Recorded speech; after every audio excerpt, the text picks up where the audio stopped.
your college football fix. Welcome to Fan University on 105.3 The Fan.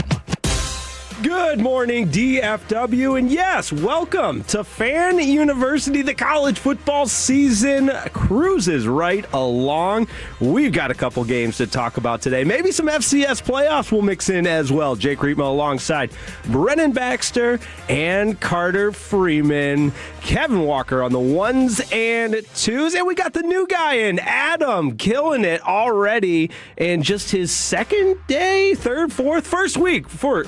We'll go with that. First week. Welcome to the team here at 105.3 The Fan. And welcome everyone to Fan University. 877-881-1053. That is the number to text in what games are on your radar. And oh, by the way, the Heisman Trophy will be awarded later tonight. I kick it over to Carter Freeman, sporting the Oklahoma Sooners in less than a week because they're the Friday game. They'll be taking on Alabama in the college football playoffs. That's true. A rematch of a regular season game that OU won, and I was doing some research this week, and Oklahoma has played the same team twice in a season 7 or 8 times, and they are 7 or 8-0 in those games. They've never lost a rematch in a regular season. So I'm finding as many things as I can to be confident about this. That's why you had a little extra pep in your step this morning. I love it. That and it's bowl season. I Yes. mean, who doesn't love bowl season? I just got the ESPN notification that it's your last chance to sign up for their bowl pick'em because the Celebration Bowl, between Prairie View A&M and South Carolina State, that's our first bowl game.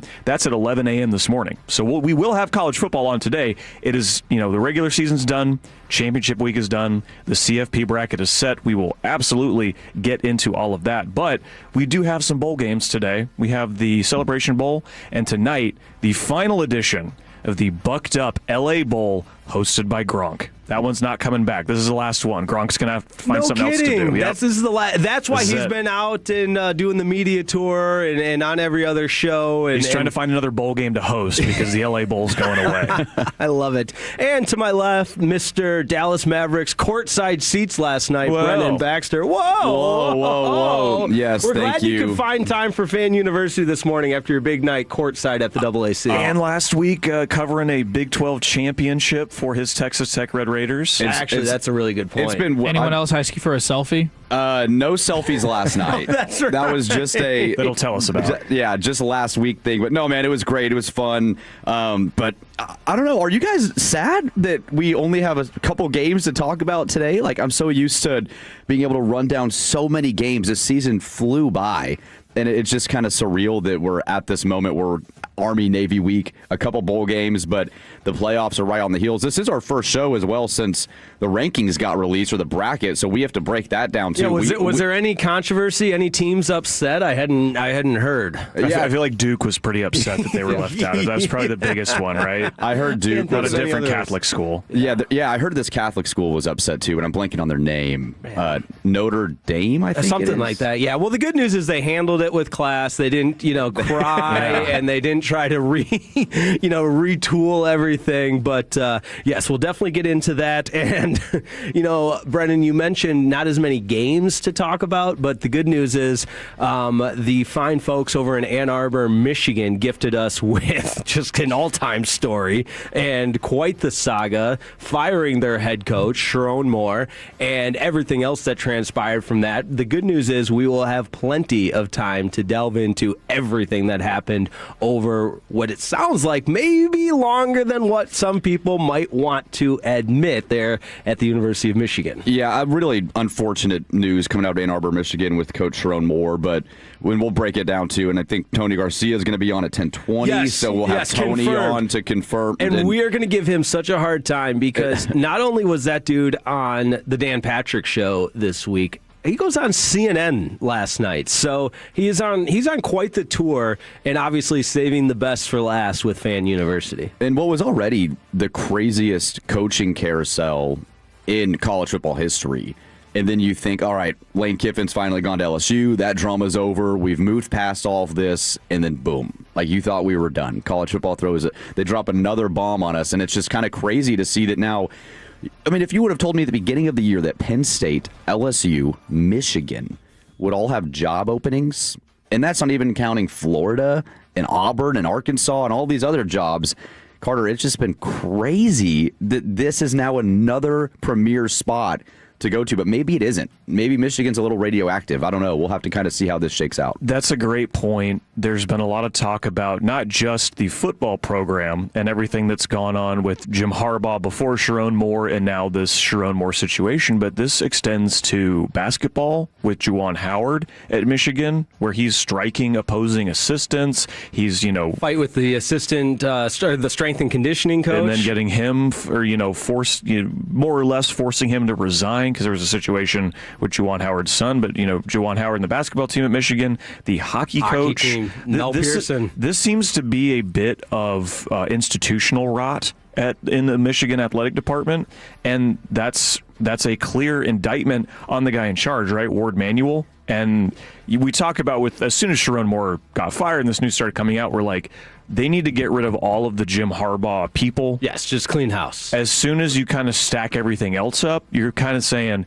you need to get rid of more or less the entire administration. And Jake, that's one thing, too, that I'm interested to talk to Tony about is because why is Ward Manuel and the administration kind of taking a back seat to this where, we did what we needed to do. Trust me, we made sure we fired him. We didn't know or we did. But this looks like a clear, you knew what was going on. You chose to ignore it due to the scheduling of maybe players coming in and signing, the potential of beating Ohio State and making the playoff at the time. Like that's malpractice. If they did truly wait to see if they beat Ohio State, and then when they didn't, they decided to make this move, that's ridiculous. It's one of those cases where there's smoke, there's usually fire, and when you start to connect the dots, it looks really, really bad.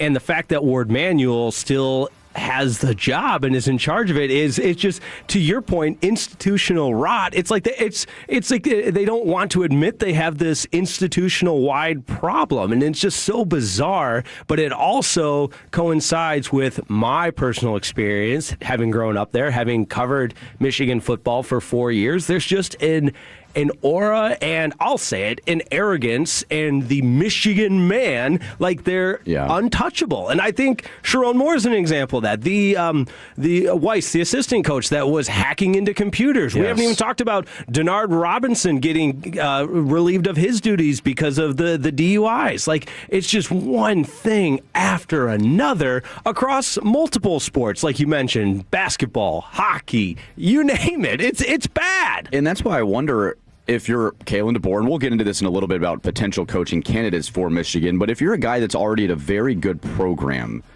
I know it's Michigan, it's the brand. I mean, they've won national championships as recently as 2 years ago. They're the all-time winningest football program of all time. They'll tell you. I still get that its brand itself, just the school and what the Big House represents, is a big-time premier college football job. But so is Alabama. Right. The one he currently has. And so that's why I'm like, do you really want to go put yourself there? Like, you're going to have to completely reset the culture. And if the administration's staying, if Ward Manuel's staying, and the president and people that probably knew about a lot of this stuff going on, they're going to let you do whatever you want, basically. Yeah, I guess you get a free pass to everything. But at the end of the day, like, is that how you want to go? Like, associate yourself from an Alabama or an Arizona State potentially, or whoever it's going to be. Hey, easy there, easy there. I don't know. Like, I am sitting here today, and I'm not so certain Michigan just brand alone is as attractive as it would have been when Jim Harbaugh took over, for example. And the timing's really tough, too. Like, the hiring process outside of several Group of 5 jobs is more or less complete.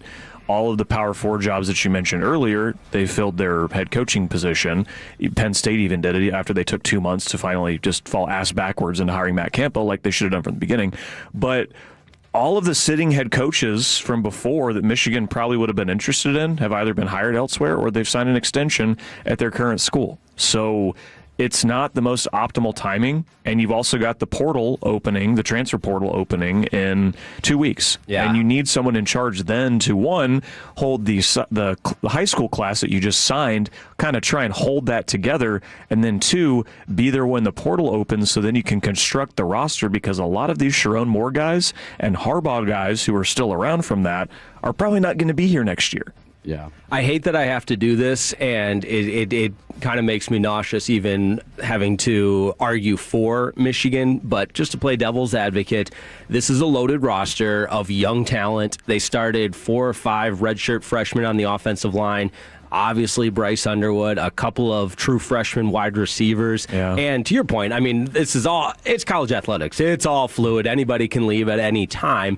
But combined with the roster that they have, I mean, 9-3 in the Big Ten is not a bad team. Combined with the resources, the money, and a really good text here from the 940, this can have an effect on boosters wanting to donate. But the Michigan alumni and the Michigan booster, the NIL collective and everything, is one of the most powerful in all the country. So there's still some attractive features to this job, despite the University of Michigan's athletic department as a whole. To your point, I love the way you put it, institutional rot over the last several years, 4 or 5 years. But it's Fan University right here on 105.3 The Fan, getting you set for a college football Saturday. And guys, one of my all-time favorite games. It's Army, it's Navy, it's the Commander-in-Chief's trophy. Always a classic, and looking forward to this year. Army, a little bit of an underdog in this one. Navy, a 6.5-point favorite. You've got Navy looking to make program history if they win today. Back-to-back 10-win seasons for the first time ever.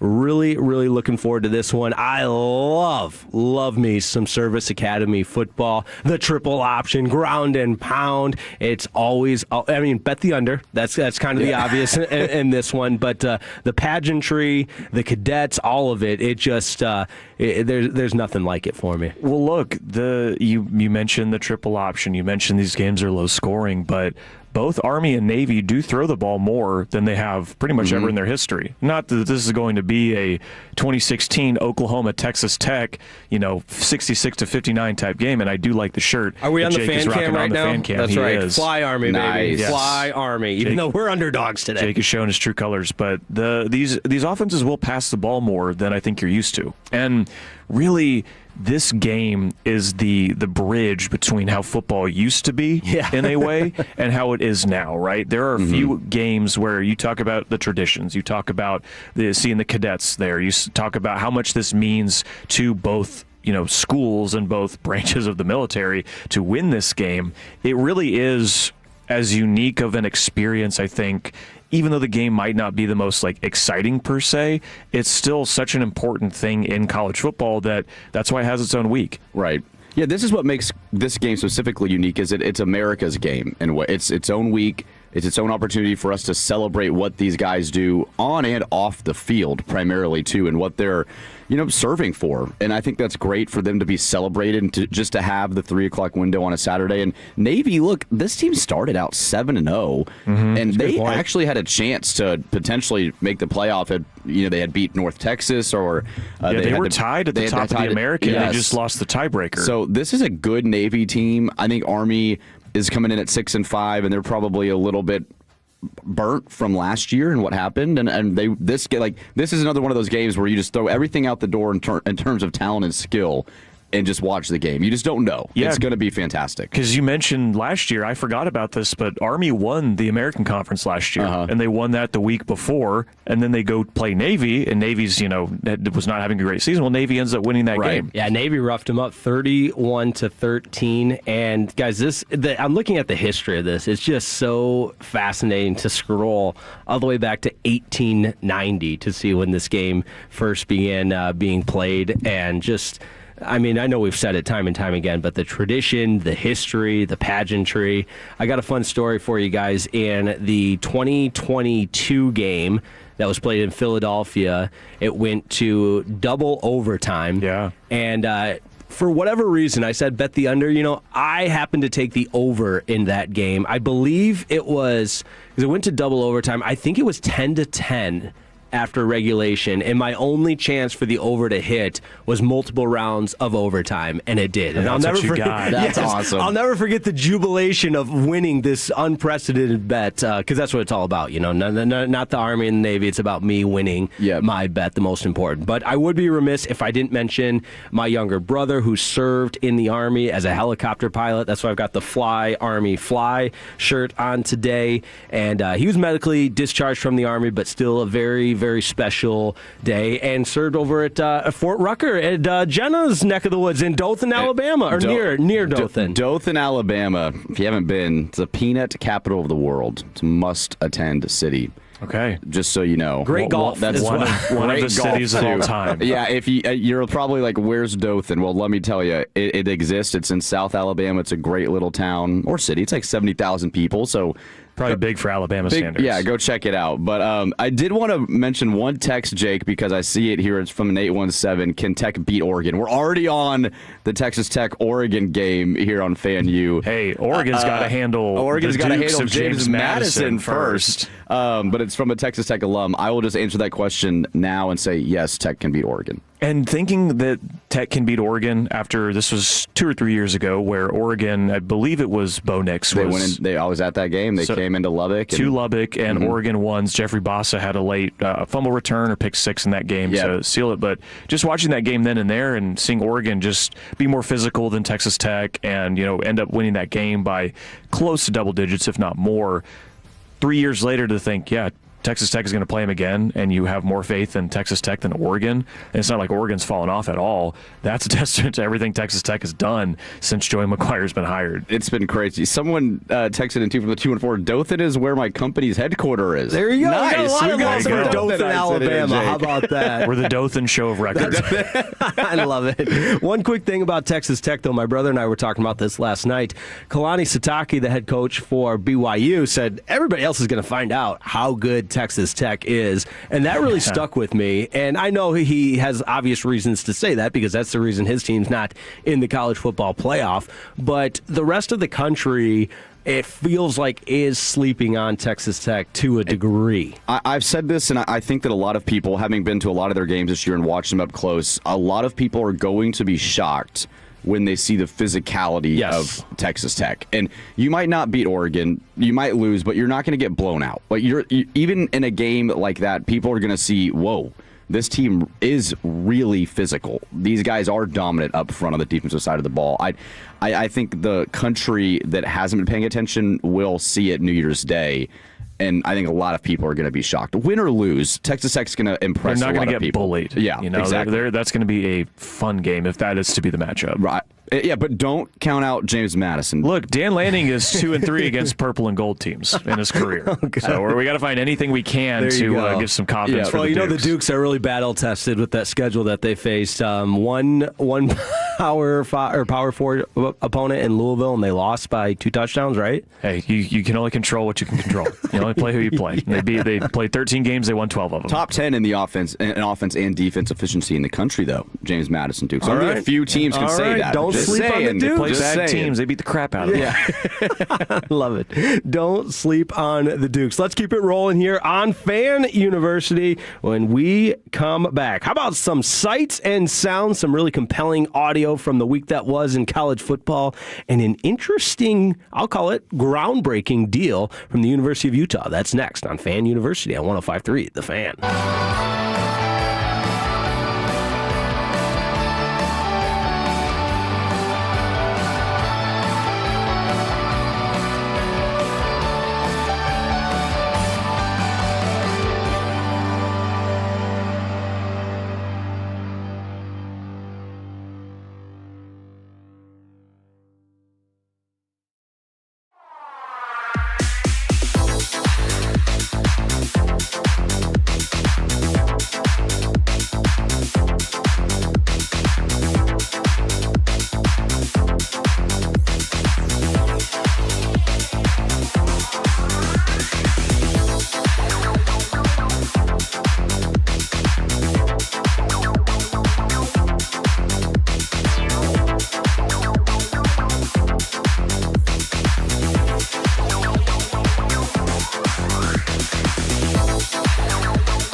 Back to the Fan University. This segment is brought to you by the Frankels. If you've been injured in a car or truck wreck, call Frankel first, 214 or 817-333-3333. With Frankel and Frankel, there is never an out-of-pocket cost. They only get paid when you win. Frankel and Frankel, the go-to for car and truck wreck attorneys in Dallas.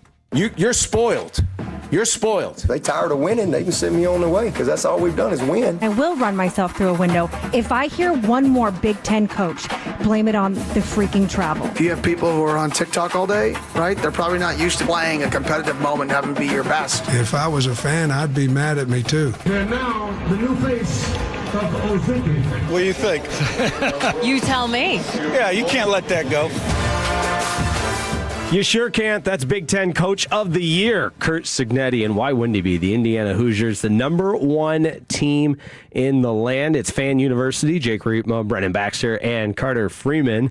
And Carter and I were on a little Sirius XM radio yesterday talking college football. And Carter, I still feel funny saying number one team in the land, Indiana Hoosiers. It's ridiculous. I mentioned this a couple weeks ago when we were at Jake's Burgers, is that Indiana had just beaten Purdue by 53 points, and we didn't talk about it. We've normalized how good Indiana is. Up until this season, the losingest Power 4 program in the history of the sport, that they're all of a sudden just as good as Ohio State. Watching them go, punch for punch, pound for pound with Ohio State for 60 minutes and coming out on top, I'm like, this is not supposed to happen like this. Right. And there we saw it unfold before our very eyes. But even after that game, people are still like, oh, well, Indiana's not going to make a run in the play. I think they're talking about Ohio State. They're still talking about Ohio State. Just the amount of disrespect that Indiana is still getting because it's just Indiana. Yeah. And that's unfair. I mean, there are people that are buying into them to an extent, but I've seen Paul Feinbaum on ESPN. I've seen a few other guys say, I just don't trust Indiana in the playoffs. And it's like, what more did you need to see from this team? And they won in a way that Indiana is more about their offense. They've got a good defensive line. But they won in a way against Ohio State that should scare the rest of the country. Well, and even talking about the offense, the defense is what really shocked me about. And because I have full disclosure, I have not watched every snap of Indiana football this year. I knew they had good defensive ratings, but seeing them match up, I'm like, I was saying all year, OU, my Sooners, have the second best defense in the country after Ohio State.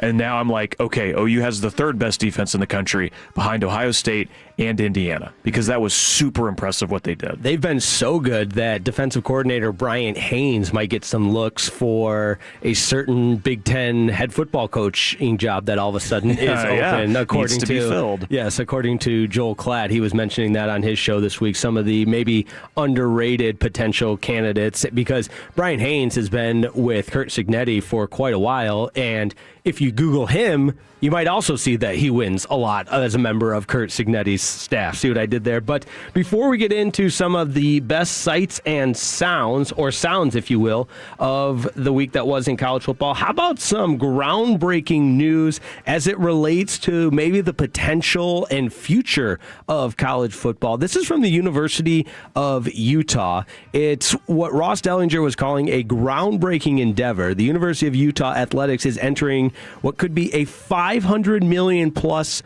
equity partnership with Otro Capital, featuring the creation and shared ownership of a for-profit entity to operate the athletic department.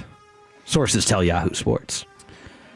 This is why Kyle Whittingham's no longer the head coach at Utah. Yeah, that's next on the list. Do you really think that's why he left? I think this might have something to do with it. I really do, because if he's not retiring, if Kyle Whittingham stepped down as the head coach at Utah yesterday, he's been there 21 years. It's the only place he's coached all-time winningest coach for the last 30-something years.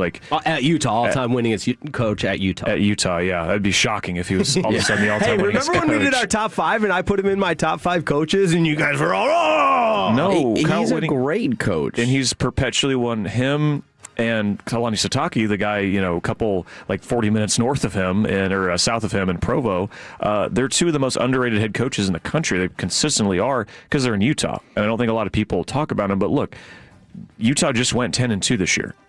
After last season, Utah's first in the Big 12, where they had a poor debut, lots of injuries, 70-year-old quarterback in Cam Rising just couldn't stay healthy. They were like, we need to, Kyle Whittingham didn't want to go out on that note, so they came back, they get Devin Dampier. You have a very good season, but now with this capital deal, what I've always said about private equity being involved in college football and sports is it is a short-term solution for a long-term problem. It's just a cash infusion because that's what you need right now, but it doesn't address how much things cost, how the prices for players, for buildings, for rosters, for coaches, for everything else continues to go up and up and up. This is just extra money that you get right now.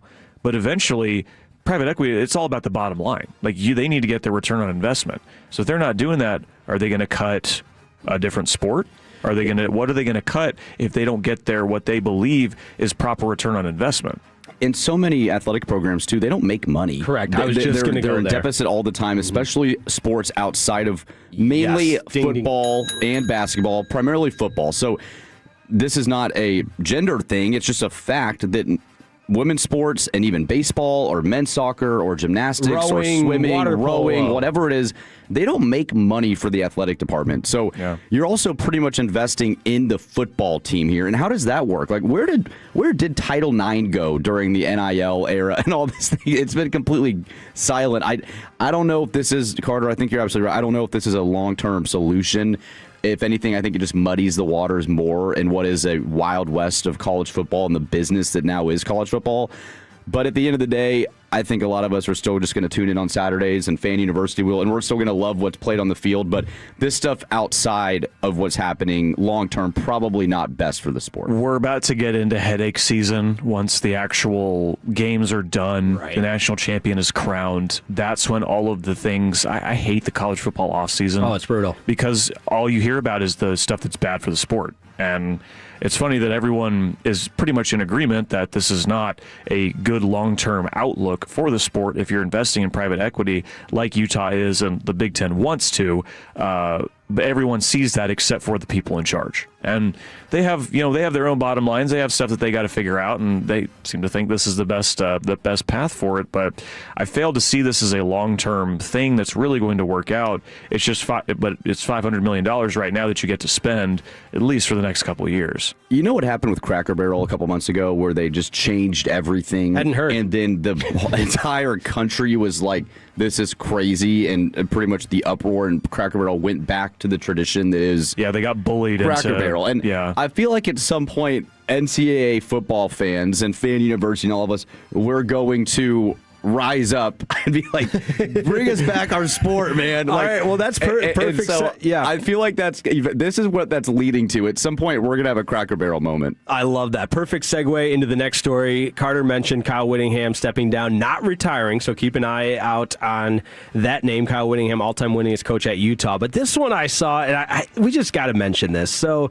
UNLV, shout out Gavin Spittle, that's his squad. The UNLV running Rebels has signed a 5-year, $11 million deal with, I'm probably going to mispronounce this, some Accesso Biologics to place branded patches on football, men's and women's basketball, and baseball uniforms. And this is disgusting. That sounds like a place that you go to in Las Vegas when you run out of gambling money and you need to donate plasma or something. That sounds like the place that you go. Yeah. Like that. The one thing with jersey sponsors that, at least in the NBA, that I've always liked is they seem regional to a degree. I remember when the Oklahoma City Thunder had Sonic patches on their jersey, because Sonic is an Oklahoma business, or at least that's where it started. So in that regard, that is no worse to me than having, advertisements in a stadium of, like, for Oklahoma, OG&E or whatever local, Norman businesses or things like that. But if you're just going to take the highest bidder and just, if all these people or all these teams end up having just AT&T and having, Samsung or whoever on their jersey, it's a little corporate and it's a little soulless. I saw a great meme of, when they photoshopped the jerseys, it was UNLV with like a NASCAR jersey of just patches everywhere. And like that's what this could become. And it's more to the conversation we've been having all morning of teams trying to find a short-term solution, or programs trying to find a short-term solution to a long-term problem. But can this money go towards NIL? Can it go towards player revenue? Does it go just into the athletic department's budget, or they can redo facilities? Like, how I think it can go towards pretty much anything. It can go from towards what I anything. Understand, yeah. And I just feel like that's also going to come up at some point with antitrust or competition and fair competition. Because what if LSU can go get a $100 million deal, but UNLV can only get an $11 million deal, but they're in the same sport ecosystem technically still in the Power Four, or a group of 5 technically with UNLV. But it's like more teams. That's just going to be a bigger problem down the road too, I think. Yeah. I will say that, stadiums in the sport have started to add sponsors onto the field.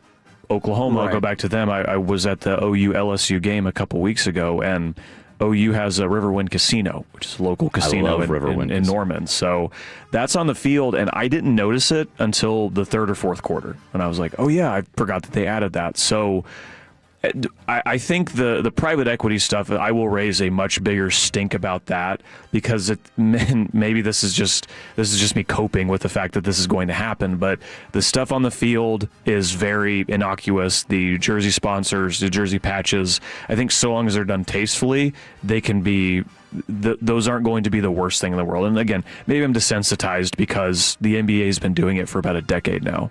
All right, it's Fan University right here on 105.3 The Fan, and got a major bone to pick with your guy, Brennan Baxter. Who's your guy, just so we all know? You would call him Josh Pat, but it's Josh Pate is his name. Yeah, the future commissioner of college football, Josh Pate. Yes. There he is. I can picture his little bald head and everything else that he's always... No, he does a great job. But this was driving me crazy, because you guys know how I feel about this individual, the head football coach at Arizona State University.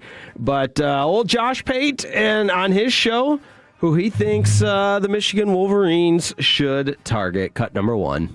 There is a guy at Arizona State named Kenny Dillingham who has done less with more with that roster, who has been great at developing quarterbacks, who is the proper combination of like really, really fresh, new world, progressive thoughts in football, but also really, really intense. I've kind of been around Kenny a little bit. I've seen him behind the scenes. I've watched him when he coached under Lanning at Oregon, and he fits very, very seamlessly into that kind of culture. But also, man, I love what he would be from a recruiting and talent acquisition standpoint at Michigan. Tell him to stop. I can't have it. I cannot have Kenny Dillingham coaching at the University of Michigan. Well, Josh Pate was correct on the Matt Campbell situation, where he was just pushing Matt Campbell to go to Penn State, and that eventually happened. So he's 1 for 1 on his cries for coaches to be at certain schools. So we'll see if he is 2 for 2. Look, Kenny Dillingham is one of the best young coaches in the entire sport.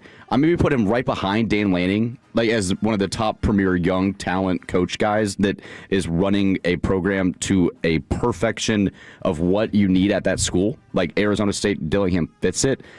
So he could reshift the culture at Michigan. I just don't know if he wants to leave Arizona State. I mean, that sounds weird. But he fits that culture and that vibe so well. Michigan, especially now, like you're taking over a dumpster fire. Yeah, and Kenny Dillingham's an Arizona State alum. His family lives there. Like he's very, ingrained in the community there. But a job like Michigan does not open up often. And what Kenny Dillingham, we'll look back at this, whether he leaves from Michigan or 20 years from now after he retires at Arizona State, what he did to resurrect them in basically 2 years is a miracle. Mm-hmm. What they were under Herm Edwards before him, dumpster fire, absolute dumpster fire, sanctioned to hell and back. Like that was a program that should have gone nowhere. And their last year in the Pac-12, they go 3-9 with him. He was kind of the Kurt Cignetti before Cignetti. Like what Dillingham did was unprecedented. Yeah. It's so impressive. And then Cignetti is like, I see that, and I will raise it a Big Ten championship. So in those regards, like you totally see the appeal, but it's always just so different person to person, because some guys will be at their alma mater and they will do amazing things there, and it won't matter because a job with the prestige of a place like Michigan will open and you don't pass on that. Look, Rich Rodriguez, when he took the Michigan job 20 years ago, right? Mm-hmm. No, don't worry. He ended up back at his alma mater. His hard edge. There so you can go. Always go back. But here's what I'm clinging to now, albeit this is a month old. So this is from David Pollock's See Ball Get Ball podcast when he had Kenny Dillingham on in November. So this goes back about a month. But a month ago, this was Kenny Dillingham's mindset on Arizona State. Did you talk to them when your name starts going out for other jobs? Like, do you address that, or do you just leave that alone? And because obviously it's not part of your daily regimen. Yeah, if needed. I mean, our guys know what I'm about. Our guys know I'm born and raised here. My next door neighbor is my sister. She has 3 kids. My little son, who's 3.5, hangs out with his cousins every single day. I just left dinner with my parents, who are 3 doors down from me. Our players know the dynamic and the situation I have here is special. I've recruited all these guys here. They know the situation. So, some things are better left unsaid.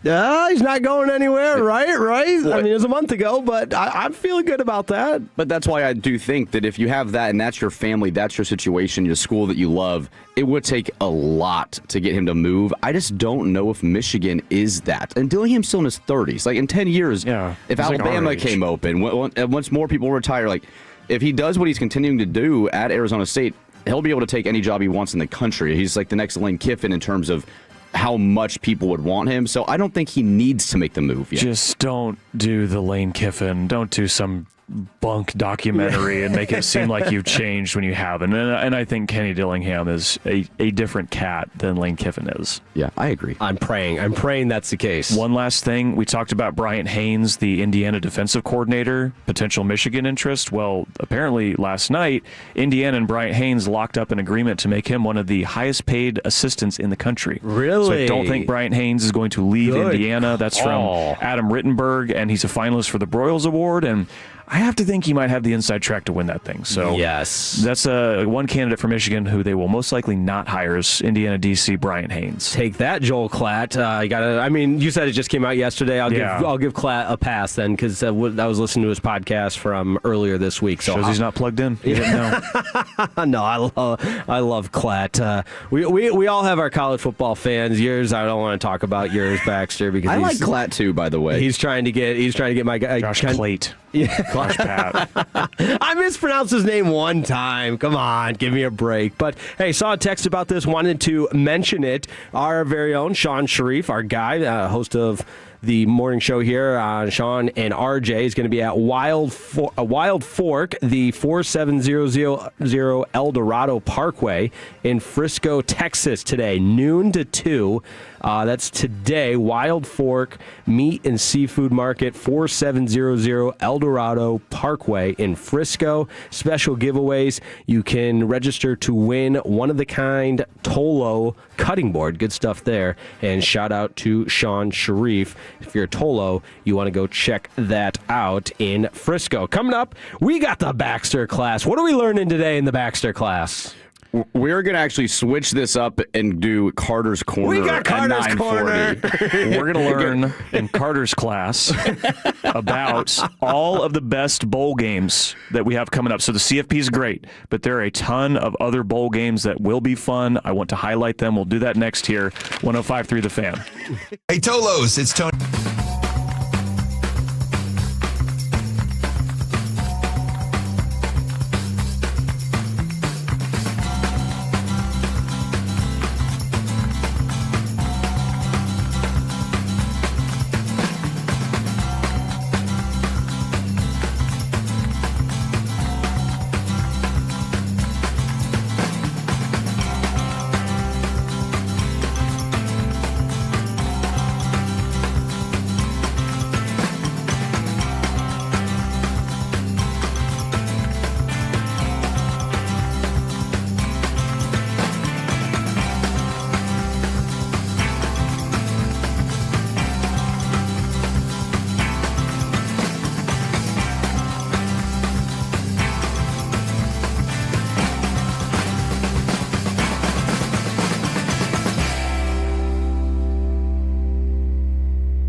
segment is brought to you by Classic Chevrolet. If you're in the market to upgrade your vehicle, get to Classic Chevrolet in Grapevine. The back-to-back #1 Chevy dealership in the world. They've got more new Chevys than anyone, and they're all priced to sell. Silverados, Tahoes, Blazers, Malibu's, Equinox, and more. Visit ClassicChevrolet.com. This is Texas. This is Classic Chevrolet. Together, let's drive, relax, and enjoy the difference. Based on new Chevy registrations 2023 and 2024. Carter, anything? Oh, that's right. You don't come on the radio. Carter Goodell. He's Carter Freeman. Carter Freeman? Always a good day proving Gavin Dawson wrong there. But I would not have Carter's Corner without Gavin Dawson. I was just going to say, there was, and shout out to G-Bag Nation, they spent probably, because obviously I was toloing and turning on and leaving it on, listening to G-Bag Nation. They gave our show quite a bit of love. I think it was yesterday. Friday, I get my days mixed up, but they gave you a lot of love, and they said our show should be nationally syndicated. I don't know if that was a jab, but I'm going to take it as a sincere compliment. Yeah, I played my intro for Gavin yesterday. I guess he hadn't heard it yet, and he enjoyed it. So, look, I'm going to take that as a compliment, if anything. It is Carter's Corner here, 105.3 The Fan University, here on a kind of college football free Saturday, although we do have 3 games today, including Army-Navy, as we got in earlier, but we do have a full slate of bowl matchups, fellas. Yeah. And I don't know about y'all, but I love bowl season. When I just get to watch 2 random teams playing at 2 in the afternoon on a Tuesday, when I'm at work and I just have football on, that makes me happy. Absolutely. You also love that some of these teams are all in. Other teams couldn't care less, and they got, hey, let's give honestly, Drew Messamaker's a good story, who played in the North Texas Bowl game, and all of a sudden you discover that this guy's got some serious talent. Yeah, and all of a sudden he leads UNT to an awesome season. It's sad this might be the last year of bowls as we know it, depending on how all this goes in college football. Another potential downfall of the new era is maybe the elimination of certain bowl games. So, Carter, I hope for your sake that doesn't happen, because I'm with you. I love watching the famous Idaho Potato Bowl. And we'll get into the famous Idaho Potato Bowl at some point, don't you worry. The post-game celebrations, like the Duke's Mayo Bowl, and they dump the mayonnaise. Whatever. It's what makes it special. These are kids, man. Like, let them go have fun. It's supposed to be fun. Have some Forget fun. private equity. It's supposed to be fun. Yeah, exactly. What I'll say about the bowl system, and its importance is already non-existent. I think with the advent of the CFP and now implementing, dragging in all of the formerly New Year's Six bowls into the college football playoff, seeing Notre Dame completely opt out of a bowl after they did not make the CFP, that tells you programs like Notre Dame, like Alabama, like Florida State, all they care about now is making the college football playoff. Mm-hmm. I think that's lame. I look at Florida State after they did not make the CFP 2 years ago, when they should have, after an undefeated season, and their entire team quit for their Orange Bowl appearance, and they got waxed by Georgia in that game. That's the path Notre Dame's going down. Is that the path you want to go down? If it was me, I wouldn't. Look at Georgia in that same game. Georgia also got left out after they were undefeated going into the SEC title game. They lose the SEC title game. They drop from 1 to 7. Right. So Alabama, a couple years before that, they got left out. TCU and Ohio State got in front of them. Alabama and Bryce Young, Will Anderson Jr., they play in their bowl game, and they smash Kansas State. Do you want to be on that side, or do you want to be on the side that quits? You play like a champion today, unless you don't get what you want. Then quit and cry. Man, Carter's got me ready to run through a brick wall for bowl games here this morning. This is awesome. And I agree with you, too, that it's about the fact that 10 wins used to mean something. A Sugar Bowl that wasn't a playoff game used to mean something. It was a big deal. I mean, there's, like at Jones AT&T Stadium in Lubbock, it says 49 bowl appearances on the stand, and it matters. And I think if that gets moved away when we're trying to make the playoff become the end-all, be-all of the sport, it's sad for the other 124-plus teams that are fighting every single year to make a bowl game. And for us just to diminish that for these kids, I think is horrible. I think it's lame. I think it makes the sport more like the NFL, and I think the NFL is great, but I like that college football is different and that the system exists for it. The other thing I'll add, and this is not to be sentimental, cheesy guy, but a bowl game gives you an opportunity for those seniors to have one final moment, and this is all right. We're almost an hour in. D2 football guy, the feeling after a win with your teammates, your coaching staff, and there's just a 5-minute euphoric feeling that you can't explain it. And I know it's the Pop-Tart Bowl, the cheat, whatever it is, but you practice, you prepared, you went out and executed, and you won the game. And you lose all of that if you pull a Notre Dame. And I just think it's such a slippery slope that obviously, I forget who mentioned it, but this might be different moving forward than we ever saw it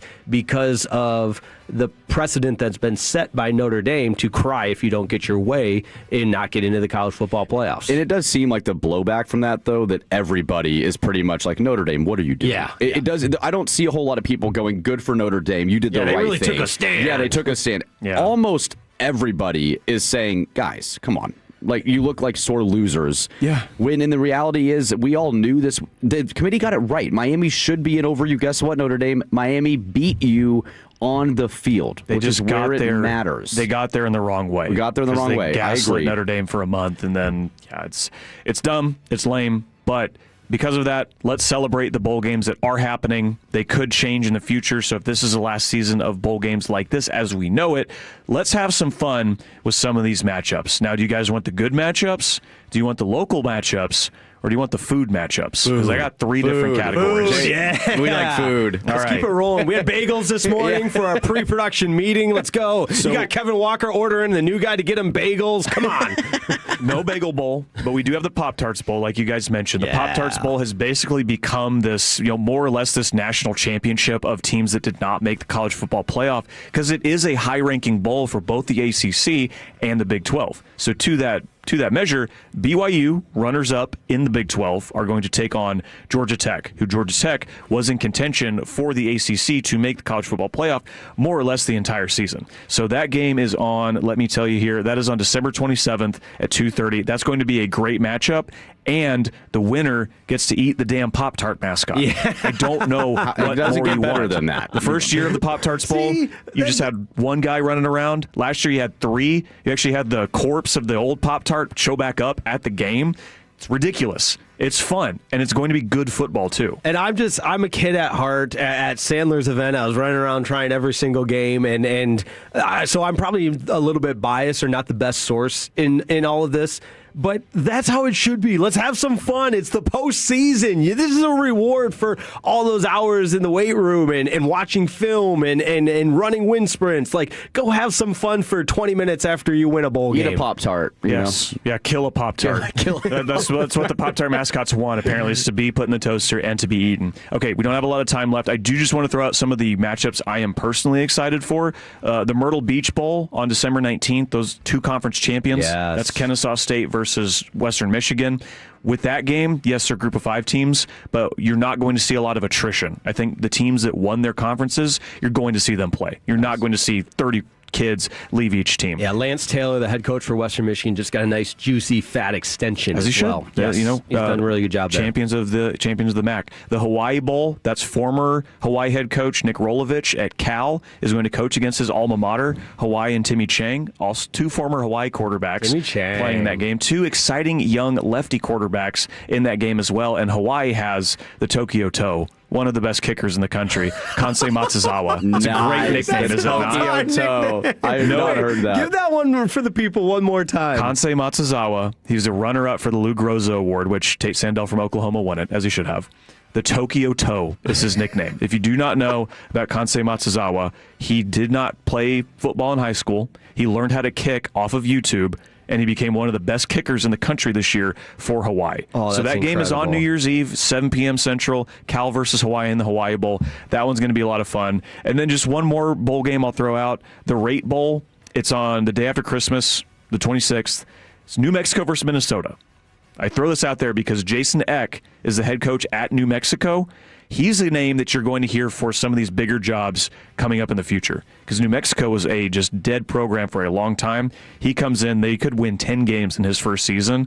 And Minnesota with PJ Fleck, that's another big personality. So normally I don't think you throw out New Mexico, Minnesota as an interesting bowl game. Here I think it absolutely is. So that's the day after Christmas. Eck had some excellent sound bites. He was the one talking about cavemen and hunting and gathering. We had him on the Sounds of the Week a couple of times this year. So yeah, for that reason I think he's a great coach, obviously. So I got a bunch more bowls. Maybe we can get into those later, but there you go, fellas. Carter's Corner. I love it. Carter's Corner. Great stuff there. Yeah, we will have to, if we got some more time later on in the program, we'll definitely have to get into some of those other bowls, the food bowls and everything else. I love the chart that you made there. That's good stuff. But coming up, let's just keep it rolling with the awards. We've got the College Football Awards in Jake's Takes and the Fan University Awards. That's next on 105.3 The Fan.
Driven by our D&M Leasing Studios, it's your college football fix. Welcome to Fan University on 105.3 The Fan.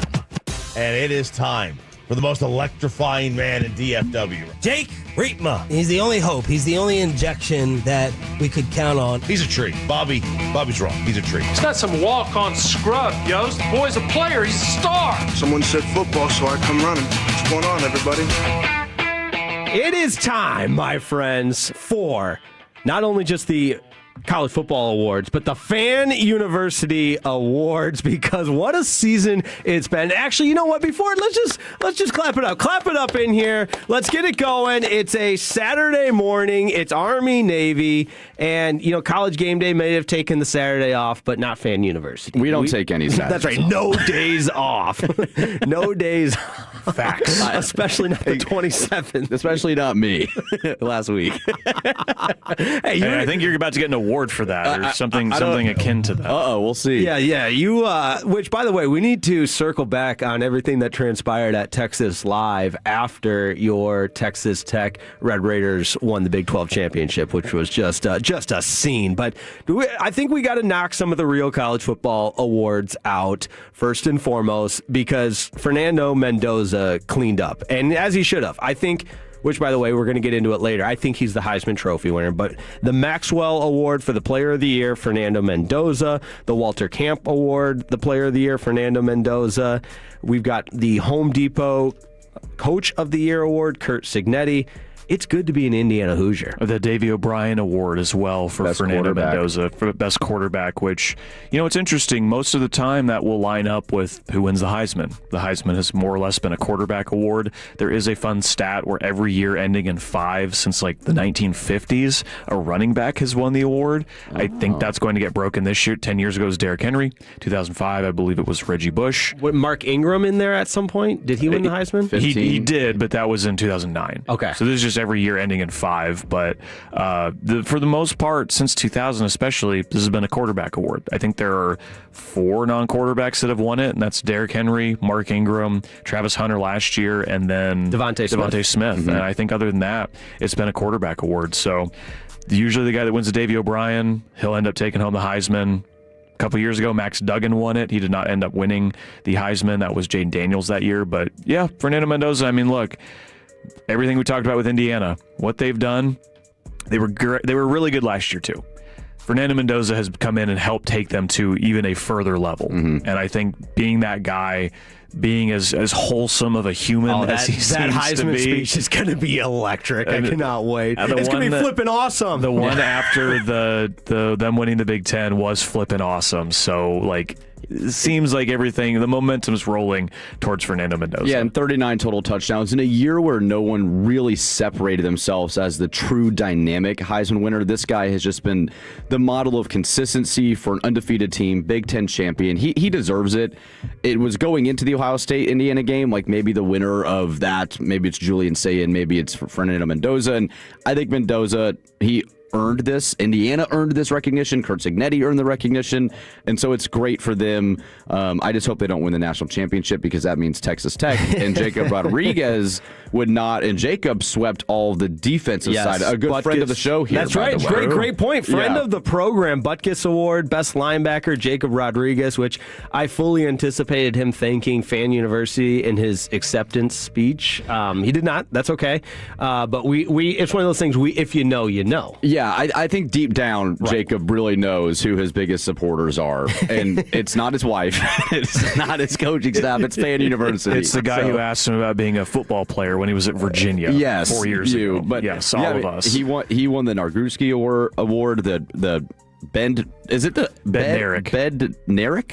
and the Nagurski. Yeah. Okay, see, I can't say words. Defensive Player of the Year award. And that's then all right. Just don't mispronounce future college football commissioner's name, or you'll never hear the end of it. So 3 Josh awards Pate for Jacob as well too. So a really fantastic honor for him. And I guess we'll keep it on the defensive side of the ball. The best defensive back, the Jim Thorpe Award, goes to Caleb Downs for Ohio State. He's been fantastic for He's going to be a top 10 pick. Yeah, year as after a year. safety. As is the rest of the Ohio State defense. Yes. I think there's probably legitimately 3 or 4 first-rounders on that Ohio State defense. This year. Because there will be more in the future, too. Right. Many more from this defense. Well, you know what I was going to say. It's the players. It's not the coach. Matt Patricia, still not a good football coach. Look at his time as a head coach. Pencil in the ear. I don't want to hear it anymore. It's the players, not the coach. But that's your look. Oh, and your kicker at Oklahoma. The bike shorts guy. Yes, Daisy Nukes, as we like to call him, Tate Sandell won the Lou Groza Award. Gosh, that did not come to me, even though my guy won it. Yeah, Tate Sandell wins the Lou Groza Award for best place kicker, and we would be remiss to not shout out the Burlsworth Trophy. Drew Mestemaker, UNT quarterback, wins best walk-on. Yeah, friend of the show. That's awesome. Well deserved. Another good friend of the show. We've got a lot of friends here. We do. Shocking. Shout out to Fan University. I mean, in all seriousness, first year of the program, we got Jacob Rodriguez on. We've got a number of coaches on. G-Bag had to copy us and have Joey McGuire coaches Jacob Rodriguez on. Can we sit on this for a second? Who was y'all's favorite guest that we had on Fan University this year? Oh, good question. Do you have one? From the coaches and players, I really enjoyed Mike Elko. I thought him, especially that was in the midst of their undefeated start to the season. He was great to us to give us 10 minutes of his time, but just the way that he breaks down defense, I think is fascinating because so many of the best coaches in the country are offensive guys. So to hear a defensive guy go in and break stuff down the way he did, I thought that was interesting. And we talked about rap music, so I thought that was fun. Yeah, the sound bites was hilarious. And not that the Tolos care about this or anybody, but the back end of booking guests can always, sometimes it's seamless and it's an email here, an email there. But that one back and forth with the Texas A&M Sports Information Director, Kat, lovely lady, was 18 email thread of trying to narrow down a time. It ended up being on their bye week, and I don't know if she was either annoyed of me or was finally just like, yes, he'll come on your show. But persistence paid off, and we got Mike Elko on the show. But I love the question. Just go ahead and take over Jake's takes here with your. Sorry, man. Sorry, I just was curious. Who's yours? Who's your favorite? Who's yours? I've got mine. I actually really enjoyed Rhett Lashley from us at the time. Did I take Rhett? I thought you take my segment. You take my answer. Unbelievable. I'm sorry, man. I'm sorry. I just had. I'm not going to say Joey because I'm not just going to be that homer, as a Texas Tech guy. But I thought Rhett Lashley gave us really good answers, great feedback, was kind to us off air briefly in his time, on the Zoom as well too. So I'm going to say Rhett. Yeah, I'm going to double down on that because it was fun asking him about obviously the day to day. At that particular time was a really important time of the Iron Skillet Bowl, and then when I threw a little curveball at him with the Instagram question about it being his wife's birthday, you could just see, that was fun. Like he became human, and it was awesome. It was funny, and he laughed, and like you said, off air, he was really good as well. And all of these interviews, if you're curious about any of them, Jacob Rodriguez, Joey McGuire, Mike Elko, Rhett Lashley, all of them on our 105.3 The Fan YouTube page on our Fan University playlist. So you can go check them out there. Yes, perfectly organized. So maybe later tonight, before the Heisman ceremony, you're like, I want to know what Eric Morris said as the UNT head coach before he took the Oklahoma State job. You can go check it out on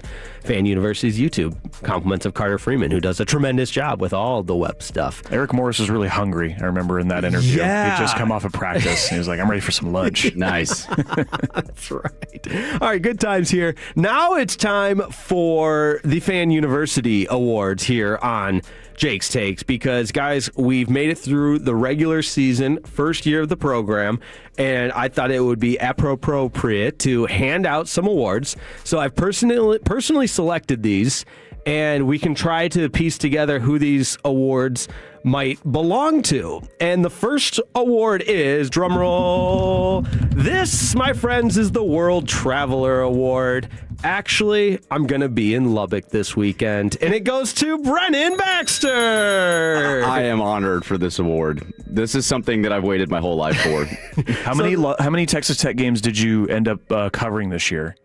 Man, that's a great question. I did not go to the first two, right? And then road game, didn't go to road games, so 6, including the Big 12 championship, I think. So, yeah, I mean, look, we talk a lot about boots on the ground on this show. Like, we want to be out there experiencing this to bring what the stadium was like, what the atmosphere was like to you listeners, to our Tolos. And Brennan, you know, he held up his end of the bargain. He made sure in a championship, Big 12 championship season for Texas Tech, the first in program history, we had our man on the scene. I did what I had to do, whether it was leaving the show after we got done to drive to Lubbock on a Saturday to get to the game, or doing the show remotely the morning before the games. It was about making sure Fan University was still on my heart, but I could also cover my team. No, and in all situation. Yes. In all seriousness, though, your connections and relationship and everything with Texas Tech has just been part of the lifeblood of Fan University, and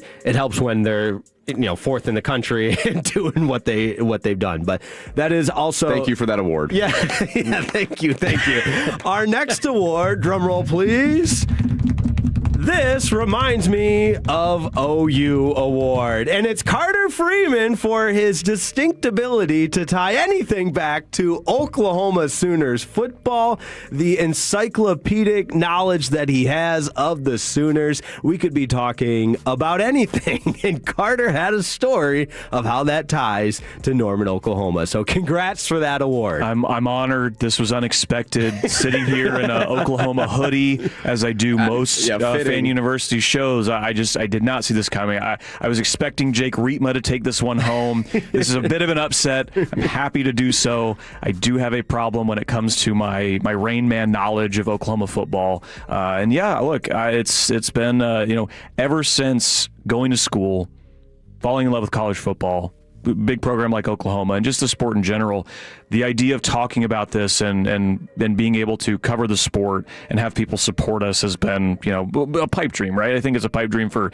most people. So to be sitting here, to be talking with you guys, to be talking to all the listeners, like it's been an incredible ride. I'm excited to, whatever comes next, I'm excited to, continue that and continue to give you the fun Oklahoma stats as it comes, because I don't think there's anyone out there that can just pull the rabbit out of his hat quite like me when it comes to the OU stuff. So I would agree with that. Appreciate the award. Yeah, and it always, like, even when I'm saying this out loud, it always fits. It's not like there's no connection there. You can connect. You can follow the path that you're going on. There's a will, there's a way. Yes. There's always some random, Landry Jones interception from 2012 that I could tie into whatever point I'm trying to ruin make. your year, I'm sure. Hey, we went 10-3 that year. There you go. Yeah, it's Jake's Takes, and it's the Fan University Postseason Awards right now on Fan University, and this one is near and dear to my heart, because I came into this business as a producer, and I understand the thankless amount of tasks that you have as a producer. So this goes out to not only Jacob Ray, also Khaki Kev, and every producer we've had at Fan University. It is the Why So Many Freaking Cuts Award. Dun. Although today, appropriately, Khaki Kev, pop on your microphone here. I think we only had, 4 cuts to do today? Yeah, 4 cuts, and I was like, do they know that I'm producing the show? Did they forget to send me audio? That's why I had to double check. I was like, only 4 cuts? Or? Well, a couple of glasses of wine watching FCS football last night. I thought, well, we got to get some more cuts in here. So I was looking everywhere. But I think the record at one time, we had 18 cuts on a sheet at one time. And for those who don't know, cuts, just a soundbite that we might play coming back from break within a segment, adds a little flavor. And we know the boss, Gavin Spittle, loves those audio cuts. And we tried to always have the best sound of the week on Sights and Sounds. You do a great job with those too, finding them. Thank you. It's a skill. Yeah. And tying them all together into coherent points. I mean, look, Jake's Takes and Sights and Sounds. I think those are 2 of the core segments of this show. Well, I appreciate that, guys. They're way better than Baxter class, I guarantee you. Relax. Corner. I mean, come on, relax. man. From the 214, salute to Fan University. Looking forward to year number 2. We still got a couple more shows. Not to worry. These are just our regular season awards, which is a perfect segue into our final award of this segment. Ladies and gentlemen, it is the Best Preseason Prediction Award, and it goes to Brennan Baxter because he was spot on with this preseason prediction. Just an incredible ability to predict how the season would play out. Brennan Baxter, take it from here. What game did you correctly predict? It is so hard to be this intelligent, but when I started my preseason predictions, I said Penn State and Clemson will be playing their final game of the year against each other. I was right. Correct. Penn State, 100% right. Penn State and Clemson are playing in the Bad Boy Mowers Pinstripe Bowl. Oh, the Bad Boy Mowers. At Yankee Stadium in the Bronx, which will be fantastic. I predicted these two teams to face off at the end of the year.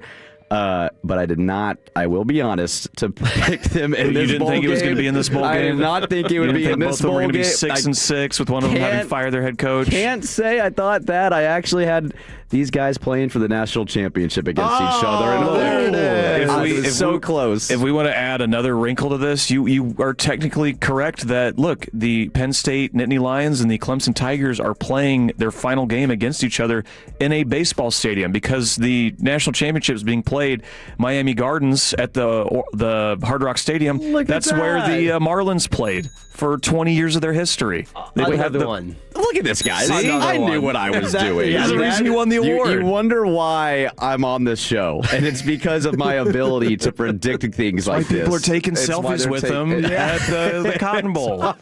It's just crazy, man. But no, I had these two teams playing for the national championship. I was very much wrong on that. Both of these teams had horrible seasons compared to the expectations preseason, so I will own that. But I found it hilarious that they did end up against each other. So I will gladly take this award for you earned it, man. The preseason prediction. 2 awards for taking home the hardware. Yes. Yep. Clear out the mantle. I got to move a lot of stuff around at the house now. Well, your award are in the form of Panera Bagels. So enjoy. I'll take that. Thank you for that. That's Jake's Takes right here on Fan University, the Fan University Regular Season Awards. Coming up, we are going to talk to the beat reporter of the University of Michigan that's been all over the Sharon Moore stuff. We've also got our picks for you and so much more. Don't go anywhere. It's Fan University right here on 105.3 The Fan.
University, and this segment is brought to you by the Frankels. If you've been injured in a car or a truck wreck, call Frankel first, 214 or 817-333-3333. With Frankel and Frankel, there is never an out-of-pocket cost. They only get paid when you win. Frankel and Frankel, the go-to for car and truck wreck attorneys in Dallas.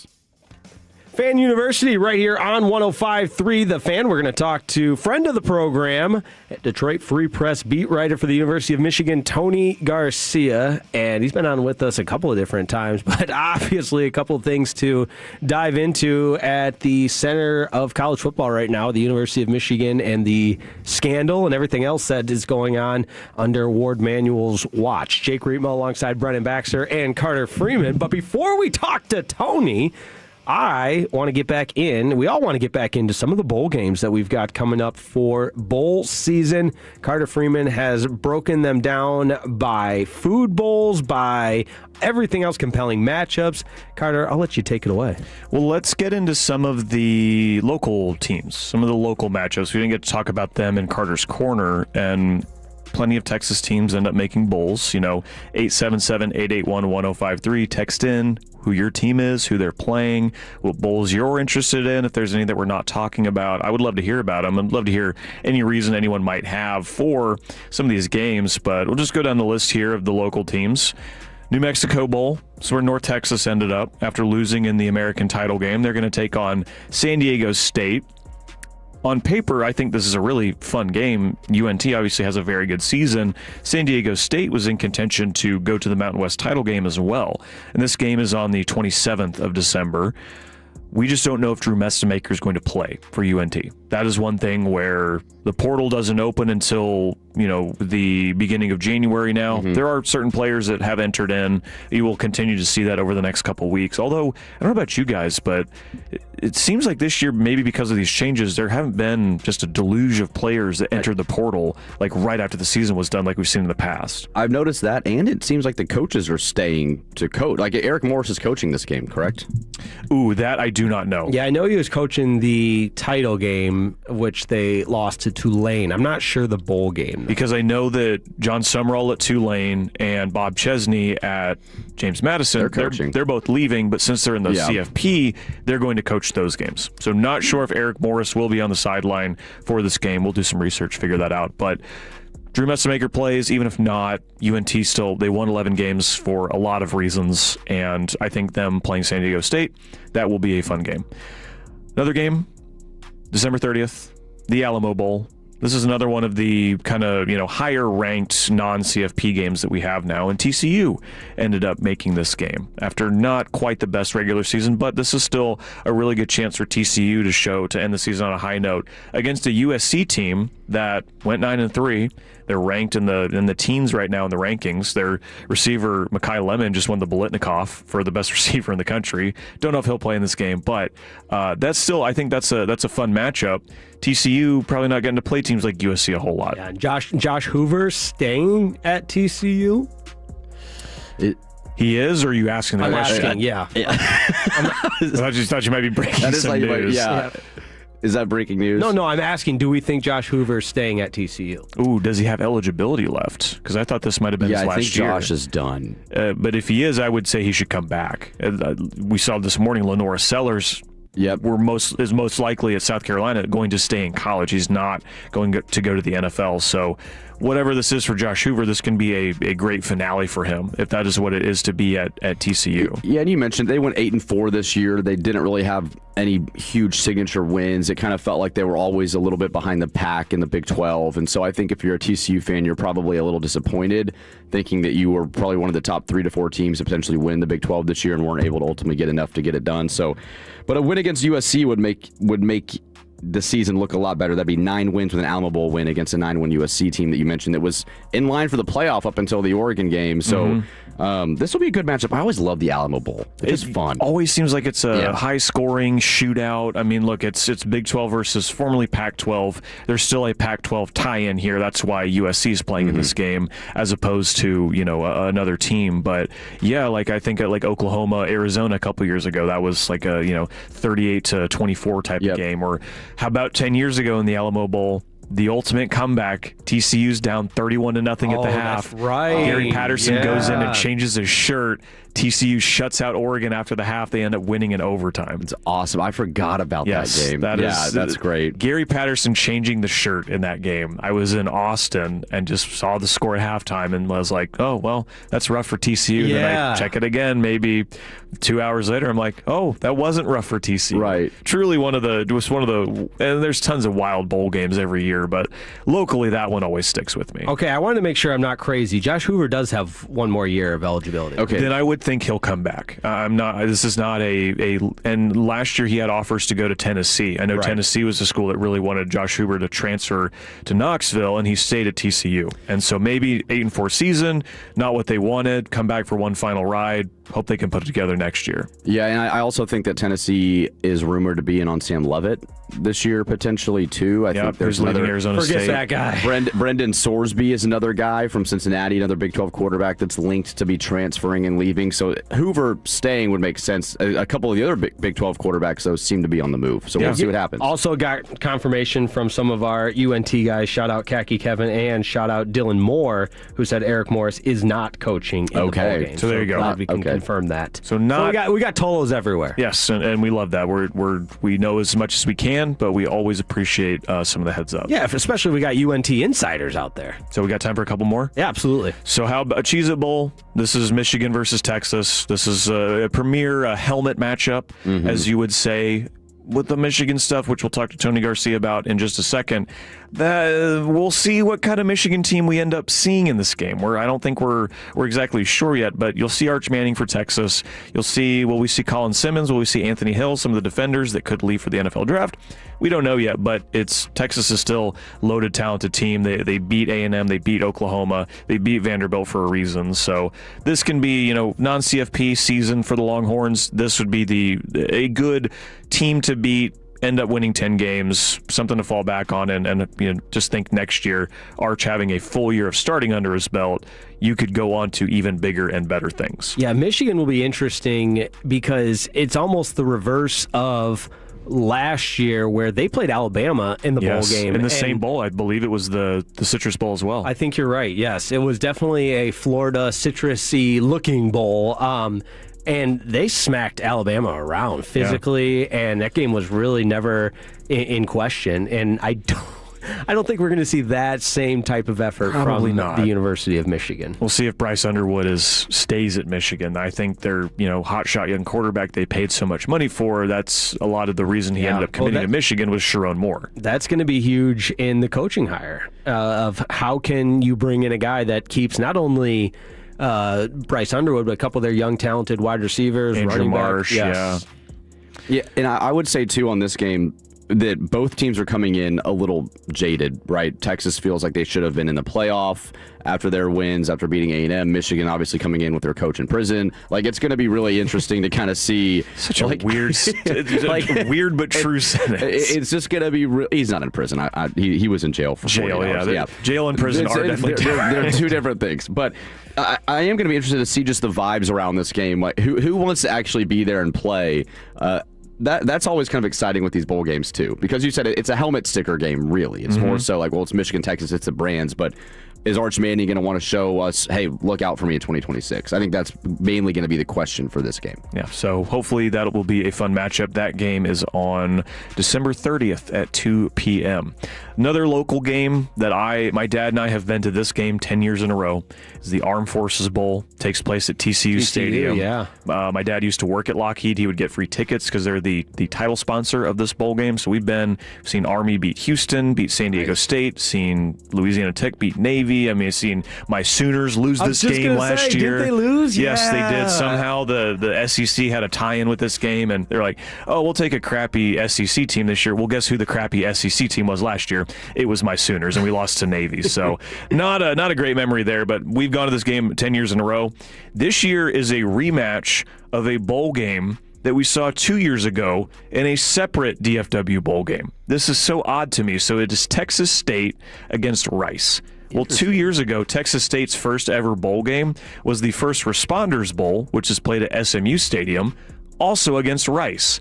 So I think it's so funny that Rice ends up playing in this game as a 5-7 team, because as we saw, Notre Dame's not playing in a bowl. Kansas State and Iowa State opted out as well after coaching changes, and a lot of other 5-7 teams said, no, we're not going to play. So that's how Rice ended up getting drafted into this position. But this is the same matchup we saw in a different bowl game 2 years ago. I just think that's kind of wild. That is interesting. What was the bowl in Dallas? Was it the Dallas? It was bowl? the First Responders Bowl. Yep, Okay. which is played at SMU Stadium, Okay. Gerald Ford Stadium. Which this year, I should say, the matchup is UTSA, another local team, versus Florida International University, the Fighting Pit Bulls of Southern Florida. Yeah, Mr. Worldwide. Yes, FIU Stadium is named Pit Bull Stadium. If you did not know that, I did not know that. I encourage you to go look that up. And the last local bowl that I got for you, the team that their stadium, they host the First Responders Bowl, but they're not playing in it. They're playing in the Holiday Bowl. That's SMU.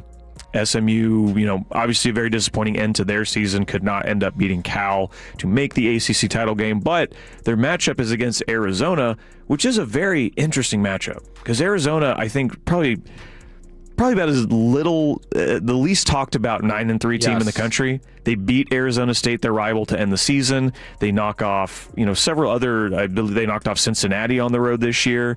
Arizona had a very good year, and this came after Brent Brennan and his first year in Tucson was horrible. And you bring back Ted McMillan, you bring back Noah Fafita, and you're awful last year. This year they managed to turn it around, so this is going to be a fun. SMU still Kevin Jennings, if he plays, which I assume he will. It's going to be a good quarterback matchup between Jennings and Fafita. Yeah, and I feel for SMU here too, because the way that they lost at Cal to not make the ACC championship game was really devastating, I think, for them, because they would have had a front row seat to the playoff had they won that game and then won the ACC. And then Arizona, you're absolutely right. This was one of the most underrated teams in the entire country.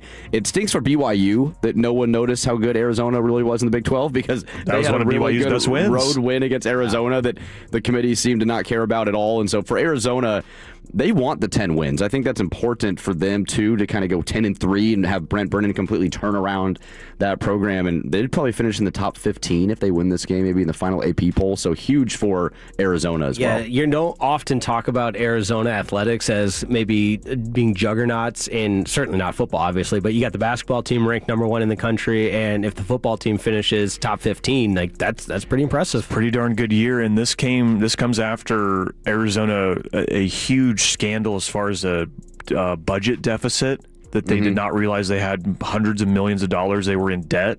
That's right. Yes, they had to do a huge restructuring of the people that run the school, the athletic department, all that stuff. They're in this huge, so they change out their athletic director, they change out the university president, people that did not hire Brent Brennan. And this came after a 4-8 debut season in the Big 12. It's like, okay, big changes could be coming again for Arizona. They turn it around. So look, SMU, you got your work cut out for you. This is the Holiday Bowl. This is on January 2nd. So this is next year. This is going to be one of the last bowl games that's not one of the CFP games. But as far as matchups go, that's a fun matchup. Yeah, and it's out west, right? Holiday Bowl is San Diego. Yes, it's played at Petco Park. Yes. We love playing bowl games at baseball stadiums. Well, at least for SMU, they're used to that travel that's consistent with the ACC travel going to the West Coast, ACC's coast to coast, the All-Coast Conference. As we like to call it now. It just makes so much sense. But looking forward to that. We are going to talk to Tony Garcia on the other side of this. He was meeting with an attorney because he's still working on this story, which is crazy. Like, it's true journalism. I can't wait for that. Looking forward to that, Tony Garcia. And then we'll have our picks as well. Don't go anywhere. It's Fan University on 105.3 The Fan.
Roger that. And it's back to the Fan U, and this segment is brought to you by Classic Chevrolet. If you're in the market to upgrade your vehicle, get to Classic Chevrolet in Grapevine. The back-to-back #1 Chevy dealership in the world. They've got more new Chevys than anyone, and they're all priced to sell. Silverados, Tahoes, Blazers, Malibus, Equinox, and more. Visit ClassicChevrolet.com. This is Texas. This is Classic Chevrolet. Together, let's drive, relax, and enjoy the difference. Based on new Chevy registrations 2023 and 2024. It's Fan University right here on 105.3 The Fan. Jake Reitman alongside Brennan Baxter and Carter Freeman. And right now, probably the busiest man in not just radio, but in print journalism. And when he's not on the Dan Patrick Show or CNN, he's making time for us on Fan University. It's the beat reporter for the University of Michigan from the Detroit Free Press, Tony Garcia. Good morning. Thanks for making some time, my friend. How are you? Good morning, Jake. I'm a little sleep deprived, but I'm well. Good to be with you. Oh, we love that. And for those that don't know, like, we're looking at these stories here in DFW like, oh my gosh, this has probably been what I would call one of the craziest weeks at the University of Michigan. But then you dig a little deeper and it's just kind of, it's just another season at the University of Michigan. What has this week been like for you covering the Sharon Moore saga, we'll call it? Yeah, no, I think the first one you said was more accurate. This has been probably the craziest week on the beat for 4 years, and I've seen multiple NCAA investigations. FBI has been called to the team facilities, national championships, Frozen Fours. It's been a busy time, but nothing has been quite like this, and everything that's transpired over the past 72 hours with former coach Sharon Moore getting fired, then getting arrested. He was held in Washtenaw County Jail from Wednesday evening until he was arraigned Friday afternoon. He bonded out at $25,000. He has to wear a GPS tether, and some of the details. He's charged with felony breaking and entering, stalking, felony home invasion. Breaking and entering and stalking, and it feels like this is all just beginning. Tony, Brennan here. When the reports initially came out, it's okay. He had the affair. He's just like, it's over. That's why he's getting fired. Then 2 hours later, you see he's been detained by police. And then we see the report that you just mentioned. And now it looks like it's coming out that Michigan might have known about this for quite a while. And that looks to be a big problem when you consider why they know and then have not said anything. Can you give us any insight into how long Michigan has known about this? Is there something going on where they chose just not to release it until this time? Or is there any steam to that actually getting to the point where now the NCAA might need to investigate Michigan about what they did or didn't know? Yeah, well, it's not yet clear. So I'll back up a little bit. Michigan investigated this internally. Sometime I was told around late October is when they began an internal investigation. They brought in Sharon Moore. They brought in the victim, who's not being named publicly at this time, for questioning, and they seized their phones and went through some of their phone records, and nothing came up that indicated that this relationship was ongoing. That all changed earlier this week. According to the prosecution, when we were in court on Friday, the prosecutor said on Monday that the staffer with whom Sharon Moore was having a relationship with, broke up with Sharon Moore after a multi-year relationship, and then changed her story, went forward later in the week to the university, and came clean. And it was on that day in which Sharon Moore was fired. Sharon then went to this person's residence, broke in. This is all according to police. This is why he was arrested. And that's how the rest just continued to evolve. And now Michigan had brought in an outside law firm about a week ago at this point now, I was told, maybe 10 days now. And that law firm an investigative firm is continuing to investigate and look deeper into who knew what, when they knew, was there any cover-up. Just because people are asking questions about the timing, this doesn't come out until they lose after Ohio State. This hasn't come out until after they inked their signing class. It's just the timing feels a little questionable. Now, I am not saying that any of that was done intentionally. The rest of the investigation is what we'll find that out, but that's what they're looking at. We'll find a lot out over these next couple of days, or weeks or months, Tony, like you said. Tony Garcia of the Detroit Free Press with us here on Fan University. And Tony, I wanted to ask you about, we'll see how this transpires, what goes forward with Sharon Moore in this investigation, but you look at the Jim Harbaugh, the sign-stealing scandal with Connor Stallions. You look at Juwan Howard with the basketball team. You look at the hockey team coach getting, issues during COVID. A lot of this, in my mind, seems to be coming from the top of the Michigan Athletic Department and Ward Manuel, the athletic director. Is this going to be the thing that causes big institutional change there? Because the just accusations or just incidents keep piling up under him. Yeah, no, that's the major question right now. And this investigation, in part, is looking into Manuel and any knowledge that he may have had of the situation. And I was told by a source who has knowledge of the inner workings of this that it is fair to say that Manuel's future is tied to the outcome of this scandal. If everything comes out clean, if he found information and then moved it forward and said we need to interview them, and then the people who they were speaking with just were dishonest and they couldn't uncover anything, as long as he was not intentionally blowing the investigation or anything like that, then it sounds as if he will survive this. But if there's any indication that Manuel knew more than he has let on, it very well could be the straw that broke the camel's back in his tenure. We're talking with Tony Garcia, friend of the program here on Fan University, who has been absolutely at the forefront of it all with the Michigan athletics saga, Sharon Moore being fired earlier this week. And Tony, I think an important, pivot point from here, as you just alluded to, if Ward Manuel comes out of this clean and continues to lead the athletic department, fine. He's in charge of hiring the next head coach, and that's obviously absolutely crucial. But if he doesn't, this is the national champion football team from a couple of years ago. It's one of the most powerful brands in this era of college athletics. And you got to hire a football coach, and it's the middle of December. So in your mind and trying to piece together what the next month looks like for Michigan, it seems like there's kind of a fork in the road if Ward Manuel is the athletic director still versus if he's not. Where do they go from here? You're asking the $1 million question, Jake. And that's why they pay me the big bucks here at FanU. I know it. But you only got 2/3 of the way there. Because Michigan also has an interim president right now, and the athletic director reports to the president, who reports to the board.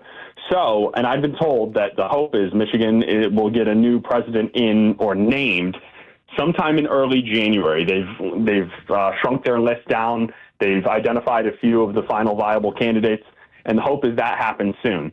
So, what happens if this new president ends up coming in, whoever they land on, then they want Ward fired. But Ward is still around because the investigation is not finished, and he has now hired a new football coach. Well, now that football coach will no longer be tied to the athletic director because the new athletic director will be coming in and with whomever that new president wants to appoint.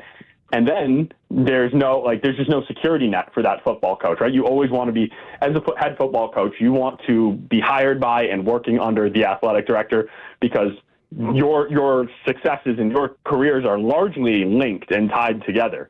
And so not only is the coaching position in flux, not only are they looking for a new president, people are wondering what the future of the athletic director's status is.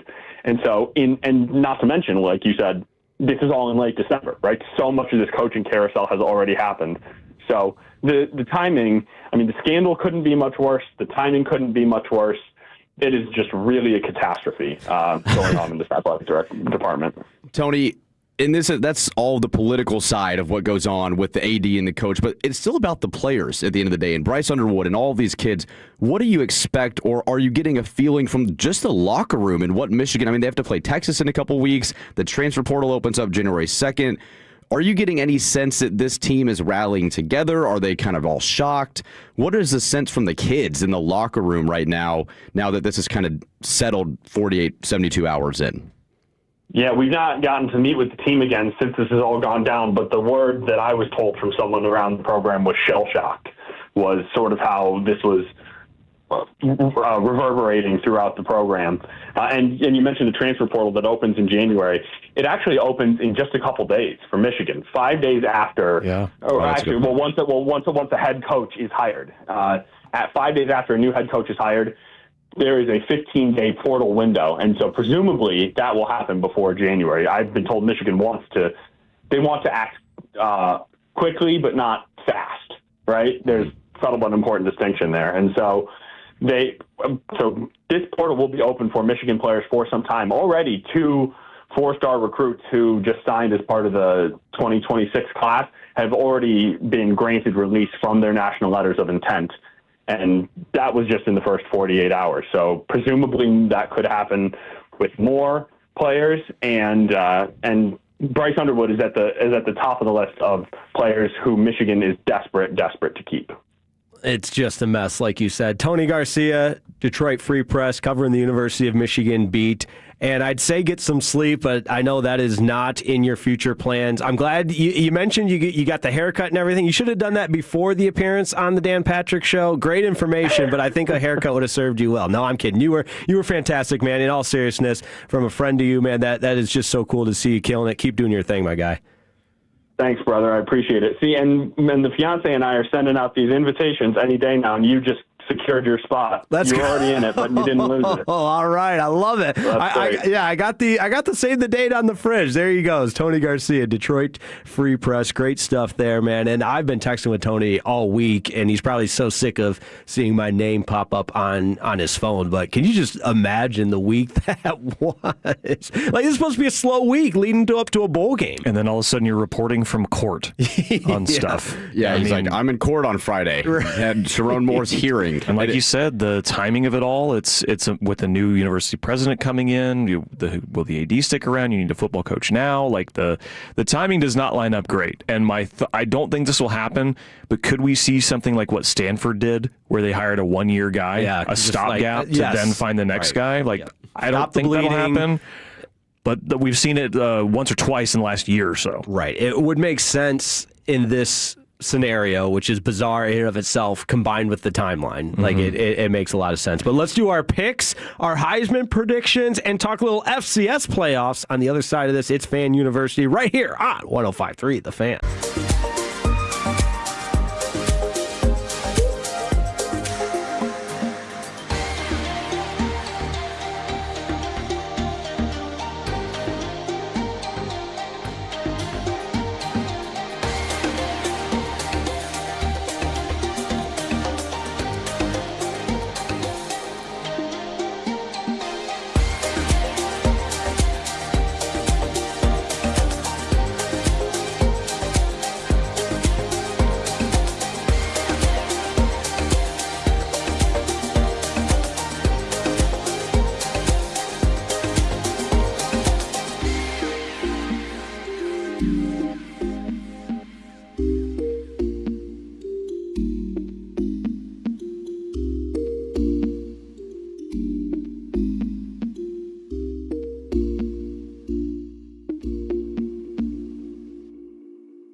105.3 The Fan.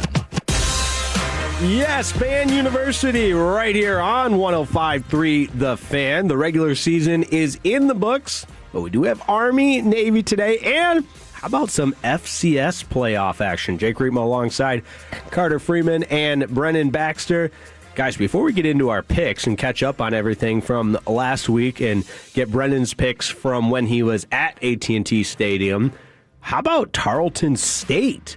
Kicking off right now. Yeah, getting ready to kick off at home.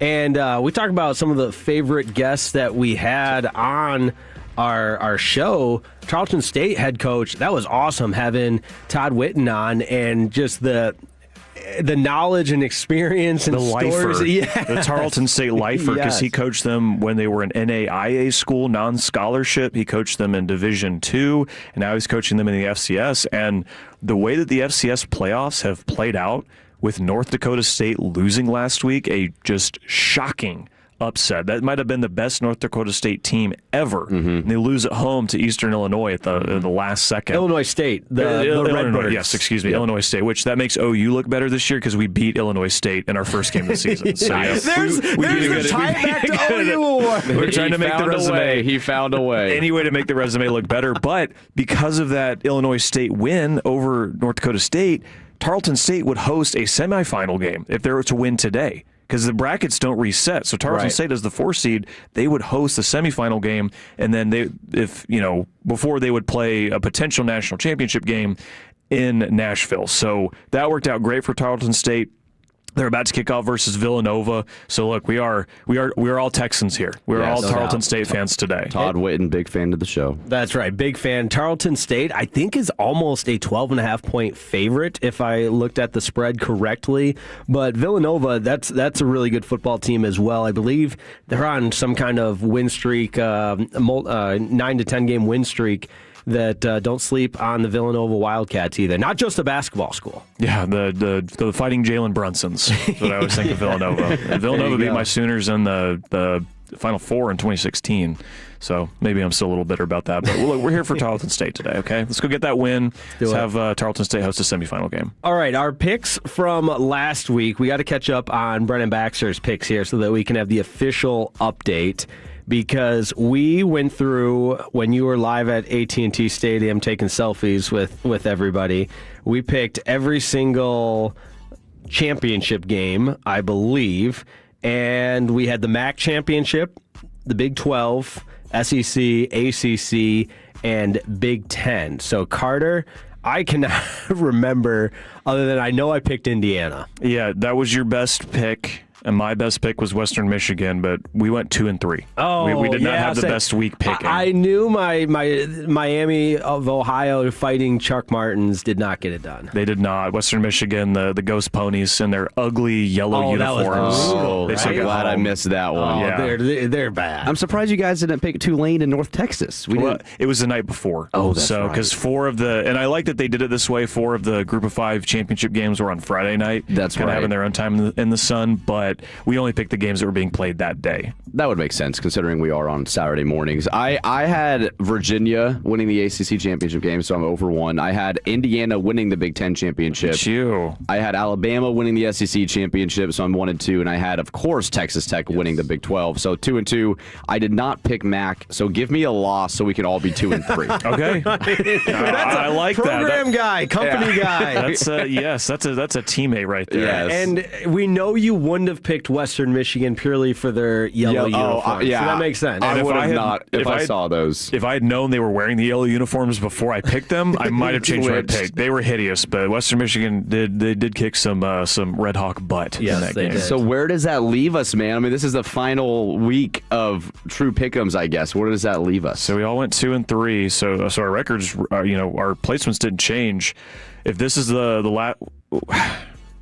Well, we're picking games today, so we'll still have more in the future. That's true. But for the regular season, our champion by 1 game, Brennan Baxter. Another award. Another award for Brennan Baxter for the day. Yeah, man, this is getting crazy. Right, that's 3 awards it's a lot of you're bringing hardware. home. So you were 44-29. I was 43-30. Jake, you were 41-32. So all of us picked 40 or more games correctly. Yeah, for as embarrassing as it started for me, I'll be at I got third out of 3, but I'm on the podium. I got a bronze medal. Exactly. And look, we all picked Alabama to win the SEC title last week. That did not go well. I blame Jenna. I do too. It's her fault. The way that they looked against Georgia gives us all questions, I think, about them going into the CFP as well. And there's rumors that Ty Simpson is dealing with a herniated disc in his back, which has affected his play over the last month or so. There's rumors Kalen DeBoer could be interested in the Michigan job. There's a lot of weirdness, a lot of weird vibes going on in Tuscaloosa. But yeah, that did not work out well for them. They didn't score for the first 45 minutes of that game or close to it. It was not a good look. It was ugly. Yeah, don't worry. We, instead of seeing how sorry Alabama looked, we were just enjoying ourselves at Texas Live and eventually a Big 12 sportsmanship conference that somehow we managed to sneak that we earned our way into. Yeah, there you go. Yeah, I'm sure they were really happy to have us there at the Lowe's Hotel. The Lowe's Hotel there in Arlington. We were hanging out with great Division I athletes like ourselves. Right, we fit in really well there. Carter. Hey, Jake was a college athlete. Yeah, so these athletes not Division were I, a little bit bigger and stronger than me. But hey, we had a good time. All right, let's pick today's Commander-in-Chief trophy, Army versus Navy. Here's the line. Navy, 6.5-point favorites, 9-2. The over-under set at 38.5. I'm kind of tempted to take the over. I mean, 20-20 would get you the over.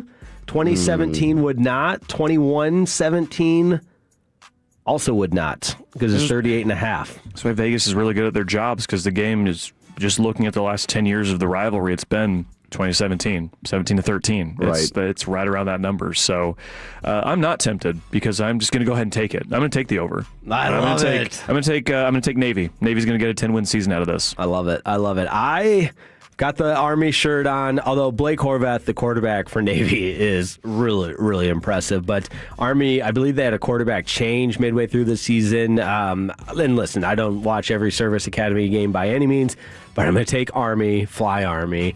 Go Army, beat Navy. I'm going to take Navy the under as well, too. I think the weather in Baltimore, I know there's a huge storm coming in from Canada. Some vortex is bringing a ton of weather into the northeast, and so I don't know if they're hitting the snow today, but going to be cold, going to be physical. I think this is going to be a low-scoring game, but I like Navy as well to get to their 10-win season, finish 10-2. And is this a game you guys, one day you really want to get out to? Because it absolutely is for me. I want to attend. I know it moves around. It's not at the same venue. It's always generally, at least in the last 20 years, been at an NFL stadium, right? It's been at the this year it's at Baltimore, or it could be at Lincoln Financial Field in Philadelphia, maybe MetLife, or whenever the Commanders get their new stadium in Washington, D.C., I guarantee you it will be there. But hearing the stories from the G-Bag Nation used to get to go out to the game and cover it and broadcast from the game. So hearing stories of them going to it and just seeing it on TV every year, it's not the most sexy look of football, but it's such a unique experience, I think. The pageantry of it all, yes. too. And there's not a lot of great neutral site college football games anymore. There are a lot of neutral site games like Baylor and Auburn were supposed to play at Auburn to begin next season. That got moved to a neutral site because Auburn could get a bunch of money out of it to put towards NIL and their program and all that. But random games like that don't really do it as much for me as a game like this, where every year, neutral site, you basically get 50-50 Army-Navy fans. I think it's really cool. That's awesome. This just popped into my head, but do you remember when Tennessee and Virginia Tech played at the Bristol Motor Speedway? And you sat a mile away from the stadium because Bristol Motor Speedway is ginormous, and the interior of the raceway is not the size of a football field. It's much bigger. Right. So the football field was this tiny little thing right in the middle of this giant field in the middle, and then all the people in the stands are sitting. But there were 150,000 people at that game. I was just going to say, that. the reason that sticks out to me, I don't know if it is, but I feel like that set some kind of record. But let's pick some bowl games. We got the Celebration Bowl, South Carolina State versus Prairie View A&M. And that is, I believe, today, right? That's actually just kicked off. It just kicked off. That's the 11 a.m. game. There you go, at Mercedes-Benz Stadium in Georgia. These will not count against our regular season records. Yeah, But, Brendan's already taken that home. That's right. This is a Thank you, bonus. guys. I've already taken my award. So. Yeah. You won't the have World to, Traveler Award. No Reggie Bush. You won't have to return. Thank you. I appreciate it, man. South Carolina State versus Prairie View A&M. I'll go South Carolina State just for the heck of it. Both teams have won 9 or 10 games. I mean, these are the Celebration Bowl. It always matches up to the best HBCUs in the country. Just for the sake of being different, I will go with Prairie View A&M. Look, my parents went to Texas A&M, so I'm an A&M guy of all sorts. So here we go. I'll go with Prairie View. I really like the state of South Carolina. Great golf. Great golf. Phenomenal golf. I'm going to take South Carolina State. Where is South Carolina State? It's in South Carolina. South Carolina. I don't know where in South Carolina. I'm sorry. That was like the lowest hanging fruit, but I had to grab it. You grabbed it, and that's fine. Let's find out. Let's find out real quick. But Orangeburg.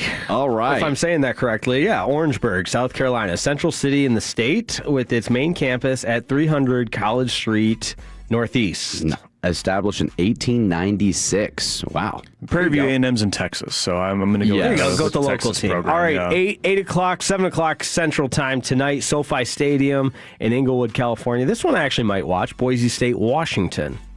This is the last ever LA Bowl. We talked earlier about how the bowl system and the amount of bowls can change. This is the last time you'll see this bowl game, and its existence timing is everything.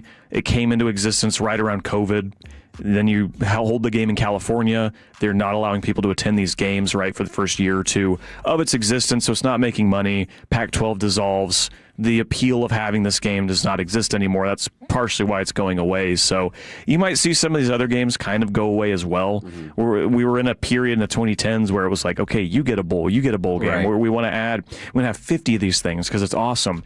That we're probably out of that now. You're still going to see a good amount of them, but not as many as you might have. So enjoy this final bucked up LA Bowl hosted by Gronk, which will be won by the Mountain West champion, Boise State Broncos. Really? Go with Boise State in this one. And I like Washington, too. DeMond Williams Jr. is a fun little quarterback. But there's some rumors about Jedd Fisch that he could maybe leave for Michigan. I don't know. He doesn't seem as happy as he might have thought he would be at Washington.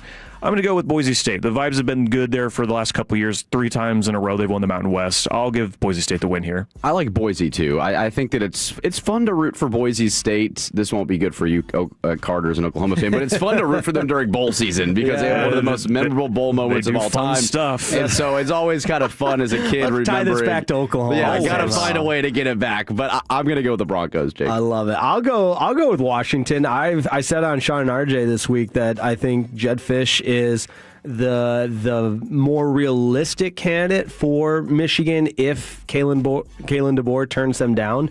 And, not that bodes well for the team doing well in the bowl game if he's distracted by potential coaching opportunities at the University of Michigan. But what Jedd Fisch has done, you talk about a guy that has continued to work his way up. Maybe this is the next opportunity for him at the University of Michigan. So I'll go with Washington. Heisman Trophy. We talked about it earlier. I think it's Fernando Mendoza's award to, what would be the right way to say this? Award to lose? Yeah. Because he's the favorite. But in a conference championship, I know Indiana won it, but they won 13-10. It wasn't like they put on this display of offensive prowess, but they won the game. But in that game, you guys watching it, you had to think that Fernando Mendoza was the better quarterback. Oh, there, absolutely. Right? I agree. Over Julian Sayin. I think Julian Sayin lost it last in the Big Ten championship game. But you look at Diego Pavio, my brother and I were talking about this last night. The Heisman Trophy it's not an MVP. It's not a most outstanding. It's just its own thing. And so the parameters of what makes the Heisman Trophy winner feels like it's up to interpretation for every voter. So, handicapping it or picking who you think is subjective compared to what a different voter might think. I would agree, too, and I think you look at some of the previous Heisman winners, you've had like Devontae Smith at Alabama, who's a wide receiver, Travis Hunter, who's a multifaceted cornerback and wide receiver, and so there has been... Yeah, don't you forget that, Jake. In the last couple of years. Right, the first ever debate. So I do think that this year, we talked about it, like Pavia is probably the most dynamic player of the 4 in the sense that he's very brash, and he's kind of like Johnny Manziel, and he's outgoing, and he's got the flamboyance and the personality, but Mendoza's on the best team in the country. He had 39 total touchdowns, only 6 interceptions. I mean, this guy has earned the award. It's just kind of boring because Indiana has just been a little bit boring and has crushed everyone they've played and then found a way to beat Ohio State in the Big Ten Championship. And I think we're all just like, really? Like, we're just going to give it to the Indiana quarterback? But yes, I think you are. Yes, I'm with you. Fernando Mendoza is going to win this award. And like I said, watching that game last weekend between him and Julian Sayin, dueling quarterbacks, some of those throws Mendoza made over the middle of the field were to Surratt and to Becker were just like, okay, I see the vision here. Like Pavia's numbers might be slightly better in some regard. And look, Diego Pavia won 10 games at Vanderbilt. Like, that's another thing we're not talking about. That's what the 469 argues here. I think it's a really good point, and it goes back to my original point that the Heisman Trophy allows itself to have, counterpoints, and this is a really good point from the 469. If you put Mendoza on Vanderbilt, they're 500, but if you put Pavia on Indiana, they're also undefeated. I disagree with that. I think because Fernando Mendoza's not sexy, you think, oh, okay, this, he's got such a great team around him. That's the reason. Fernando Mendoza is a very good quarterback who's grown, too. Mm-hmm. I think Fernando Mendoza can win you 10 games at Vanderbilt, too. I don't know about Diego Pavia doing the same thing at Indiana, but I see what they're saying there. And I love the point you make about how the narrative for this award can change every year. Because, look, last year, if it was up to me, Ashton Jeanty should have won the Heisman. In 2015, Trophy. Christian McCaffrey should have beaten Derrick Henry. Christian McCaffrey had 4,000 all-purpose yards that year. He didn't win the Heisman. And that's the thing. Last year was mainly a popularity contest. It was like, oh, Travis Hunter, Deion Sanders, Colorado, we're just going to give it to Travis because he's able to play both positions. Right. But we have seen kind of boring Heismans at times, like Joe Burrow, who was phenomenal, but he's just kind of a boring, cool Joe, just won the award. But then you've got guys like Johnny Manziel, RG3, Tim Tebow, Baker Mayfield, Kyle. Did Kyler Murray win the Heisman? He did. Yeah, Kyler, that's what I thought. And so you just kind of have like all of these guys. I get Kyler and Jalen so confused during that era. Where they were back to back. Yeah. Baker won in 17, Kyler won in 18, and then Jalen Hurts was runner-up in 2019. In 2019, that's right. I get this. So you've got some of the flashy guys, and then Mendoza's just a little bit boring, but I don't think we should discredit what he's been able to do either. At Indiana. Yes. Just remember, keep that in mind. And here's my hot take. I think that Jacob Rodriguez is going to finish 5th. He didn't get invited to the Heisman ceremony. He'll be the 5th ranked guy, which is just a damn shame. Send him to New York. Jeremiah Love is going to finish 3rd. He's going to finish in front of Julian Sayin. Jeremiah Love in any other season would have been right up there with, if Notre Dame had beaten one of Texas A&M or Miami, Jeremiah Love would be at 100% dueling with the quarterbacks for this award because Jeremiah Love is electric. He's the best running back in the country. He won the Doak Walker Award last night. It's just that you have two guys at Indiana and Vanderbilt leading them to things they've never done before, and Indiana's the #1 team in the country. But Jeremiah Love will finish 3rd. He'll finish over Sayin. That all transpires later tonight in New York. Looking forward to that. The Heisman Trophy presentation. Coming up next, we really are going to learn something in the Baxter class, and this really is coming up next. Our goal is to have you winning every sports debate with your buds.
It's Fan University right here on 105.3 The Fan. Jake Reitman alongside Carter Freeman and Brennan Baxter. The Baxter class is right around the corner.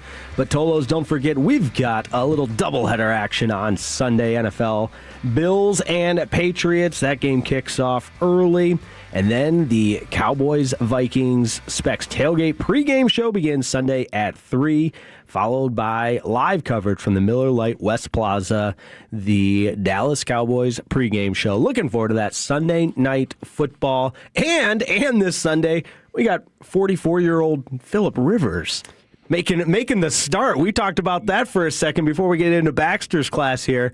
Did you ever imagine Phillip Rivers would be starting in 2025? Game of the week right there. Colts, Seahawks, Phillip Rivers, 44 years old. He's so close to Medicare, man. He's closer to Medicare than he is when he got drafted to play NFL football. So we'll see, man. This is crazy, but it's exciting to see. I'm really interested to see how he is able to move in the pocket tomorrow, if he's able to move in the pocket. Yeah, I mean, he's a grandfather. I know he's a grandpa that was part of the headlines this week, and he was going to be up for the Hall of Fame class this year because his last year that he played in the NFL was in 2020. So it's been that long since he played that he's eligible for enshrinement in the Pro Football Hall of Fame. Now that he's been signed to an active roster, that gets pushed another 5 years away. So he won't be eligible until 2031 now. And this could be for like 5 snaps. You have no idea what's going to happen out there on the field. And is this also not an indictment on quarterback development in today's day and age where you think it's better to start a 44-year-old, I'll say has been because it's literally been just call him a grandpa than it is to, find a younger quarterback to try and do something with, see if you got anything in him. It's better to go get the dude off his couch because he coaches the same system that Shane Steichen does at high school football. It's crazy. But I can't wait to watch, man. This is going to be all of a sudden Seahawks Colts. Never thought I'd say that's must-see TV. It is. That's must-see TV. Absolutely must-see TV. Hey, Tolos, don't forget that Sean and RJ from the morning show, Sean Sharif, is going to be out at Wild Fork on 4700 El Dorado Parkway. Frisco, that's the Frisco location of Wild Fork, and enter for your chance to win one of those one-of-a-kind Tolo cutting boards. So that's coming up noon to 2 today, and I believe Sean Sharif is on his way there right now, and that's in Frisco at 470 El Dorado Parkway in Frisco. And right now, it is time for the Baxter class. It's time for the Baxter class, man. And where else would we need to go? It's officially college football playoff season. So I want us to do a CFP bracket prediction.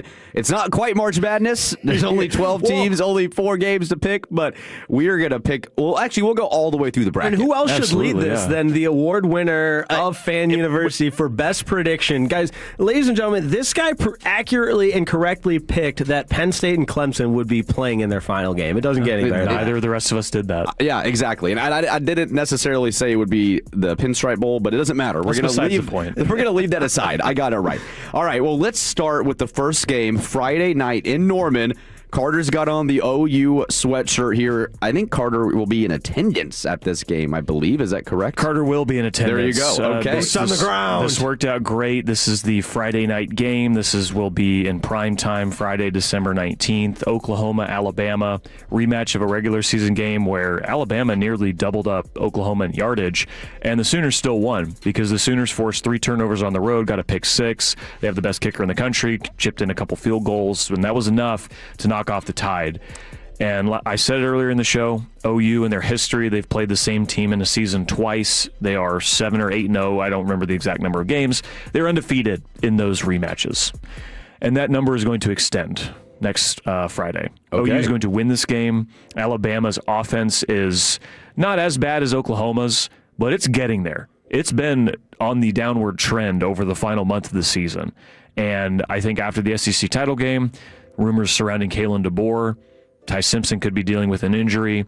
I think going on the road is going to be a tough task against, if not the best or second best, it's at minimum the 3rd best defense in the country that Oklahoma has. Oklahoma doesn't have a ton of guys that are going to be top 10 picks, but they have a bunch of guys who play really well together, and that's going to push them past Alabama in this game. Probably only scoring 17, 20 points, but OU's going to win this game. Okay, Oregon, JMU. Let's get the final four together. Oregon, JMU, Carter. As much as I want the Dukes to win, I do think Oregon's going to win that game. Okay. Give me Dan Lanning and the Oregon Ducks. Okay, and then do you have OU or Bama? I've got Bama. Okay. Miami. You're just trying to piss me off here on a Saturday morning. Okay, so that would set up Bama, Indiana for Jake, OU, Indiana for Carter, and then Oregon against Tech in the Orange Bowl. So we've got that side of the bracket covered. A&M, Miami. A&M hosts Miami. It's 11 a.m. kick.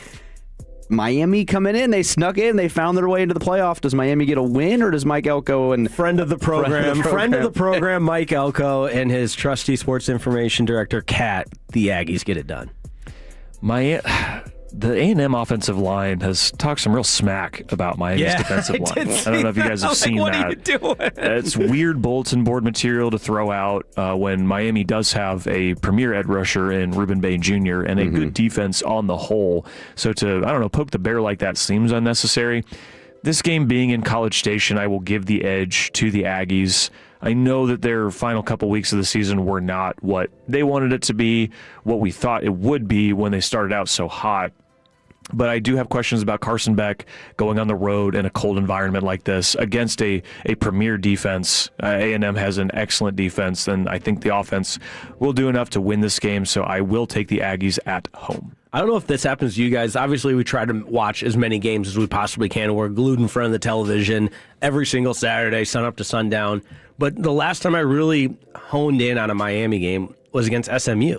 And that just burns in my mind. How can I pick Miami when I watch them, Carson Beck, they're costly turnovers against SMU, and then in the same token, SMU goes to Cal and loses. Because they did recover from that game, win their final four games. They won them all by double digits. They beat Virginia Tech. They beat NC State. They beat Pitt. They beat a lot of teams that Notre Dame beat too, and then once they got together, that's why they flipped them. One thing that concerns me for the Aggies at this point is they tend to start a little bit slow with these early 11 o'clock games. And I think Miami's going to come in with a little more, we want to prove that we belong here, that we were rightfully picked over Notre Dame to be in this. Miami, you had mentioned that probably week 3 or 4, Carter, that Miami might be the most talented team in the country. Yeah. Then they lose to Louisville and they lose to SMU, but those guys are still there. Like, this is a very talented football team. I'm going to pick Miami here to get a win. If this game was at night in College Station, if it was a little more hype, I'm shocked this isn't the Friday night or Saturday night game. They're NFL games on so they don't want to compete. Saturday. They don't want to, of course. Because this is the best game by far. I would think so, too. So they're giving it its own time slot and everything. But look, even A&M at 11 a.m., Kyle Field is going to be It's going to be rocking. Yeah, the South Carolina first half still, that sits a little deeper with me than anything Miami does. And I'm just a little anxious for A&M and how they come out. If they come out strong early, I think A&M could win the game. But I'm going to pick Miami. And then Ole Miss, Tulane. Lane Kiffin's gone. Pete Golding's in. But he let the whole staff coach for I know Lane's such a great guy. What a guy. I think Ole Miss is going to come out of here angry. This game has already happened this year. It was 45-10, Ole Miss over Tulane, so we've already really seen it. I think Ole Miss, those guys are ready to play. They want to prove something. I think Ole Miss wins by 2 or 3 touchdowns. Trinidad Chambliss should have been invited to New York as a Heisman finalist. I think he's 6th or 7th. Didn't quite get the nod there, but he is as dynamic as anybody with the ball in his hands. Give me Ole Miss. Ole Miss isn't going to win by 5 touchdowns like they did last time, but they are still going to win by multiple touchdowns. I think they win in cover. 17.5 is the spread, so I could see that. From the 940, better pick Miami. Don't want Raider Nation coming after you. That's absolutely correct. You knew I wasn't going to pick the A&M Aggies. Come on now. All right. I do think, real quick, I do think Texas A&M got screwed over in comparison to Oregon because Texas A&M's one loss. Texas, I know they don't have this huge, crazy win on their resume, but Oregon's one loss was to the number one team in the country.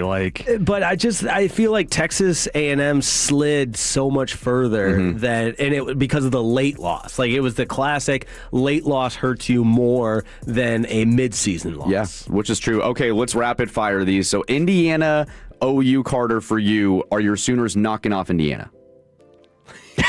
He's grinning. Look at the grin. Say it. Just say it. It's your bracket. It's your production. You can say whatever you want. Indiana's going to win that game. Okay, Indiana. Boo. Texas, take his OU not award so fast, away. my friend. Texas Tech, Oregon. Give me Texas Tech, man. I love it. That is such a weird thing to say, but we talked about it earlier. Texas Tech's not going to be out-physicaled, and there's something about that team this year. Okay. I'm not saying team of destiny, but the way that they've played the entire season, I think they can go up with just about anybody. So I think Texas Tech's going to win that game. I like it. All right, Ole Miss, Georgia. Georgia lost this game last year having the bye, having won the SEC. They were playing a different team in Notre Dame than this Ole Miss team that does not have their head coach. I think I'll still go with Georgia. I don't think Ole Miss, I think they'll get an exciting win over Tulane, first CFP win. That'll be awesome. But the reality of everything, that'll kind of come crashing back down against Georgia, who they already lost to this year. And then that leaves Ohio State and A&M for you. I really want to pick the Aggies. This game would be at the Cotton Bowl, so it'd be a home game for Texas A&M. But that didn't matter last year when Texas played Ohio State at the Cotton Bowl. And everything we saw with Ohio State, they did only allow 13 points to Indiana. And I think they can get their offense figured out because they still have Jeremiah Smith and Carnell Tate. Okay. And so I'm going to go with Ohio State. So you're going chalk 1, 2, 3, 4 into the Final Four. Well, now I don't want to when I realize what I think. That's what Carter's got. Not so fast, my friends. OU's beating Indiana. We're going to get one of these home teams. Right. So I'll homer it up. OU Tech in the semifinal, a classic Big 12 matchup. All right, Jake, who is your Final Four? Yeah, so I've got Georgia and Ohio State, so chalk on that side, in Indiana. And listen, I don't want to pick against your Red Raiders because I think they've just been a tremendous story. You guys know how much I love Dan Lanning, Dante Moore. Remember his high school career in Detroit. He's just a dynamic quarterback, but not good enough. Give me Texas Tech. Come on, I'm very chalked. That's the battle of the big spenders too, right? Yes. Two that are brazen about how much money they spent on their roster. All right, well, real quick, so we've got our Final Four. Who is playing and winning the national championship? You got to lock it in now on Fan University. Indiana against Texas Tech. And Indiana gets it done. It's flipping awesome, baby. Okay, so and then that would be the semifinal. So who would be Indiana playing in the final? Oh, that's right. Indiana plays Georgia. Give me Indiana to beat Georgia. Okay. In the final, I got Texas Tech losing to Ohio State. And I have Texas Tech beating Oklahoma, and then I have Ohio State beating Georgia. And that Fiesta Bowl, Georgia-Ohio State, that's going to be awesome. Indiana, Texas Tech, or Oklahoma, Texas Tech. I think that's awesome. My team was in it.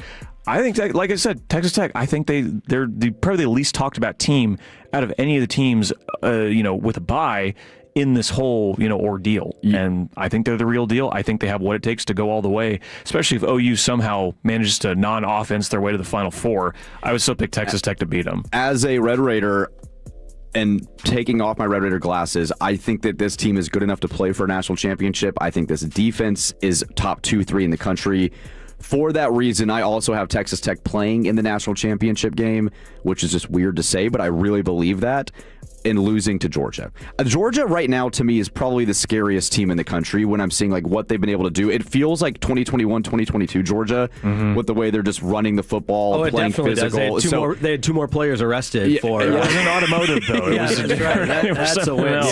It feels like Georgia's right back in the thick of things when they got players getting arrested. Players get arrested, they win natties. It's really that easy for Georgia. Mike Bobo has turned Gunnar Stockton into a really good quarterback. Yeah, that was something we didn't know. That was such an unknown about Georgia, and then all of a sudden, he, outside of the Georgia Tech game where he did really not look good, he's been awesome for Georgia for the entire season.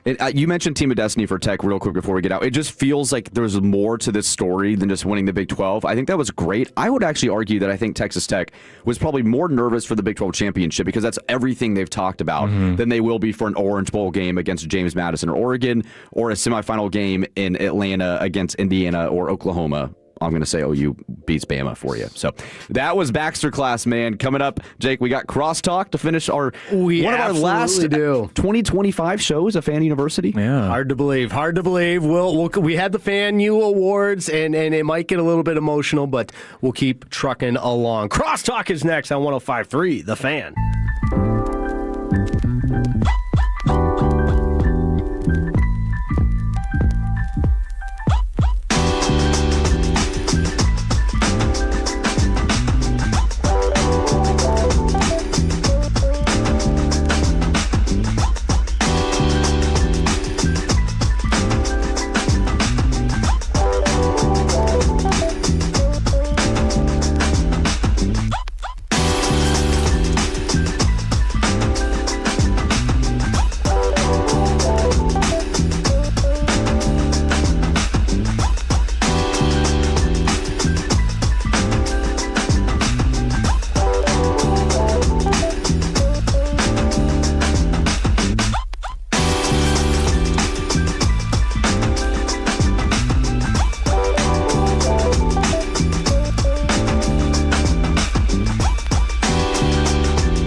It's back to the Fan University, and this segment is brought to you by Classic Chevrolet. If you're in the market to upgrade your vehicle, get to Classic Chevrolet in Grapevine.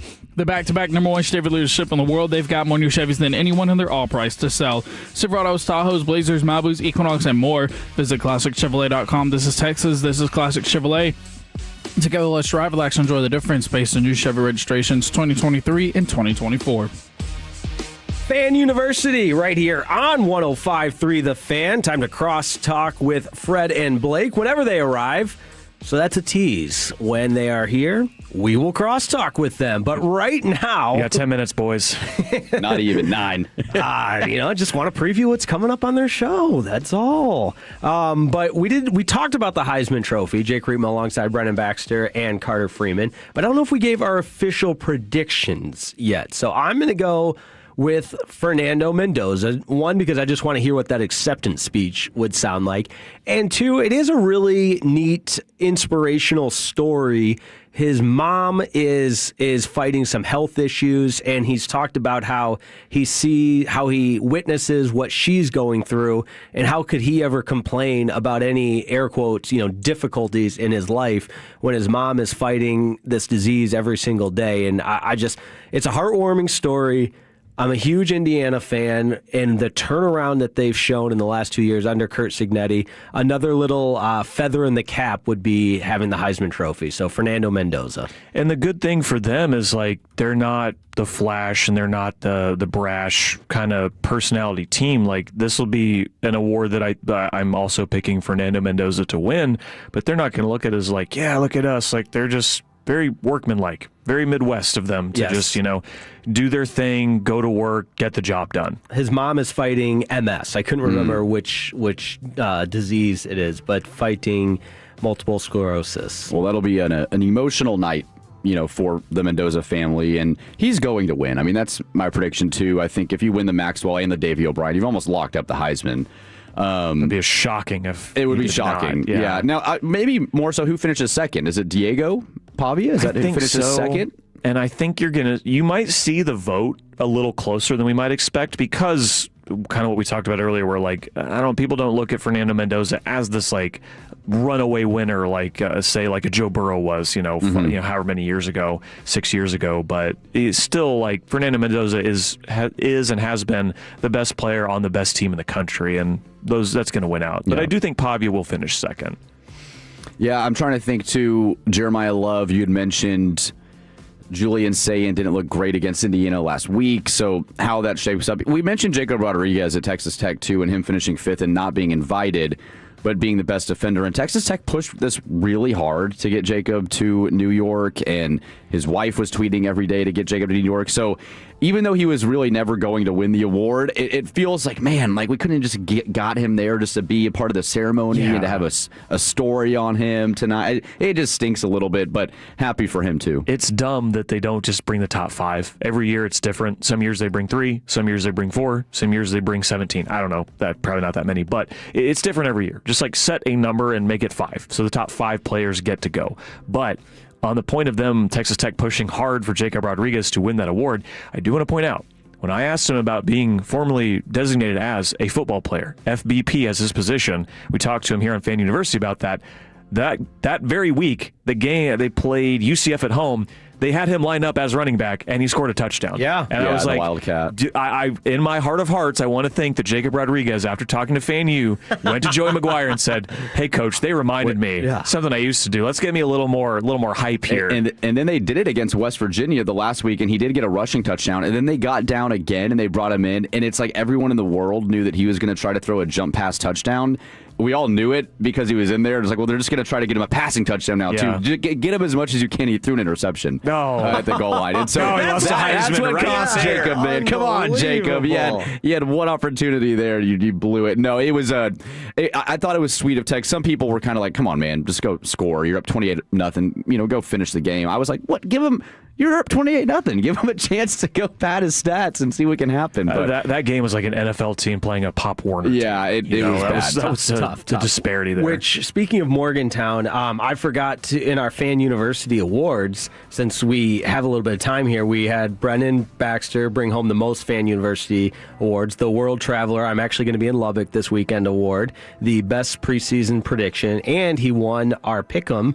And then Carter with the This Reminds Me of OU award and the ability to tie anything to Oklahoma Sooners football. I'm your guy. The Why So Many Cuts award for who's ever producing this particular day. Jacob Ray did a fantastic job all season long, as is Khaki Kevin. And the award I forgot to give myself was the I just took a shot of moonshine, still want me to come on the air award, because that was from the tailgate at West Virginia University, Morgantown. And the way it timed out, we've all been tailgating before. Sometimes somebody offers you a shot, and you would be so rude not to take it.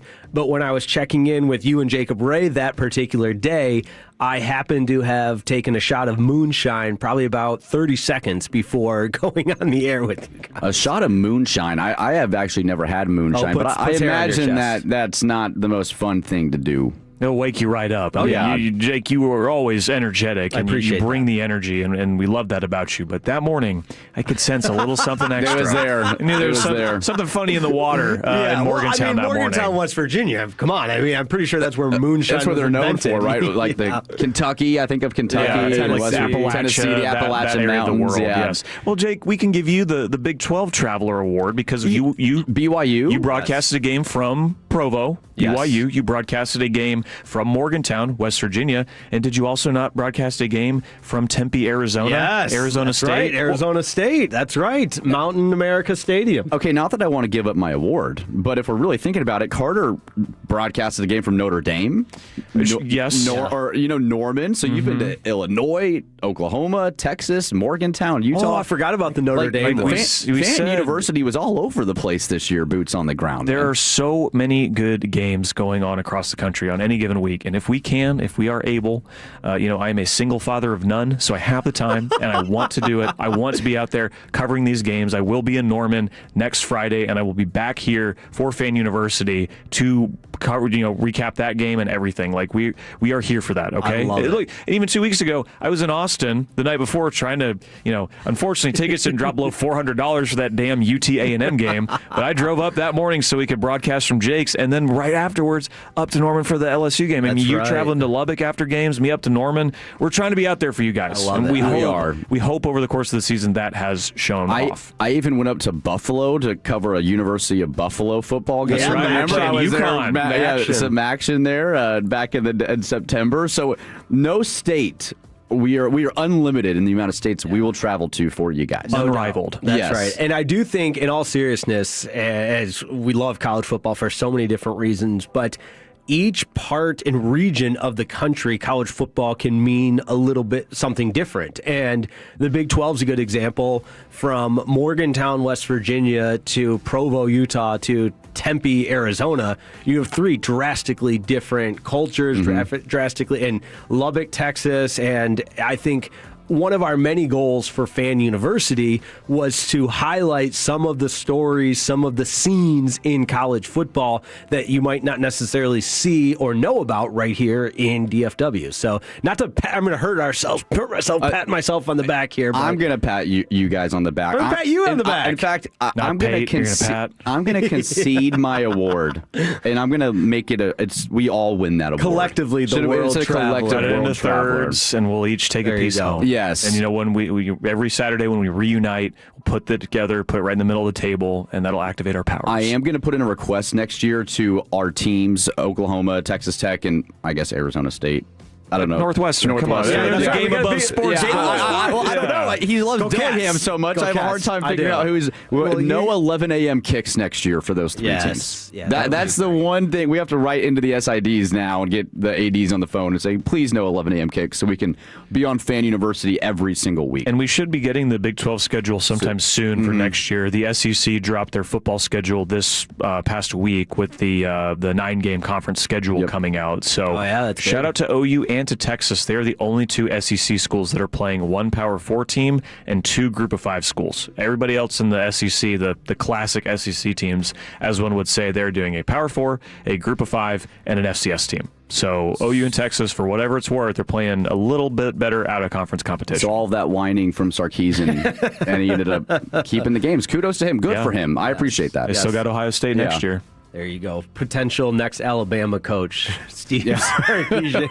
If DeBoer takes the Michigan job, and then I'm just saying, if DeBoer does leave for Michigan, Alabama's number one target would be Steve Sarkisian. I agree. In another world, it would have been Lane Kiffin, but he is kind of set at LSU, one would like to think now. So Fan University will be back with you next Saturday. We'll have Carter's report from Bama and Oklahoma, boots on the ground. He'll be at that game in Norman. For Brennan Baxter, Carter Freeman, our thanks to Khaki Kev on the ones and twos. My name is Jake Riepma. Thanks so much for tuning in to Fan University on 105.3 The Fan.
D&M Leasing Studios. Thanks for turning it on, leaving it on. 105.3 The Fan. Welcome in, DFW. Glad to have each and every one of you on board on yet another overcast Saturday afternoon. But don't let the lack of sunshine in the sky slow you down on this beautiful Saturday morning, Saturday afternoon, whatever we're calling it right now.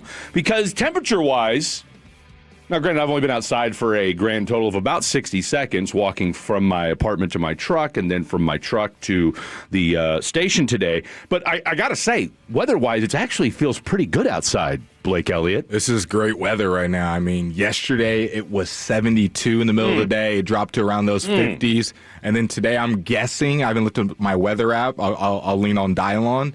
I'm guessing we're around a kind of a 63 today. That's kind of the vibe. That's your guess? What's your guess? I don't have my headphones in yet. What's your guess there, Dylon?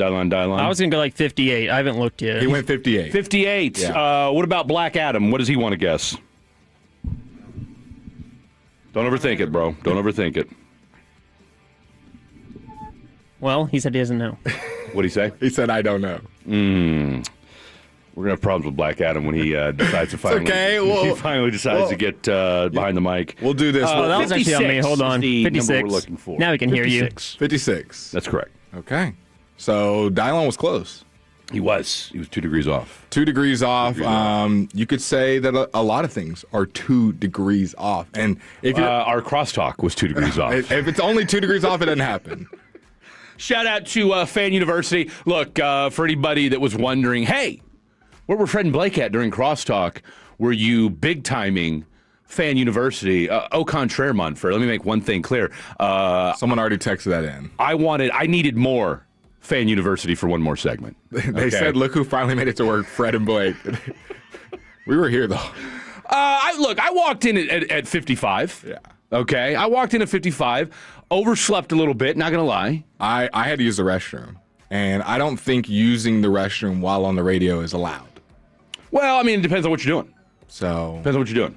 I respect Fan University and didn't want to mess it up by telling them the entire crosstalk that I have to use. You had to go to the bathroom, and I just wasn't here yet. So, again, I overslept and then kind of got busy a little bit I was doing some things this morning, and then next thing I know, it's 11:05. That's what happens when you're having fun. And then I said, well, your boy's got to, jump in the shower real quick. And so he did that. Next thing you know, then I realized, I've got 15 miles till empty on the gas tank. So your boy had to stop at the 7-Eleven, put in $20.07.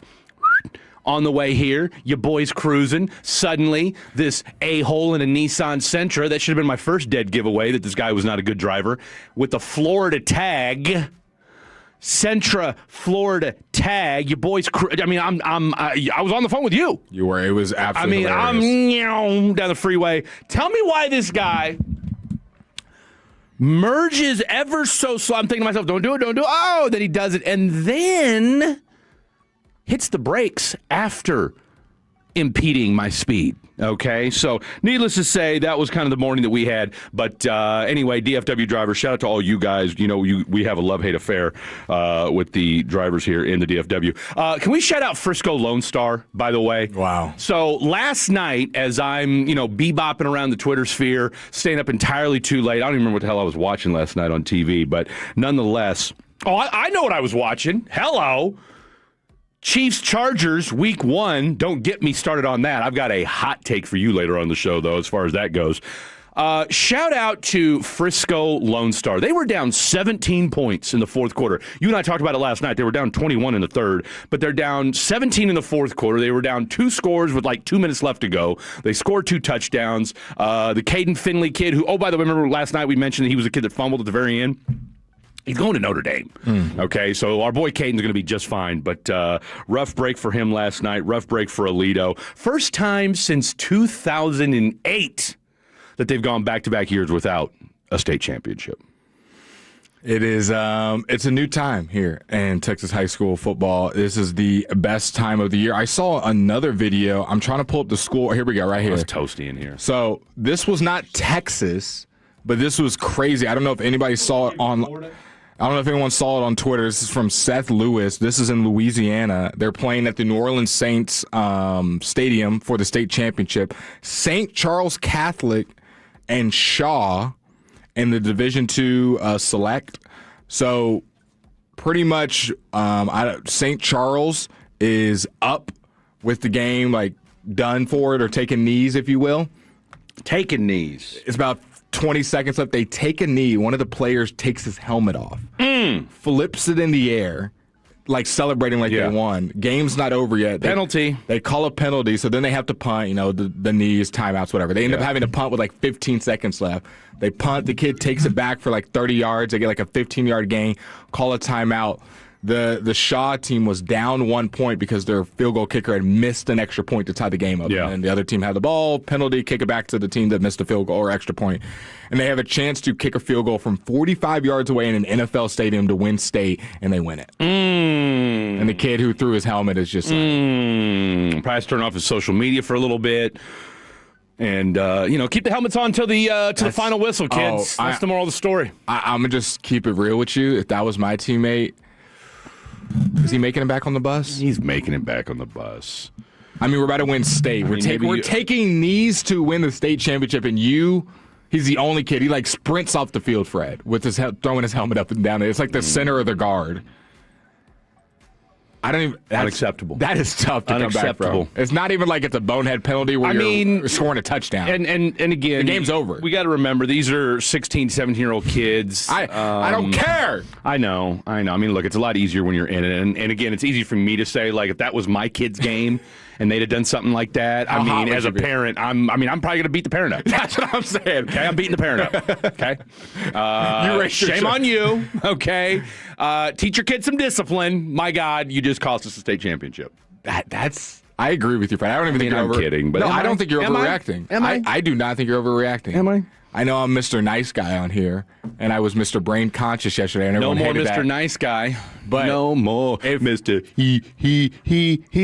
If my son's state championship got cost because a kid started celebrating while taking knees, rough go of it. I'm beating up the parent.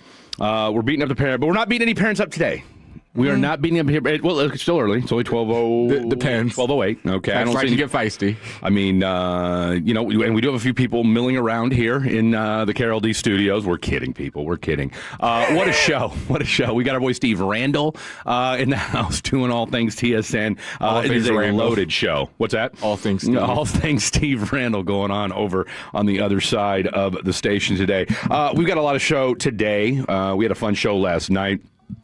Talking all things high school football. And then, of course, shout out to South Oak Cliff as well, as they make state history yesterday with their they became the 8th school in UIL history to go to 5 straight state championships. Can you just, because there's been a lot of games, can you just recap the games that happened yesterday? All right, hold on. Just because there's so many, so it's keeping up with what was today, what's tomorrow. Locally, again, as I alluded to, Aledo falls to Frisco Lone Star 56-52 in an absolute just hell of a game there.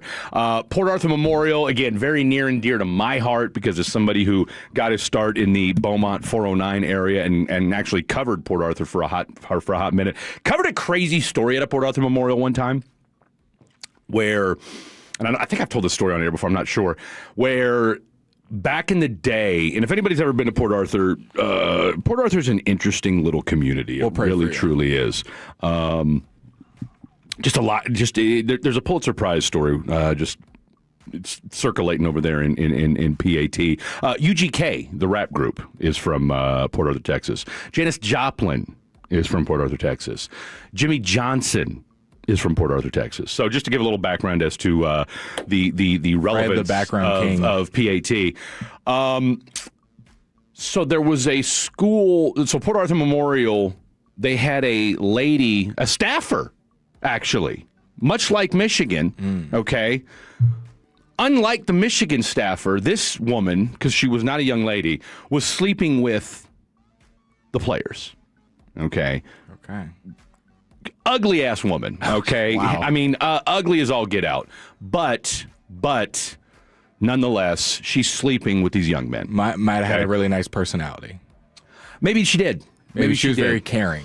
That's one way of looking at it. That's certainly one way of looking at it. So anyway, your boy did a story on, because I wanted to know the psychology of what goes into something like this. Okay, because of course the salaciousness of it was, oh my God, woman sleep, older, not pretty older white woman sleeping with all these fit young black guys, young men. And so that's the headline. So I'm thinking to myself, like, that was the headline they wrote? Well, I mean, that was kind of the overarching story, right? Like, oh my God, how did this happen? So I wanted to get into kind of the nuts and bolts of what goes into it. Older, not looking pretty white woman sleeps with young fit black boys. And it was disturbing on so many levels. But anyway, it's all about control. Oh, people are saying Jimmy Johnson's from Nederland. I mean, look, there's only a sign that as you drive into Port Arthur, home of Jimmy Johnson. So, I mean, I only spent 4 years of my life there. So, again, I like Netherland better. No, it's Nederland, but it's I'm just saying what I like better. I agree, yours is right. Yeah, no. Look, I mean, I'm just telling you guys. I mean, ask Jimmy Johnson; he'll tell you. He's from Port Arthur, Texas. So, anywho. So I asked this therapist, because she was getting into the whole nuts and bolts of what makes a woman want to do that. They say, can you mention Todd Dodge for Port Arthur? Oh, yes. Todd Dodge, also a Port Arthur native as well. I want to say he went to Jefferson. Does that sound someone right? said that. Okay, yeah. There you go. Anywho. You're studying this woman's brain. No. So after the whole it's about control. It's about it's about being taboo. Like there's a risk involved. Whatever. Okay, so we get that part of the story. Boom. Get to the psychology of it. Anyway, me and this lady gets talking. Oh, okay. She's like, well, you're a little bit older. No. You're a little more my speed. No. This woman. I don't know. Frederick. No. By the way, it was all over the phone. And a cup of tea for you. She said, so I had just turned 30, and I'm thinking to myself, like, oh, I'm never going to get married. What's going on? Here's what she said. True story. This girl turned into your therapy. She sure did. How we went from women sleeping with students to, hey, you got problems, Fred. But it wouldn't be the first time, probably won't be the last. So we get in this conversation. Boom. Next thing I know, she's like, look, if you get into your mid-40s and you're still single and by yourself, she goes, good luck.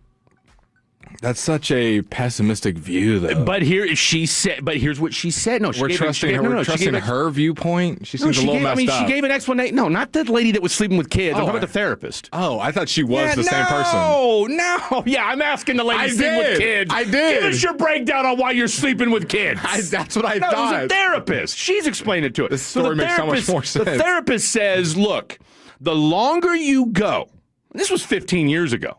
The longer you go by yourself, okay, you get set in your ways, and the idea of living with somebody else becomes further and further removed because you are set and you know how you like. And but why 40 is the marker? Why can she didn't say 40 was the marker, but she said the older you get. Okay. And so she said because she goes kind of when you hit those mid 40s, it even gets that much. It really starts to get harder. Some other Port Arthurs, Jamal Charles. Oh, absolutely. And then someone said, which Jimmy Johnson, the racer or the coach, Fred?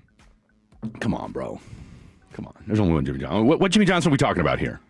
We're in DFW. No one in their right mind is talking about Jimmy Johnson, the race car driver in Dallas, Texas. He is a strong number 2, though. Yeah, if I'm in Bristol, Connecticut, I'm in DFW. I'm talking about Jimmy Damn Johnson. The hell are we talking with the race car driver, the football coach? Get out of my face. The race car driver. I'm kidding. It's a football guy. Do you ever think about that? Iconic names that are the same, and it kind of stinks for the junior. Like Jimmy Johnson, the race car driver. We tell you something about Jamal Charles, though. There's always a more popular Jimmy Johnson. We tell you something about Jamal Charles, though, real quick. I don't know that we have done. Like, I don't think people truly, and there was scuttlebutt about anyway. That dude, there was rumors that he was illiterate coming out of high school. Jamal Charles. To see him where he's at now, public speaking and his ability to talk and do interviews and what have you, versus where he was at. I interviewed him the day he got drafted because I was at a draft party for another Port Arthur kid. Wow. And it's just, again, it's a testament to Jamal Charles, to where he was at when he got out of high school, going through UT, and to where he's at now is nothing short of a incredible move by him. So shout out to my boy Jamal Charles. I'm going to share with the Tolos all the sports that is going on today. Dylan, Fred, if you hear one that interests you, just interrupt me and say, that game interests me. That game interests me. We've got Stars at Panthers at 7 o'clock tonight. That game interests me. There we go. There's one ding. Dylan, no? I mean, yeah. Stars are good. I didn't feel the passion. Is Dylan mad at us because we haven't? Maybe he's mad because we haven't introduced him yet. Yeah, maybe he's mad because we've not formally introduced. By the way, Fred Davis, Blake Elliott, alongside the one, the only Dylan. And if you're wondering who Black Adam is, it's one of the newest hires here at 105 through the Fan. I don't think we're allowed to speak on it yet. What do you mean? I mean, he's literally been here for a week straight. I know, still. I'm not saying we're going to let him talk on the radio, but I'm just saying, like, he's milling around. He's got his Pirates gear on, so he's a North Texas grad. Already far more accomplished as a North Texas fan than anybody else here at this radio station. So I just want to put that out there for what it's worth. Okay, Army versus Navy. Oh, give me that all day, bro. Okay, Fred's interested. That's a fun game. It's a fun one. It is you know what? Give a bell ring for that response. Bell ring for that response. That game is at 2 o'clock. Go Navy! Boise State versus Washington. I'm out. Okay. No comment. No words said. The last two sporting events that people would care about, I think. I mean, we've got soccer on. We've got UFC fights tonight. We got some. Who's in the soccer game? Soccer games? Yeah. Right now, we've got Fulham versus Burnley. Fulham versus Burnley. And then we've got Wolves. We're going out to the pitch today. We've got Wolves versus Arsenal. I can't wait to watch Arsenal. Whoa. 2 games have already, the match has already been conceded. The match has already been conceded. What happened? Liverpool versus Birmingham. Brighton, I mean. Brighton. Liverpool. That's my mate's favourite team. Liverpool 2-0. Damn Liverpool. And Chelsea beat Everton 2-0 as well. But what a game. The what NBA basketball, before we get out of here, the Knicks versus the Magic in the Cup semifinals, and then the game we're all waiting for.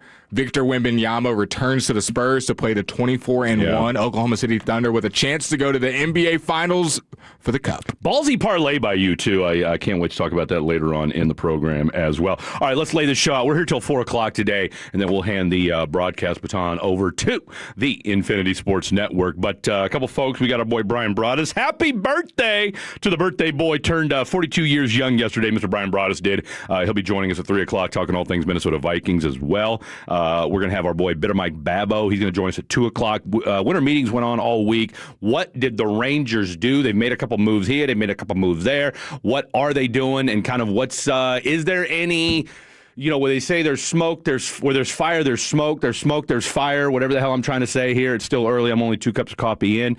But is Corey Seager really not going to be a Texas Ranger when the 2026 Major League season starts? We'll find out from Mr. Bitter Mike Babbo. But when we come back, what is one, maybe 2 players that Blake and I have our eye on tomorrow for this Cowboys-Vikings game? Lot to get to. Don't go anywhere. This is The Fan After Dark on a Saturday. When your friends say, hey, did you hear? You can proudly say, I heard it on The Fan. Keeping you sports informed with some quality laughs along the way. Turn it on and leave it on. 105.3 The Fan, The Odyssey.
In a car or truck wreck, call Frankel first. 214-817-333-3333. With Frankel & Frankel, there's never an out-of-pocket cost. They only get paid when you win. Frankel & Frankel, the go-to car and truck wreck attorneys in Dallas. Liverpool! From the 210-210. Fan After Dark on the weekends. Blake. Fred. Dylon. Black Adam. 817 said, you said Brian turned 42. I think you're off a couple years from the 817. No, Brian did turn 42 yesterday. You guys just need to open your eyes and realize what's in front of you. The Dallas Cowboys are in front of you, and the talk around them has been interesting because I've seen some people saying, we got to start giving the Cowboys credit. They've done nothing to deserve it. They're not going to win out and stop just Cowboys playoff hopes. I've also seen chatter of, have you seen how the Eagles are playing? Jalen Hurts might get benched. They should draft a quarterback. They're going to fall apart, and the Cowboys have an easy schedule in front of them, and they've been a good team minus the Lions game. So there's two sides of the coin. People that completely believe in the Cowboys and believe in the Eagles' downfall, and then people that think that just the Eagles are going through a dry spell, and this was just a little bit of fool's gold in that Thanksgiving week from the Cowboys. Which side of the coin are you on? 877-881-1053, the Franklin Frankel Injury Attorney text line. Text in right now. Put your money where your mouth is. Do you believe in the Cowboys? We are one day away from them starting the table run, from putting it all on black, the roulette table. We're walking up to the table this week, and we're getting on the flight. Do you believe in this team, or are you going to be... We can drive to Oklahoma, though, too. We can drive to Oklahoma. I mean, I just don't want people being wishy-washy. Oh, I don't believe in this team. Then they beat the Vikings, and let's just say, God forbid, not God forbid. It would be crazy. No, God forbid. No. It would be crazy if the Eagles would lose to the Raiders. Like, say those two things happen. If the Eagles lose to the Raiders tomorrow, that would be, the biggest win, loss, whatever you want to frame it, of the NFL season. Yeah. Like, that, Then there's real questions about Jalen Hurts, them drafting a quarterback. Now, that said... It is Tanner McKee time. Or no, it's Kenny Pickett time. The Chiefs lost to a woeful, and I do mean woeful, Raiders team a couple years ago on Christmas Day. Christmas. All right. Wasn't about Jack Jones getting picks? I think he did. I think he got a pick 6 against Mahomes. Aiden O'Connell didn't complete a pass after the first quarter. They beat the team. And they still won. And then I want to say they did like a lap around Arrowhead Stadium after they won. Chiefs didn't lose a game after that. Went on to win the Super Bowl, right? So... Again, could that be the Philadelphia Eagles this year? I mean, I don't know. I think they've got a lot more problems, though, than that Chiefs team did going into that particular game. And they are banged up, man. When you're missing your best offensive lineman and your best defensive lineman. Yeah, I mean, look, Jalen Carter's been kind of all over the place anyway, as far as this season goes. I mean, he's already missed a couple of games. I mean, how it doesn't help when you're spitting on the opposing team before the game even starts. Landon Dickerson's been kind of banged up all year long. Malata's been kind of... Malata's been, and so, I mean, again, this has been a very topsy-turvy, up and down. Has there been one constant on the Eagles all year? Inconsistency and yeah, I mean, the consistency has been the fact that they've been inconsistent, and there's just been chatter and drama. Maybe Devonta around Smith. This team. I feel like he gets 40 yards every week, win or loss. I mean, and he doesn't say anything. I mean, that's that. But again, that's the dichotomy of this team is that even in your own receiver core, you've got A.J. Brown, who has never seen a microphone he didn't like, versus Devontae, who goes in, does his bit. I mean, he's a true lunch pail guy. Clocks in, does his job, clocks out, and then I'll see you on Sunday. Mm-hmm. And that's him, and that's Devontae Smith. Saquon's had games where he's had 130s, games where he's had like 12. It's been a very awkward year. And, of course, the chatter coming out of Philadelphia, whether it's been, again, is it an issue with Kevin Patullo? Is it an issue that Jalen Hurts doesn't know what he's looking at? And then, of course, the question I've been asking all season long is, as a Sirianni defender, I'm starting to lean away from that because for a guy that's allegedly an offensive person, I'm not saying you got to take over play calling. Can both be true? What's that? Patullo and Hurts. I think it is a combination of both. I think we've spent a lot of time. Sometimes we did it with the Cowboys. Which one is more? Which one is this? I think both can be true. I think the coordinator after coordinator finally caught up to them, and Jalen Hurts is not a true pocket passer. I think Jalen Hurts is a good quarterback, but I'm just talking about pocket passing, just passing in general, if you will. Reading the defense and splitting hairs and anticipation, big arm, accuracy. That's never been things we've said about Jalen. It's been It's been ways to kind of dissect the play, use his legs, and make big-time throws. That's been his calling cards, and then obviously winning football games. If you want to see a system quarterback, like we talk about who's a system quarterback and who's not, I hate that phrase or that turn, especially like, oh, well, Brady was a system without Belichick. I think it's just kind of like playing within the offense versus like playing with outside the offense. Josh Allen plays outside the offense. He is making. Josh Allen's a freak, right? And it, once Lamar Jackson used to play outside the offense. Now I feel like he's playing too much in the offense. But I think Lamar's hurt though too. I agree. But no, I think when you look at a quote unquote system quarterback, I think that is Jalen Hurts though. To the highest level. Yeah. I think Jalen Hurts, for better or worse. I think Jalen Hurts epitomizes everything that what you look up what a system quarterback is, because for me it's just too. If you have the best system and plan like they did last year, he looks great and they win a Super Bowl and everyone's put him in the top 5. When it's the next year and they don't look great and you've got some uncertainty, don't got the all-stars, don't have a great O-line, then he looks like a bottom 10 quarterback. So I think but I agree with your point. That offensive line hasn't been bad. I mean, and I don't think I'm just saying they're not top 3 this year. But I don't even think the offensive. I mean, think about it. I don't think the offensive line is bad enough this year to where it's you said to yourself, "Wow, this guy's really under duress every single play." No, I just don't think Hurts is that good. So then when the offensive line is not top 3 level, it adds a little more. It exposes it, because then what are you not able to do? Run the football. Then what are you able not to do? Then they can pin their ears back and know you're just passing. And then you've got A.J. Brown bitching for the ball. So, like, there's a lot of things that happen for the Eagles that it's just so predictable. And don't take my word for it. Every player that's played them goes on a podcast and is like, most predictable offense I've ever played against. No, and then you had, who was it, was it our boy Nashawn Wright? I think so. Who, when they asked Cowboy. him, was he predictable, and he winked into the camera when he did that. So NFC Defensive Player of the Month, former Cowboy, by the way, out there with Al Harris in Chicago. Yeah, but let's be real. Do we think he'd be doing the same things in Dallas right now? Probably not. No, but it just stinks. No, it does. It does. Lead the league in interceptions. And it'll probably stink when Trayvon Diggs goes somewhere next year and plays better. But at the same time, I think you've. I mean, I do we think Green Bay? I don't know that he would. I don't know that he loves Micah.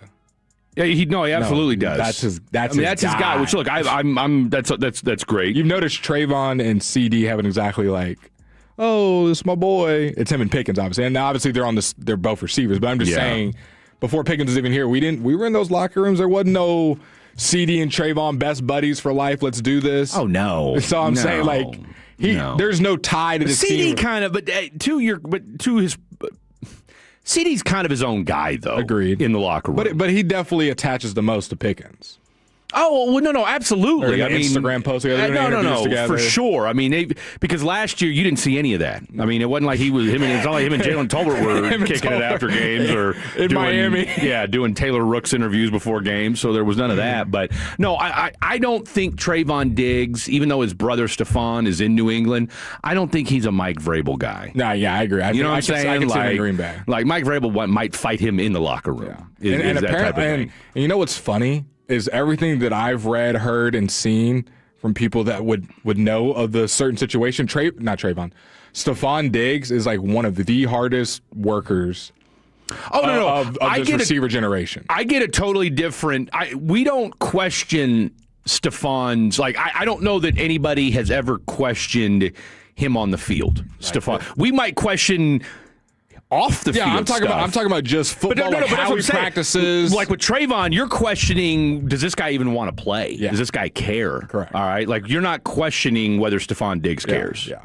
I'm not putting Stephon's boat stuff and stuff. But again, that's off the field that's stuff. Off the field, it's off season. You might not like it. Snort the pinkest of the pink when you're off the field. But when he's practicing, when he's rehabbing, this guy is legit. If you don't know, if you think I'm just talking, he'll get in your face. I mean, even Josh Allen said that him and Stephon were still cool, and that maybe things didn't work out the way they expected them to or intended to. I think that's one of the greatest compliments you can get when you hear other players saying, like, I've never seen someone practice so hard. Yeah. Because you know how many players they see through high school, college, NFL teams around, and you got an NFL veteran saying, I've never seen someone practice so hard at the receiver position. You got to, though, man. You got to. Because people also, funny enough, said that about AB, too. Oh, look. Antonio Brown was like one of the best practice players you've ever seen. Obviously, then they go off the field, and it's because you're so locked in. No, Antonio Brown, when you release. I think the thing that we forget with some of these guys is, yes, you can. It's possible to be an absolute freak and dog on the field, because sometimes I think the thing that we forget, and having worked with professional athletes and just talked to them about it, when you take away that regimen, routine, and discipline from these guys, they do tend to lose their minds a little bit, right? I mean, think about it. You've been doing the same thing at the highest of levels for 20 years. I was just talking to my boy Cam, who didn't do it for 20 years, Larry Brown's son that just moved down here, and he was talking about waking up early. He's like, I don't know how to not wake up at 6 a.m. It doesn't matter what I do. That's it. And to eat at this certain time and to go to sleep at a certain time. I've been doing it since I was like 8 years old. That's all they know. I've been playing D1, yada, yada, yada. So it's a hard regimen to break in, especially like you said, if it's an NFL veteran who's been doing it for years and years. I mean, how many I've talked to NFL players who, after they retired, were sitting in their closet after, when training camp came around because they didn't know what to do. And it's like, you're so like, all right, you're a week away from training camp. This is when you start packing up. This is when you start getting everything lined up, set everything at home. Boom, this is what we're going to do for the next, month and a half. And then, boom, when that hits, then you're like, okay. Because time moves on. The game moves on without you. And no matter how good you were not, unless you have that post-NFL or basketball or whatever plan you have, it takes a little while to kind of regroup and figure out what the hell you're going to do. So one player that, again, we've talked about this throughout the course of the week. You mentioned a tight end. That's somebody that you're going to keep an eye on tomorrow, which, by the way, makes sense, especially now in light of yesterday's injury report where Ferguson, our boy Jakey Jake, is a questionable for tomorrow. Will these questionable players play? And who are the players that we think will stick out in tomorrow's game versus the Vikings? We will discuss that next on the Fan After Dark on the weekend. Hi, this is Pete Thompson from the Consumer Team. If you're dealing with a furnace breakdown, call the On-Time Experts. 7 days a week, they'll be at your home same day, or the service and diagnostic fee is free. And their technicians are here to fix your furnace and get you warm again, and not just try to sell you a new system you may not need. Set your appointment online right now at theontimeexperts.com. Theontimeexperts.com.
Cowboys Dive on Love of the Star, DFW's #1 Cowboys podcast with Brian Broaddus, Zach Wolchuk, and Eric Chiafalo. Presented by the On Time Experts, keeping Cowboys fans comfortable all season long. Subscribe to Love of the Star wherever your favorite podcasts are found.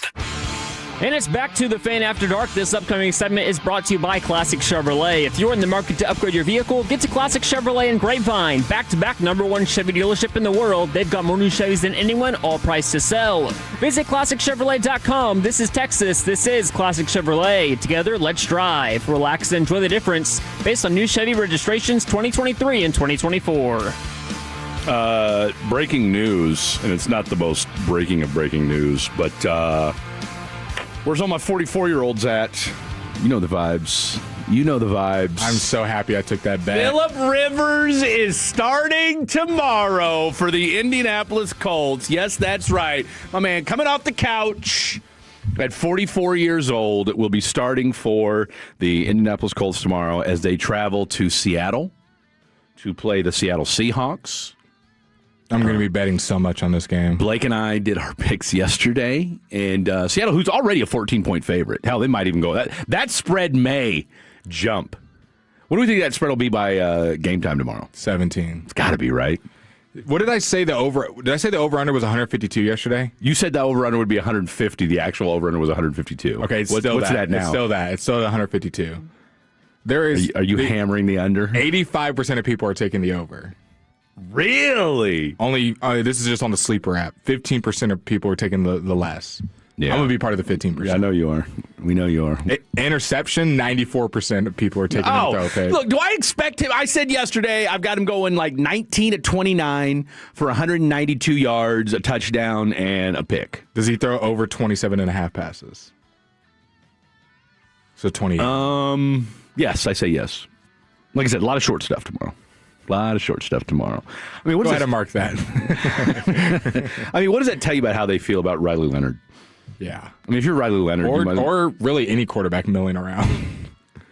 Well, I get the part. I saw the Cam Newton crash out finally. Yeah. I mean, he crashed. He crashed. I mean, he was banging the table. It's like I thought y'all were just overreacting. I saw the video. No, I mean he was bugging. I like Cam Newton, but Cam, the last time we saw you, you weren't great. Like, you were terrible in New England. And let's be honest. And in Carolina. And let's be honest. I love Cam as much as the next guy. Cam is a little bit more than just bringing in a quarterback for a spot start. Like, you're getting all the cameras behind it. You're getting the whole Cam Newton experience. And let's not pretend like Cam Newton is a... Part of what made Cam Newton great was the fact that he could run. Yes. Right? Like, he was a true dual threat guy, could move around, what have you, play breaks down, all right, boom. And oh, by the way, and no fault of his own, because he was such a monster at quarterback, like physically. You know, there were a lot of times that dude would get rocked, and what would normally be a roughing the passer penalty, for whatever reason, wouldn't be called against our boy Cam Newton. If the Colts beat the Seahawks, it would be one of the best wins of the last, 3 years.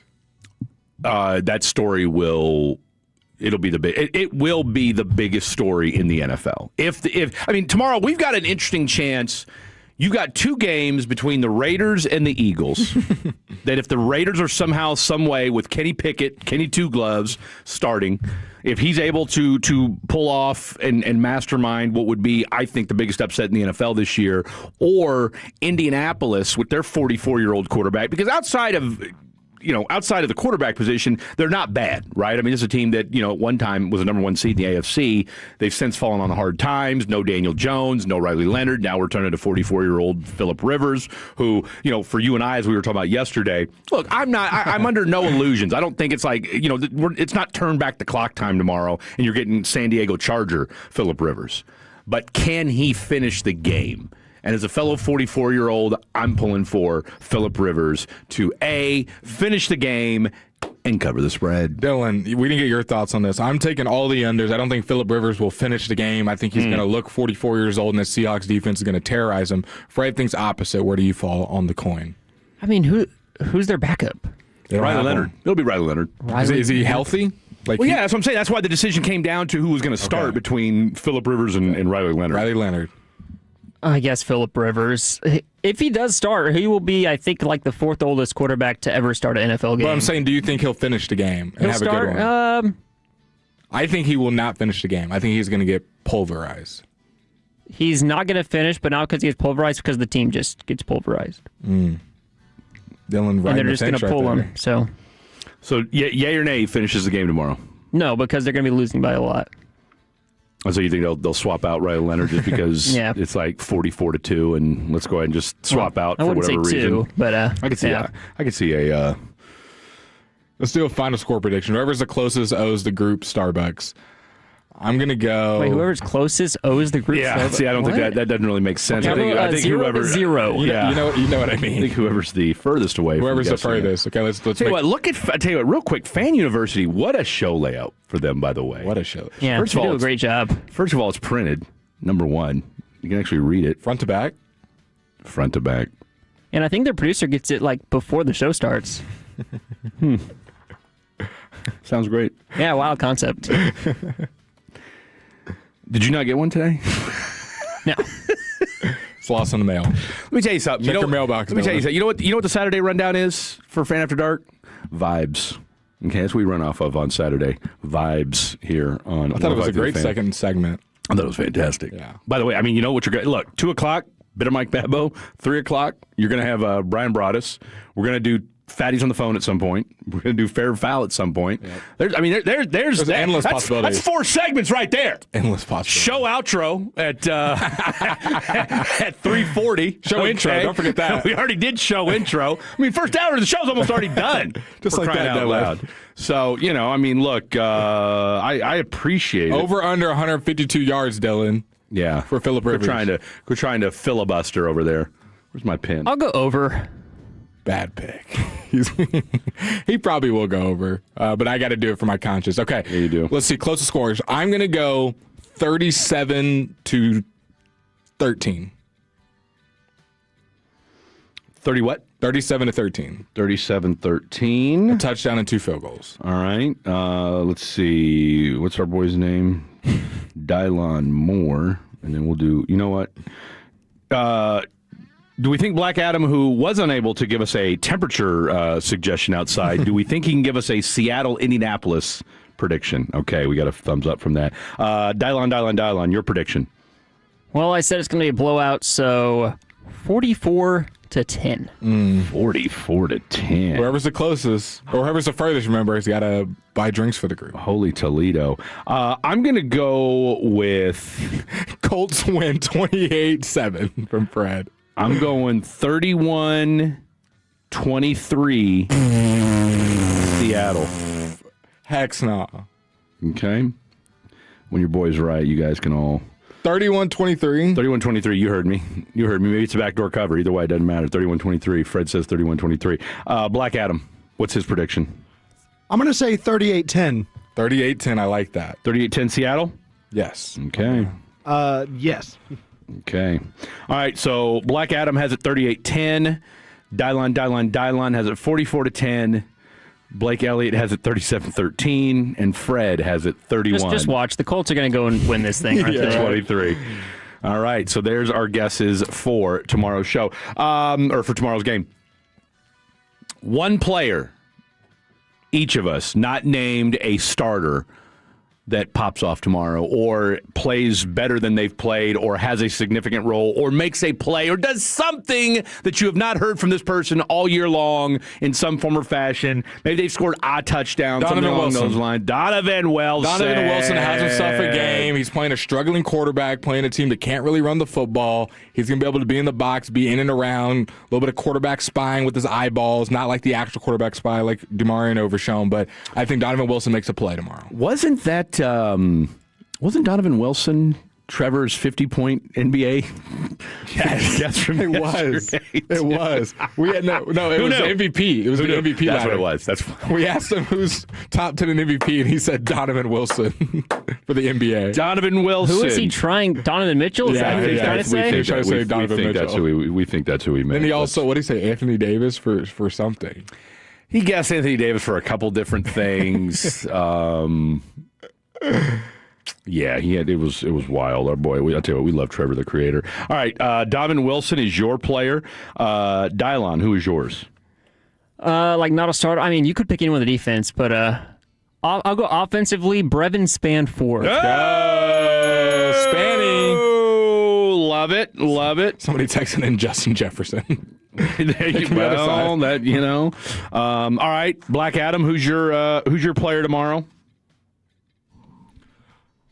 I'm going to go ahead and say probably Ryan Flournoy. Let's go. Ryan Flournoy. Love it. Love it. These are great picks. These are great picks. And Fred, you got to go with a defensive front seven player. Okay, I'm gonna go. I'm gonna give you one of each. And I said this earlier this week. I'm going with Hunter Lipke as number one. All right, that's my first person. And then defensively, I'm going to go with Logan Wilson. Let's go, okay? Look, Logan's gotten a lot of love this week. I don't think it's a coincidence that he's been bandied about as far as, you know, reps wise. He needs to get more time. Plus, I think we're at the point now with him where he's been here 3 weeks, 4 weeks, whatever it's been. I put him in the lineup. Okay, let him the green dye. Come on, he can't be, and I know this could be sacrilegious to say this. He can't be any worse than Kenneth Murray. Yeah. Okay, like literally, he cannot be any worse. I'll add one more. Kenneth Murray. Kavontae Turpin has a good kickoff return, up to midfield. Okay, did you see the Machota tweet today? What, where he talked about what Turpin said? To him? Go ahead and play. Do you have that? Is this real? I'm just going to read it. There's no audio. Is this because someone? It's coming from Machota, so somebody quote tweeted and said he's hacked. I don't know if they were joking, like it's such a bad answer. He's hacked.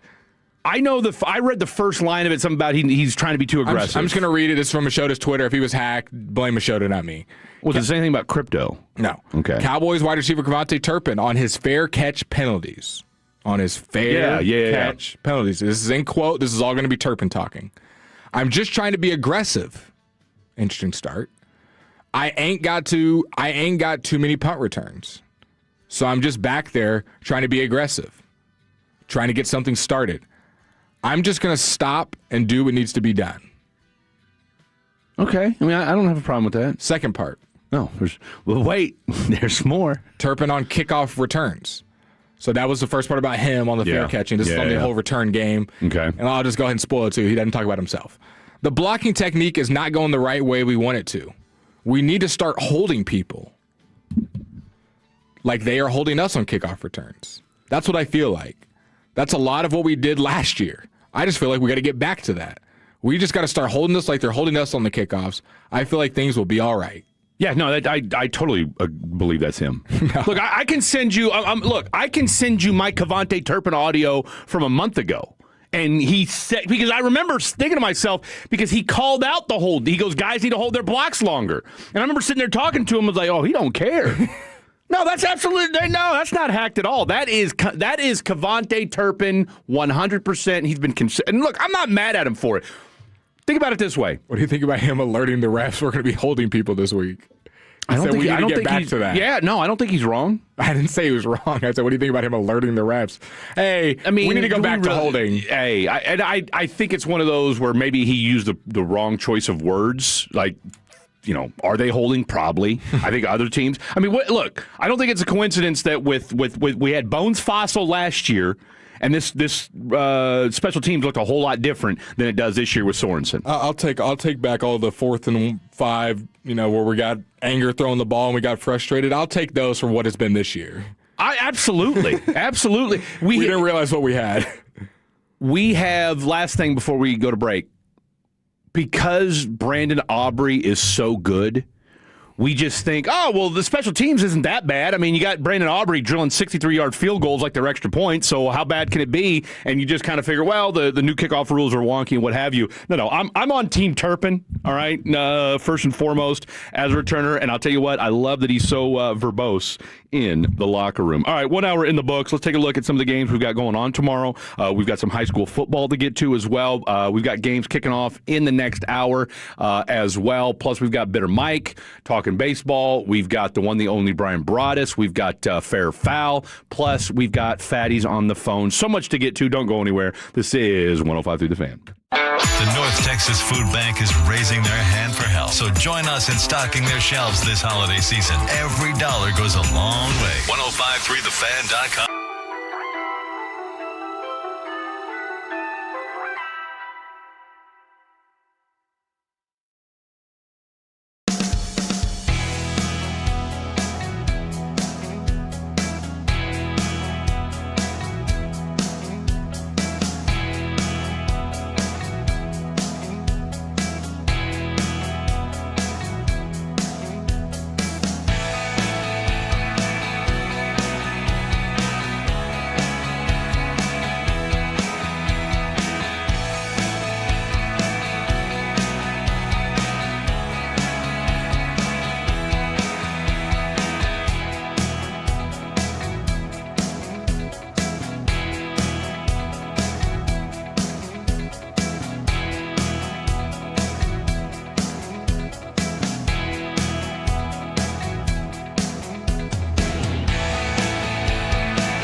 station.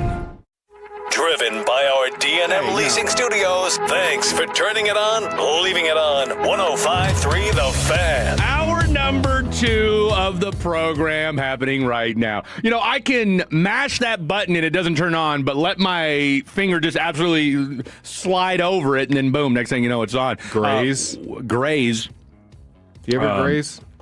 You've got breaking news for us. You've got breaking news, developing news from for the program, Jordan Schultz. Of course, you were in Greece, I think, the week that we had Jordan Schultz on. I mean, I was so mad when y'all told me that. I know. But you know what? We live to fight another day, and we'll reach out to our boy Jordan. I got his digits these days, so we'll reach out. Just had to flex on me like that. To our boy Howard Schultz. That's his dad from Starbucks. So either way, we can get him on the show. That'd be cool, too. Remember that fiasco at, what was that? Was that the Combine or Super Bowl radio? Yeah, there was much ado about nothing. That was still funny. Because who do we talk? We talked to somebody else. About that as well, who was also involved in it. We had a couple people on that week to talk about. We did. It was all the buzz. Yeah, boy, it was reporters fighting. Reporter on reporter violence. And then, the thing about Jordan Schultz... And then you have other reporters reporting on it. Yeah, seriously. And it's like, come on, bro. Like, sports writers, are we really going to get into a fight? I mean, come on. It'd be funny to see if it did happen, but live stream it if you did. Yeah, seriously. But nothing came about it. But breaking news from our boy Jordan Schultz when it pertains to a particular Dallas Cowboy. The Cowboys All-Pro cornerback Trayvon Diggs will not play Sunday versus the Vikings. Jordan Schultz writes, "This comes after what was described to me, and I would think me and you and most of the Cowboys media, as a great week of practice. Yeah. While multiple sources tell me the relationship between Diggs, Trayvon, and the organization has, in quote, soured and been severed." Diggs, hate to hear it. Diggs, who last played in week 6. Wow. Has already been activated from the IR, and told reporters this week that he was ready to go. And this was a game time decision. He's been healthy for the last week or so. We heard it from Jerry on our show when he came on. Diggs is ready, just barring a setback, and the coaching staff seems they are not going to want to play him. So I remember when we posted, the fan posted me asking about Jerry about Diggs. And it was all the comments were, trade him. I don't want him. I don't want to play him this season. And me and you were like, come on, you need him this season. Like, he'll play. Well, plus, the trade deadline had already passed. Yeah. So, but I guess everyone in those comment section is getting their wish. I don't want him messing up what we got going on over here, even though the secondaries. What does that suggest to you? The fact that you need some help. He's alleging that he's ready, but and again, you and I talked about this yesterday. That he won't play again. When we heard from Stephen Jones, we heard from Shoddy this week, where they both said either A, clean some things up, or we need better practices. He won't play this year. I mean, if not this week, then win. He's been ready. I mean, your cornerback room is a little banged up. I'm not saying like you're rolling one corner out there, but I'm saying you've got some nicks and knacks here and there, young guys. And you just haven't looked good. Yeah. I mean, let's not mince any words or bury the lead here. Deron Bland does not look like a $90 million cornerback right now. Yeah. Savone Revel looks like a rookie. And right now, pound for pound, bar for bar, your best cornerback right now is Reddy Stewart. I think he's your most consistent. He's the guy that jumps in at the nickel, jumps in at safety, jumps in a corner. Who you plucked off of the Chargers practice squad to start the season. Correct. Remember Bridges? Trequezie. He's had his moments. He's had his moments like, okay. And then he's had his moments like, oh, wow, they exposed him bad. Hey, still on the roster, though. Still on the roster. Kalen Carson went from most snaps like in that Eagles game to... Oh, man. Well, and he can't stay healthy. Yeah, that's Kalen's problem, right? Is he's been dealing with cramps. He's been dealing with injuries. And, again, he's a gamer. I mean, we do like Kalen Carson here on the Fan After Dark. However, what's number one ability? Availability. Yeah, Diggs won't play this season. No, I would. I'm guessing if he doesn't play this week, which he's not. Right, exactly. Hello. No, but I'm just saying, him not playing this week. Let me rephrase. Him not playing this week when he's 100%. He says he's ready, and even the coaching staff has pretty much said he's not hurt. It's not an availability or health issue at this point. So clearly, the way he's viewing how he's doing things versus the way the team is viewing how he's handling things. My guess is, barring some major powwow or something happening tomorrow night with that either further depletes the secondary, is you put him on like the NFI or some sort of list that they do, and he'll be done for the year. Because how do we think Diggs will handle this? Is he going to be on the sideline still cheering his teammate, or is he going to be moping on the sideline, or is he not going to be at the game at all? I think those are your three options. He's a good team player. He's clapping. Everyone's like, the defensive secondary looks bad, and everyone's clamoring for Diggs to come back. That'll let you know. I think what capacity he's in tomorrow will let you know where things are at. If he's at the game but moping, just head down, jumping around, headphones in, sitting on the bench, not paying attention. Now, here's the thing, though. I don't or if he doesn't even show up. Yeah, but let's be real. I don't think I've seen him. I mean, dude, I've seen him once since this whole thing went down. Now, mind you, you and I typically don't go to practice during the week. The last time we saw our boy Diggs was the day after the Thanksgiving game when he came in at the very, very end. Was that Thanksgiving? I thought that was a week before that. It was either Sunday or Friday. I thought it was a week before. Oh, you know what? That was earlier. That wasn't Thanksgiving. No, that was Sunday. That was a Sunday after the Eagles game. Because that's right. Because that Thursday game, you were in the Chiefs locker room. Yeah. No. That's right. So the three of us walked out after the Eagles game, and that's when he came in because we were there for a while, wrapping up. And so that's right. So we left as we were walking out. Because that's probably the longest we were in the locker room. Pause. And then. Getting just great interviews, folks. Don't forget that. Hell, I think we knocked out like 15 interviews between the three of us that particular game. But yeah, he came in at the very end. Not trying to be seen. Not trying to be seen. It was almost like he stopped for a second when he looked at the three of us. Oh, reporters. Oh, God. And then just kept on walking, and we kept on walking. So, yeah, we'll see what he does tomorrow. Because, like I said, we didn't see him that Sunday game, or excuse me, the Thursday game, the Thanksgiving game against the Chiefs. My God, it feels like this team hasn't played in forever. Someone said, I hope he lays on the bench like Mike had. I will see. I was going to throw that out there. I mean, if that... Do we think he'll be at the game first? Let's. Or you think there's a 50-50 chance? Look, if they're telling him that if he's not playing tomorrow, and he says he already knows he's not playing. I mean, it's on Twitter right now, the day before the game. So he knows he's not playing. Because this is supposed to be a game time decision, like up to the game. Yeah, no. They've already said 36 hours in advance. Nah, bro, you ain't playing. And here's the thing. If Jordan Schultz is reporting this today, the likelihood is that he's known since yesterday he's not playing. Good call. Okay? This didn't just happen today. Didn't just happen while we read it. And Stephen Jones and Shoddy pretty much set it up to where, yeah, don't expect this. I mean, this has been known. I do not think he will be there tomorrow, and I fully expect that next week you will see some sort of personnel decision made with Trayvon Diggs. That's my guess. I could be wrong about that. I think there's a decent chance he's not there. I think if he is there, you see kind of a melancholy. Yeah, no, I mean, sports jacket, towel over the head, not really cheering either way. And who needs that?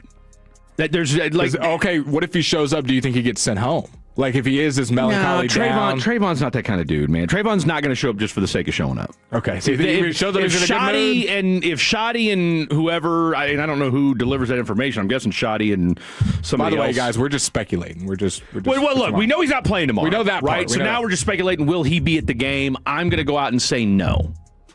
Now, maybe he'll be on the sideline in street clothes, but I really believe that if you're not playing him when he's healthy, which he says he is, okay, which, by the way, he's made it pretty clear when he's been banged up and what he's still dealing with. So the fact that he's come out and said he's ready to go and he thought he had a great week of practice. And let's dive deeper into the psychology of when we did the Jerry Jones interview. When I asked him about Diggs, do you remember how we responded? Like almost like I've been waiting for this question. I said, where are we on the Diggs? Oh, yeah, let's go. Let's get into it. Okay, first of all, he's going to play. Good to go. Barring a setback, he should be good to go. He could have played last week. And that was right after the Chiefs game I asked that question. That was the Black Friday. And so I don't know if you read any into that of Jerry already, wanting him to get out there, thinking he's ready for what? That's 1, 2, 3 weeks. The week before, they said he could have played. I also believe that Jerry is also very selective about what news he wants to go viral. Okay. Like I firmly believe that, right? Like and it went semi-viral. It went 70, right? I mean, 70,000 views on our YouTube. But it didn't blow up. Yeah. Okay. He didn't say anything in the world of Jerry Jones, and you and I have had a chance to talk to him a couple times now, and to kind of really listen to how he talks about this football team, from one week to the next. I mean, look, yesterday he got into it with I don't mean in a bad way, but he was just talking with KNC. I mean, he brought up Larry Allen's handwriting. Did you guys hear this? He said yesterday that Larry Allen had the prettiest handwriting he'd ever seen and could have written for Hallmark. Can you do that in the Jerry voice? Okay. Bro, it was Jerry, what do you? Who's the best handwriting that you've seen in the league, Jerry? So I don't even remember. Okay, so I'm driving home last night after the show, and I'm listening to KNC Snacks, and they're doing the interview with Jerry, and somehow or another they get to talking about who's the nastiest O-lineman. Okay, because Jerry's talked about how when he was playing in college, he played at 180 pounds. He was a pulling guard at 180 pounds. We were playing Nebraska, and boy, we were 250. I was 180. I'm fired up thinking about it to this day. So then they ask him I'll give Tyler a run for his money. So they ask him who's the meanest O-lineman he ever saw or he ever had. Larry Allen. Because sometimes, and you and I learned this, Jerry will say something and then let it breathe for a second to see if you're going to say anything. Yeah. Okay? Larry Allen. Larry Allen. Let me tell you something about Larry Allen. Larry Allen had the prettiest penmanship, the prettiest handwriting. Anybody could have wrote for Hallmark. But I'll tell you what. Let me say that again. Hallmark. Yeah, you imagine going into a bar, sitting in a bar and seeing Larry on the other side? You're terrified. Shutting your mouth. Shutting your mouth. Boy, imagine that. Imagine that. So that's Larry. That's Jerry Jones. That's Jerry Jones talking about Larry Allen yesterday and the prettiest handwriting you've ever seen. Not only was Larry Allen a superhuman freak of nature, strength-wise, but apparently his penmanship was also elite and Hall of Fame worthy as well. But no, just real quick, bringing it back to your point, though, about Trayvon Diggs and what Jerry said about it. Look, Jerry knows, the entire team knows. They're trying to not let – if they've learned anything from the Micah happenings late last year and early this season, is they're not going to let Trayvon – like, at least with Micah, you would let that distraction happen because of the impact that Micah Parsons has. Can I give you a little bit of a... Real quick, Trayvon Diggs is not worth the distraction at this point of his career, at this point of his Cowboy tenure, and I think that's why everybody has been so, not politically correct, you get what I'm saying, but just been very above the board and not really saying anything of any major substance. So I'm with you. I don't think Trayvon Diggs plays. I think we've seen Trayvon Diggs, the last of him, barring something serious in the secondary happening. I think we've seen the last of number 7. I agree. Another big game today is at 3:25. The Packers versus the Broncos, and the reason I bring it up tomorrow, right? Tomorrow, excuse me. Two injuries to keep note of, whether it's your fantasy football playoffs or just betting on the game or just overall NFL standings. Running back Josh Jacobs is questionable for Sunday due to a knee injury. They elevated Pierre Strong Jr. You might say, Blake, they've got a good running back, a backup, Emmanuel Wilson, who I've been playing in fantasy, gave me good points. Well, Packers just listed Emmanuel Wilson to the injury report and questionable for Sunday's game due to an illness. So both of your starting running backs. I mean, if Javonte and Malik Davis were both questionable and we had to be looking, we'd be freaking out. So that's what's happening right now in Green Bay land as they take on the Denver Broncos tomorrow at 3:25.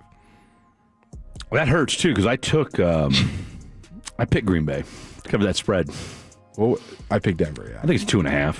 I think it was a 2.5 point spread.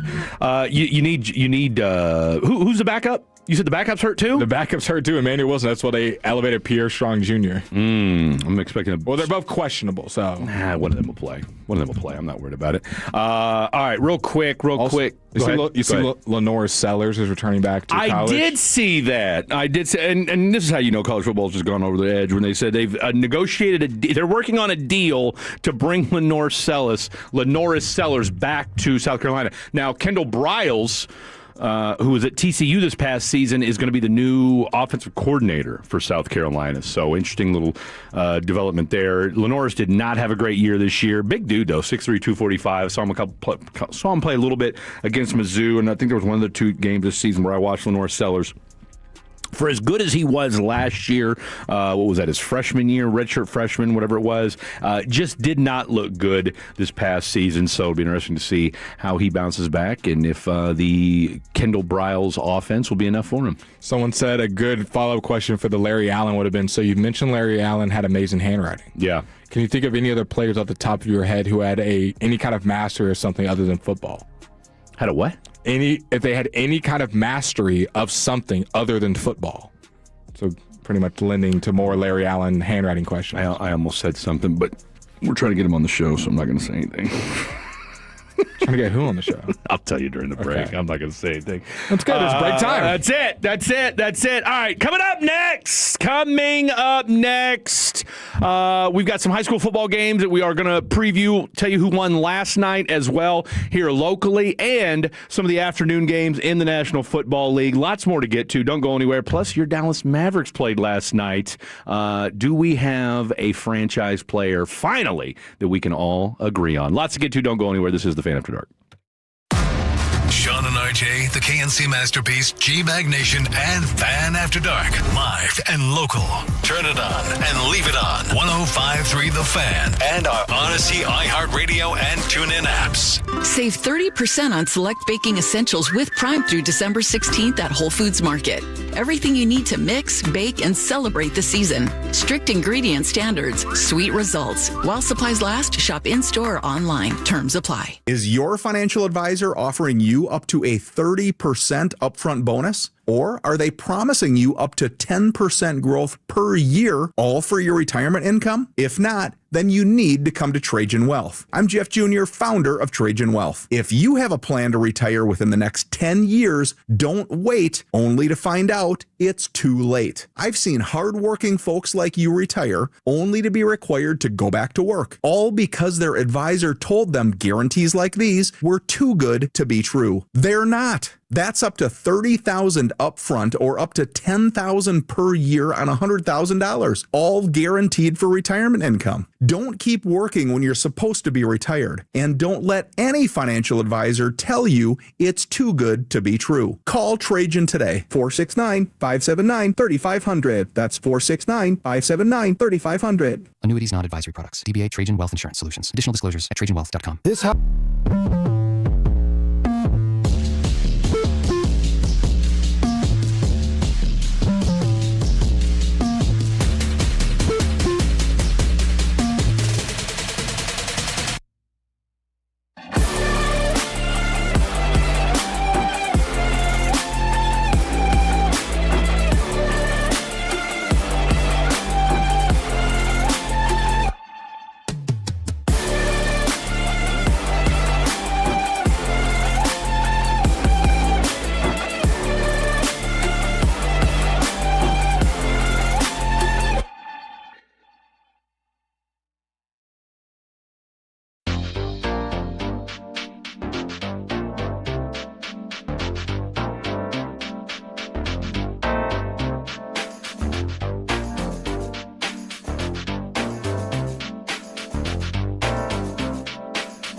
Someone said Steph Curry's a +2 in handicap in golf. I'm pretty sure.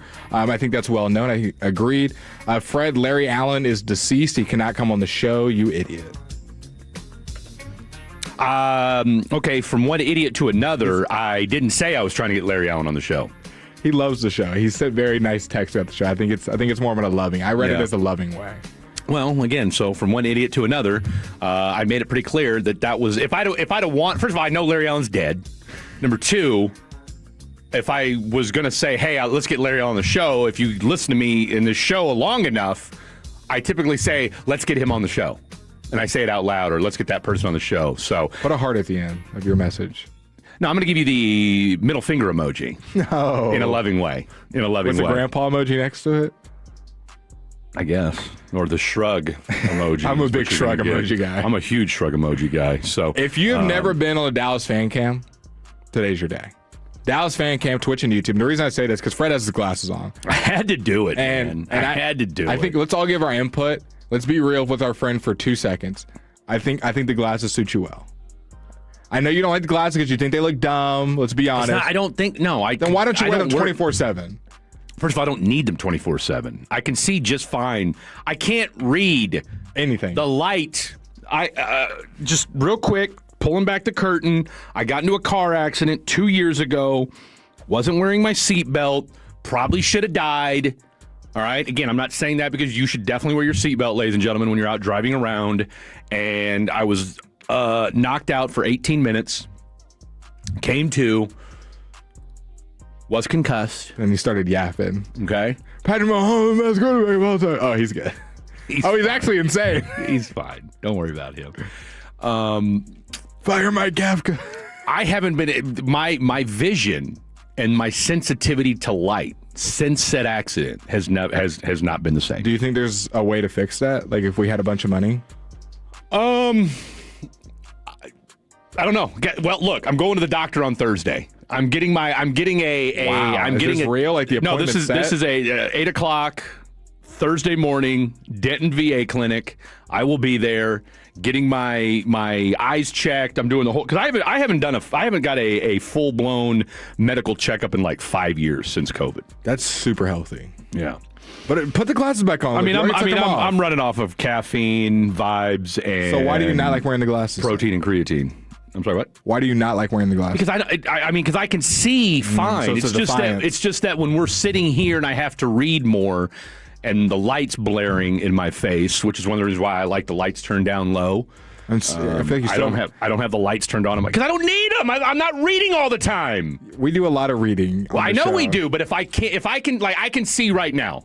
Bernie Richmond Randall, South Oak Cliff Melissa, Lavernia Kilgore. So you don't need the glasses then. Right now I don't. But like yesterday when you and I were trying to read those bowl games.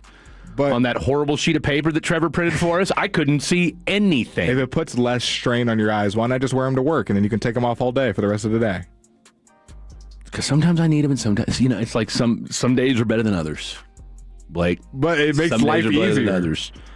Sometimes I don't need them. So That's what I'm trying to tell you. I don't need them every day. I didn't say you need them every day. And so if I don't need them every day, then I'm not going to wear them every day. I don't like wearing them. There we go. Why don't you like wearing them? Are they not comfortable? I'm 44 years old. At one point, I had 20/15 vision. We're getting all the answers I need right now. You used to have good vision. I don't like wearing them. I don't need them. I can still see just fine without. I don't need them. No, I need them to read at night. Fred, we're saying the same thing. I agree that you don't need them in your day-to-day life or driving. Okay, so then when we come to work, and you're trying to read the screen, and every show you're Some like... days are worse than others. I tell you what, it has gotten worse. I feel like ever since we got in the studio. No, when he reads, he also flings his mic to the side, too. Flings his mic. Yeah, Squints. I do. Squints. I do. We're trying to help you, and I think the main thing holding you back is you don't like how you look in them, and I think we're all saying you look fine. I don't care how I look in them. That's the least of my concerns is how I look. You just don't want to have them on your face. I've never been a glasses guy. I haven't bought into it yet. I'm not going to be a contact guy. I'll wear glasses. Like I said, did I bring them today or not? I got them. You keep taking them off. You've taken them off 4 times in this segment. Yeah, because I don't need them on all the time. I mean, if I don't need them, why keep them on my face? You're hilarious. It's that simple. You are hilarious. You're like contradicting yourself. It's that simple. No, I'm not contradicting myself. Y'all are trying to contradict me. Okay, we'll move on. The Dallas Mavericks played basketball yesterday, and they beat the Brooklyn, and his glasses are back. They're off. They're off. So defiant. The Mavericks won 119 to 111. Leading scorer for the Dallas Mavericks was Anthony Davis with 24 points and 14 rebounds. He only had 4 points at halftime. Ends the game with 3 assists, 3 steals, and 2 blocks. 10 of 21 from the field. But really, I think the star of the show was Cooper Flagg's consistency. Mm-hmm. He scored 22 last night, 19 the night before, 16, 22, 24, 35. This guy has been on a little bit of a tear as of recent. The Lakers game was the last time he scored under 15 points. Since then, his worst game has been 16, and his best game has been 35. He's been everywhere between. Cooper Flagg's in the top 50 in scoring right now. He is averaging 6.3 rebounds a game, 17.5 points per game, 3.4 assists per game, averaging a little over a steal and just under a block a game, while shooting 48% from the field. And this is all, folks. Cooper Flagg is doing all of this whilst being a very porous three-point shooter and or just not shooting them. He's shooting 25% from the line. And let's see, let's look at the last time he hit multiple threes in the game. He was 0 of 1 last night. And I'm saying this in a good way. I'm saying Cooper Flagg has room to grow. I'm not at all poo-pooing on Cooper Flagg. Cooper Flagg against Houston, 1 of 2 from the field, from the three-point line. 0 of 3 from Oklahoma City. Mind you, he scored 25 in the game.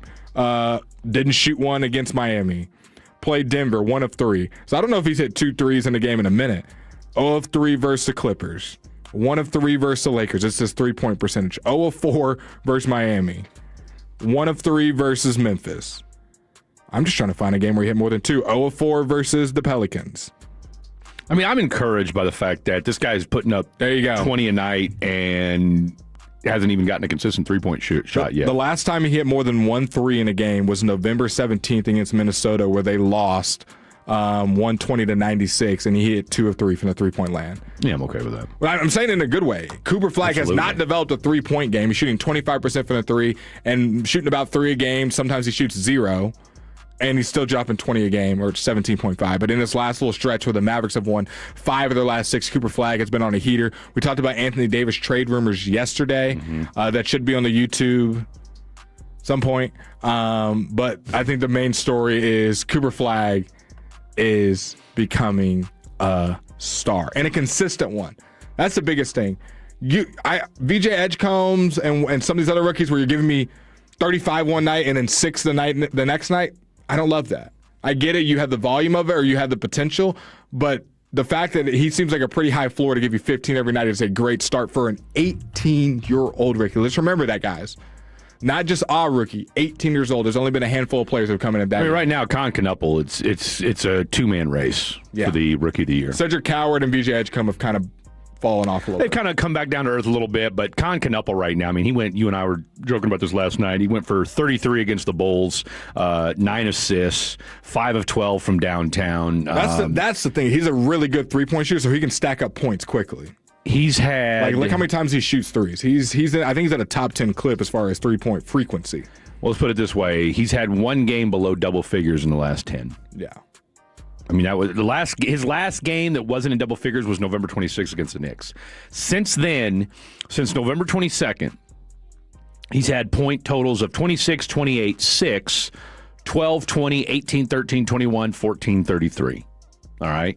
And again, he does that and he's a high volume 3-point shooter. I mean, he's shooting 40% from 3.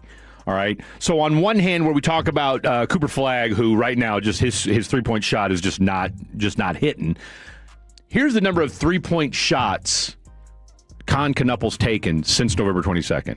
9, 11, 7, 9, 7, 9, 6, 9, 10, 12. Wow. Okay, so my man's Chuck. I mean, he has not had a game where he's taken less than 6 threes, and you could argue. I don't know that Cooper's taken 6 threes this month. You know what I'm saying? So I again, there is only 6 players in the entire NBA that are attempting more threes per game than Con Knuppel at 8.5, and that's Donovan Mitchell, who leads the league in threes attempted. Luka Doncic is actually both tied for first at 10.6. Steph, nope. James Harden. Well, that's a given. you know, James is checking them. You want to try to guess the other 2? You probably won't guess them. It's not. It's nobody you know or think it's of. one's a star player, the other one's Right. a role player. But I mean, they're both all stars. Anthony Edwards. That's a great guess because he was the guy. He's chucking up a lot of threes. That was him last year. He led the league in 3-point attempts. He's at 10th at 8.1. All right, give me the other two. Tyrese Maxey, okay, 9.3, and Derek White, 9.1. And then it's Con Knuppel at 8.5. And are any of them shooting at a 40% clip, though? 3-point percentage. The only person at 40% is Michael Porter Jr., 40.3. I mean, Tyrese Maxey's 39.1. So, I mean, think about it, man. I mean, Con Knuppel, so, he's averaging 18.6.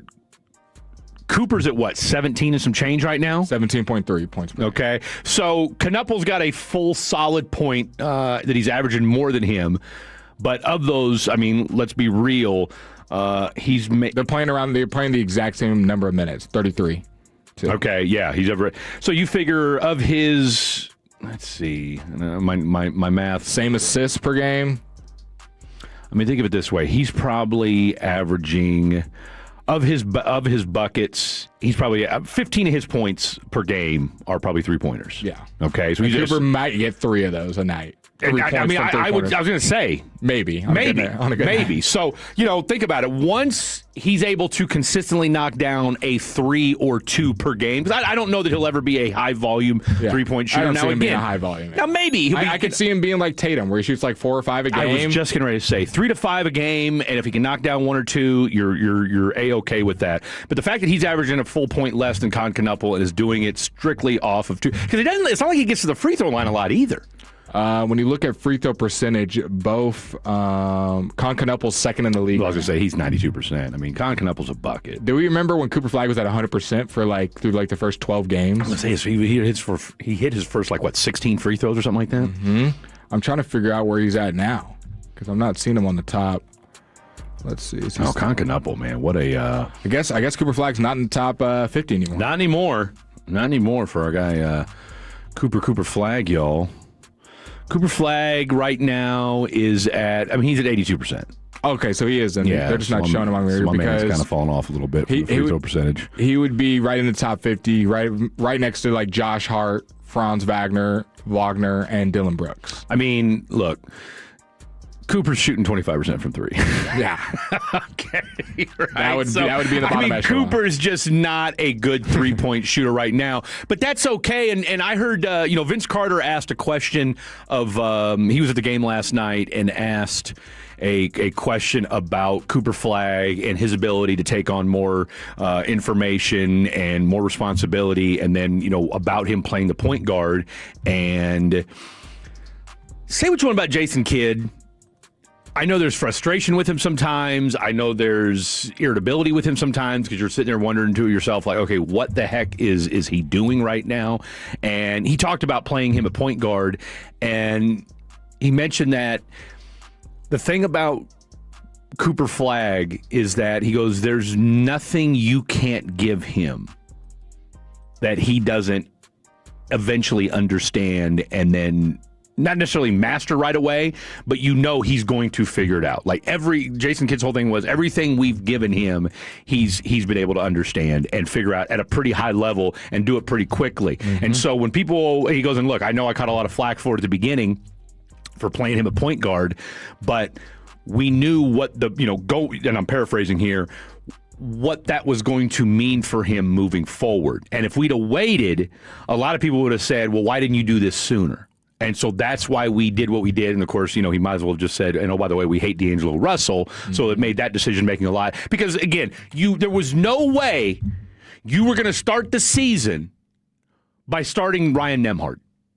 Right? You took enough flack for starting Cooper Flagg at the point guard, especially considering he never played point guard before. And it's crazy how much better he's looked literally the moment you took him out of that point guard. Even when you had D'Angelo Russell there. But you just want, is Jason Kidd that much, and maybe we're not giving him enough credit for being the mad scientist, mad genius that he is, knowing that, all right, let's make this dude uber uncomfortable for the first 2-3 weeks of his NBA career, get him stressed out, get him kind of getting his brain thinking. I don't co-sign with that. I think that was a bad move. I think Cooper Flagg's good enough where he's able to come back from it, but I don't think hindsight 2020, that was the right thing to do. I think you should have started a point guard from day one and had him play his natural position. He would have looked like how he is right now, and his confidence might be even higher. So I hear you, but I do not co-sign that Jason Kidd made the right move starting him at point guard to start the season. We'll disagree on that. We will. That's what the show is for. I thought it was crazy. I thought it was crazy at first, too. And the way he's playing now, and I think part of it was, too, is he just hates D'Angelo Russell. You know, I mean, he just clearly doesn't like him, and there's something to be said for that. All right, we've got a little baseball talk to get into. Let's recap. I'll tell you what, let's look at the afternoon slate of games tomorrow. We've already told you that Phillip Rivers is going to start for the Indianapolis Colts tomorrow. We've already made our choices and our score predictions as to how we think that game's going to go out tomorrow. But let's take a look at the rest of the afternoon slate. Then we're going to get in some baseball talk. Next hour, we'll do some fatties on the phone. We'll do some fair or foul. Plenty more to get to. Plus, Blake will read some of your text messages, 877-881-1053, 877-881-1053. This is The Fan After Dark. This December, Window Nation puts an end to your window problems. You'll save big, too, with 50% off all window styles. Plus, you could get 0 interest for 5 years. Hurry, this sale ends soon, so schedule your free estimate right now at windownation.com. That's windownation.com. Buyers Barricades is a full-service traffic control provider, taking care of your project from the evaluation.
podcasts are found. And it's back to the Fan After Dark. This upcoming segment is brought to you by Classic Chevrolet. If you're in the market to upgrade your vehicle, get to Classic Chevrolet in Grapevine. Back-to-back #1 Chevy dealership in the world. They've got more new Chevys than anyone, all priced to sell. Visit ClassicChevrolet.com. This is Texas. This is Classic Chevrolet. Together, let's drive. Relax and enjoy the difference based on new Chevy registrations 2023 and 2024. Don't even worry about bouncing back with it. It's too late. Okay. I told Dylan to bounce back with a song, but the one below it, Dylan's fine. The one below it, let's play the Nick one because that one's hilarious. Right now, I'm going to give you guys some picks for tonight's game. I will put this out here in front of us. Blake is not a better. Blake. No, but you actually okay. You start off with a lie. Okay, Blake's not a better. I mean, what are you doing? Blake is an amateur better. There you go. So this is not betting advice. This is just what I've done. Take with caution. Yeah, I mean that's in. If the picks don't hit, get mad at the player, not me. I'm not on the court. I'm just doing the research and giving you guys the information that I found that I feel confident. I mean, I just took a Blake Elliott special, folks. I'm going to tweet it out here during the break. I'm going to tweet out a Blake Elliott special. My man hit 3 parlays last night. We did. He's hit quite a few. He's had a handful, a little more than a handful, a couple handfuls that have missed by one leg. Yeah. So if we've missed, it's been by one leg. Sadiq Bey. We remember Baywatch. I mean, a lot of people we had people texting in yesterday asking about what happened with Sadiq Bey. So I'll give you this one right here. Did we get? Is this the Nick one or is this the one the 19? Okay, yeah. So play this from the jump. This is I put this on my Instagram story. Yeah, you did. And this got me jumping right here. So. Girl, I'm just one parlay away. Just one. From a new house. Just new one. Car. We're all just one away, guys. Yeah, we are. Talk to him. Just one parlay away. Trust I'm a Okay, you can pot it down a little bit. Okay, so now you guys are in the right mood. You're ready to make some money. Write them down, screenshot them, send it to your friends, whatever. Because you guys are fatties and we're here on a Saturday, I'm sharing the picks with you guys. Like I said, not betting advice. If every single one misses, get mad at the player. I'm not on the court. My son's already co-signed on the one you just did for me. Let's go. Bada bing, bada boom. So I'll go ahead and get the big ticket one out of the way. This is the one for a $1,500 payout. Now we trying to make mortgage payments around. Luka to score 34.5 points tonight. Now, sometimes you can over-research yourself and talk yourself out of it. Sometimes you got to go off vibes. So a lot of mine are a mix of vibes and ball knowledge. A little combination of both. No Austin Reeves. LeBron's been struggling, and we know Luka's uber competitive. And who are they playing? The Phoenix Suns and Devin Booker, who he's hated his entire career. Yeah. And Luka already, I'll give you his last couple games, 35, 31, 38, 34, 35, 43. And that was with Austin Reeves on the court. And now no Austin Reeves versus his arch rival. We don't think he can score 35. I do. Now this one might be the lock of the week. You can put this on every single one of your parlays. You can send this to your girlfriend for all I care. SGA is scoring 30 tonight. He does it every night, and we think in an NBA Cup game with a chance to go to the NBA Cup. He'll actually play in the fourth quarter tonight. He'll play in the fourth quarter, whether they're up 25 or not. I think he's going to want to make a statement. This is against the Spurs, a good team. And, ladies and gentlemen, this is a Spurs team that is getting Victor Wembanyama back for the first time tonight. This should be a good game. This went to overtime. I wouldn't be surprised. Yeah, no, this is actually one of the better NBA games we've seen all year long. Mm-hmm. Well, on paper. On paper. Another one that Real quick, before you go, if OKC blows them out, does that just further, the NBA might as well just go ahead and close it down? If they blow them out, I'm talking 30 plus. I was going to say, if they beat them like they beat Phoenix the other night. No, we got a problem. We got a huge problem. And Wemby looks fine. He's not plays one quarter and then sits on the bench. Goes for 30 PRA. Just saying. Tyrese Maxey to score 25 points. Tyrese Maxey's just been a bucket this season. His last game's 28. Now, he played against Milwaukee. He only played a couple. He didn't play in the second half. Scored 12. Game before that, 35. Game before that, 35. Game before that, 44. Clippers beat the Kings. Derrick Henry touchdown. Come on. Cha-ching, cha-ching. Cha-ching. Oh, I'm just one parlay Come on, we're right here. What a great song. Tyrese Maxey scoring 25 points tonight against the Atlanta Hawks. Michael Porter Jr. has been a fun player to bet on because that team is terrible, but you know what is consistent? MPJ putting up numbers. Michael Porter Jr. to give you 30 tonight feels like a lock. He gave the Mavs 34, and that was a better defense that he's playing tonight in Milwaukee. Or that game's actually on Sunday, excuse me. And then right here, this is the one that's making it $20 for $1,500. I will be honest, this one is a little bit of a crazy pick. To me, it doesn't feel crazy. But to the average folk, it might seem crazy. So if you want to take the lower PRA, I would not be mad at you.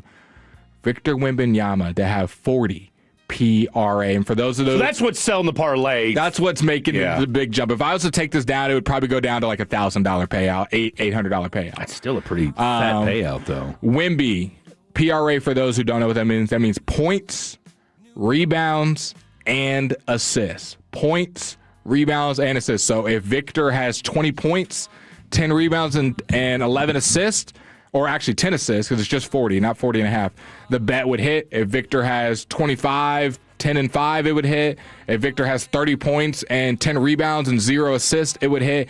You just need 40 from points, rebounds, and assists. And I think Wemby in a bounce-back game. I understand he's coming back on the calf strain, but they're not bringing played in a month. But they're not bringing him back just to play him for a quarter. I don't think you're bringing him back versus the Thunder just to shell him out there. I think he's going to be full go. And if he isn't, then that bet won't hit. Another one. This is the one. Do you want to read the one that I gave you, Fred? Because I feel pretty. Just a real quick though, to give some people some context here. Again, he hasn't played since November 14th, so right at a solid month. In those games, though, he had 12 rebounds, 4 assists, and 26 points. So cleared the 40 there. The game before that, 15 rebounds, 10 assists, 31 points. So cleared it with no issue there. Hell, cleared it the game before that with just points and rebounds. Had 38 and 12. Before that, he had 18 and 18, so that's 36. Plus, he had 3 assists. That's 39. That's 39. Okay, and then the game before that, he had 22-8. So that's 30 and 34. So 2 games. The last 5 he played, again, that was over a month ago, but the last 3 he hit, 2 games before that he didn't. So 40 is a little bit of a jump. Now, especially since he hadn't played a month. Now, if you want to just make sure money, you're like, Blake, I don't want to be taking 20 for $1,500 and Wemby scoring 40. I just want sure money in my account. I want to be able to pay for date night tonight. Here you go. Here's the date. Or you're just trying to replenish your funds. Here's the date night pick right here. Harrison Barnes to hit 1-3. You might be saying, Blake, is he consistent with that? And Harrison Barnes, the last 9 games, he's hit at least 1-3. Keldon Johnson, 14.5 points, rebounds, and assists. You might say, Blake, what has he been at? 25, 20, 21, 18, 21, 32, 24, 23, 22, and 34. So the closest he's even come to that is at 18 versus the Orlando Magic. I think he'll give at least 14 points, rebounds, and assists. He's a good defender, big body. He's going to be in the game versus the Oklahoma City Thunder tonight. Julian Champagnie, they're a little role player over there. I got him making 1-3. You might be saying, Blake, is he a three-point shooter? 2 threes last game. 5 the game before that. 2 the game before that. 4, 1, 1, 3, 2, 2, 5. I got him just making 1. Stephon Castle, 20 points, rebounds, and assists. 8.2 thousand people on the app are making the same pick as us. He got 46 PRA the game before, 28 the game before that, 9 against Sacramento, didn't play in the second half. 28, 43, 35, 33, 33, 29, 38, and all we need is 20. That's all you need. Last 3 on here. SGA to give you 25. Do I need further explanation? He does that in his sleep. Lou Dort and Casey Wallace hit a 3, which they both have done in their last 9 games. So that's the date night pick right there. $30 to make 190. If you need something simple, you don't want to take this big jump, and you want just sure picks, there it is right there. And then, Fred, if you want to share the one I gave you tonight. Just real quick, Keldon Johnson, 15.5 points, rebounds, assists. And, of course, your boy only takes overs. So let's get that straight. Victor Wembanyama, 10 points over. Stephon Just Castle. 10 points. That's it. 20, I'm just trying to get my money back. Okay, your boy's trying to build his bank because I went a little too ham on the football last week, and that was football's a little more unpredictable. Dude, football sucks. Anyway, Stephon Castle. You can get game planned out of your pick. In basketball, it's or kind of George like, Pickens just totally, you feel because you're like, oh, let's do this Ryan Flanoy anytime touchdown. Ballsy. It hits. He hits, and then Bruce Pickens goes out there and lays an egg. Bruce Pickens. Bruce Pickens. He played like Bruce Pickens, okay? He played like Bruce Pickens. Michael Porter Jr., I got him taking 25. Shea, I got him taking 25. And then I got the aforementioned Cason Wallace with a three-pointer as well. And you may say to yourself, Fred, how much is that, big baller? Well, I got $3 left. Okay, I got $3 left, and that'll win me $28.68. And then boom, you do 28 into the bet that I did to make $1,500. Sometimes you just build the betting bank. It's about, and this is where don't be putting no big money wagers on, guys. There's not a single bet that I shared with y'all that's over a $30 bet. Everything where Fred is. went a little ham last week. Okay, I like to do $20 bets, $10 bets, $2 bets, and just have fun with it. Sometimes it's okay to put a $1 bet on just vibes, what you want to happen. If it hits, cool. If it doesn't, you lose $1. Don't be putting your mortgage up, guys. Don't be putting $300 on these picks unless you just got it like that. Because then if it doesn't hit, it hurts a lot more. Sadiq Bey, turn it up real quick. One parlay away. One parlay away. Man. This is where we're at in 2025, people. This is where we're at in 2025. All right. It is 2 hours in the books. Black Adam came in here asking for a show rundown. We shoot him out of here. We said we don't do show rundowns on Saturdays. You got that? Dial on. Dylon set Black Adam up for failure. He knew we didn't have a damn show rundown for Saturday, okay? But Dylon trying to, I don't even know what he's trying to do, all right? The show goes on. Cha-ching, ching, okay? The show must go on. All right, final 2 hours of the program coming up next. We got Fatties on the phone. High school football fair scores. Foul. We got some high school football that's getting ready to kick off here in just a smidge. But when we come back, let's talk a little national pastime, shall we? We've got Rangers news. Is Corey Seager going to get traded? The Dodgers just keep spending lots and lots of money, and the likelihood that Barry Bonds will probably never, ever make it into the Hall of Fame. We talk with our baseball guru, the one, the only, the bitterest of the bitters, Bitter Mike Babbo joins us next, talking all things baseball. This is The Fan After Dark.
turning it on and leaving it on.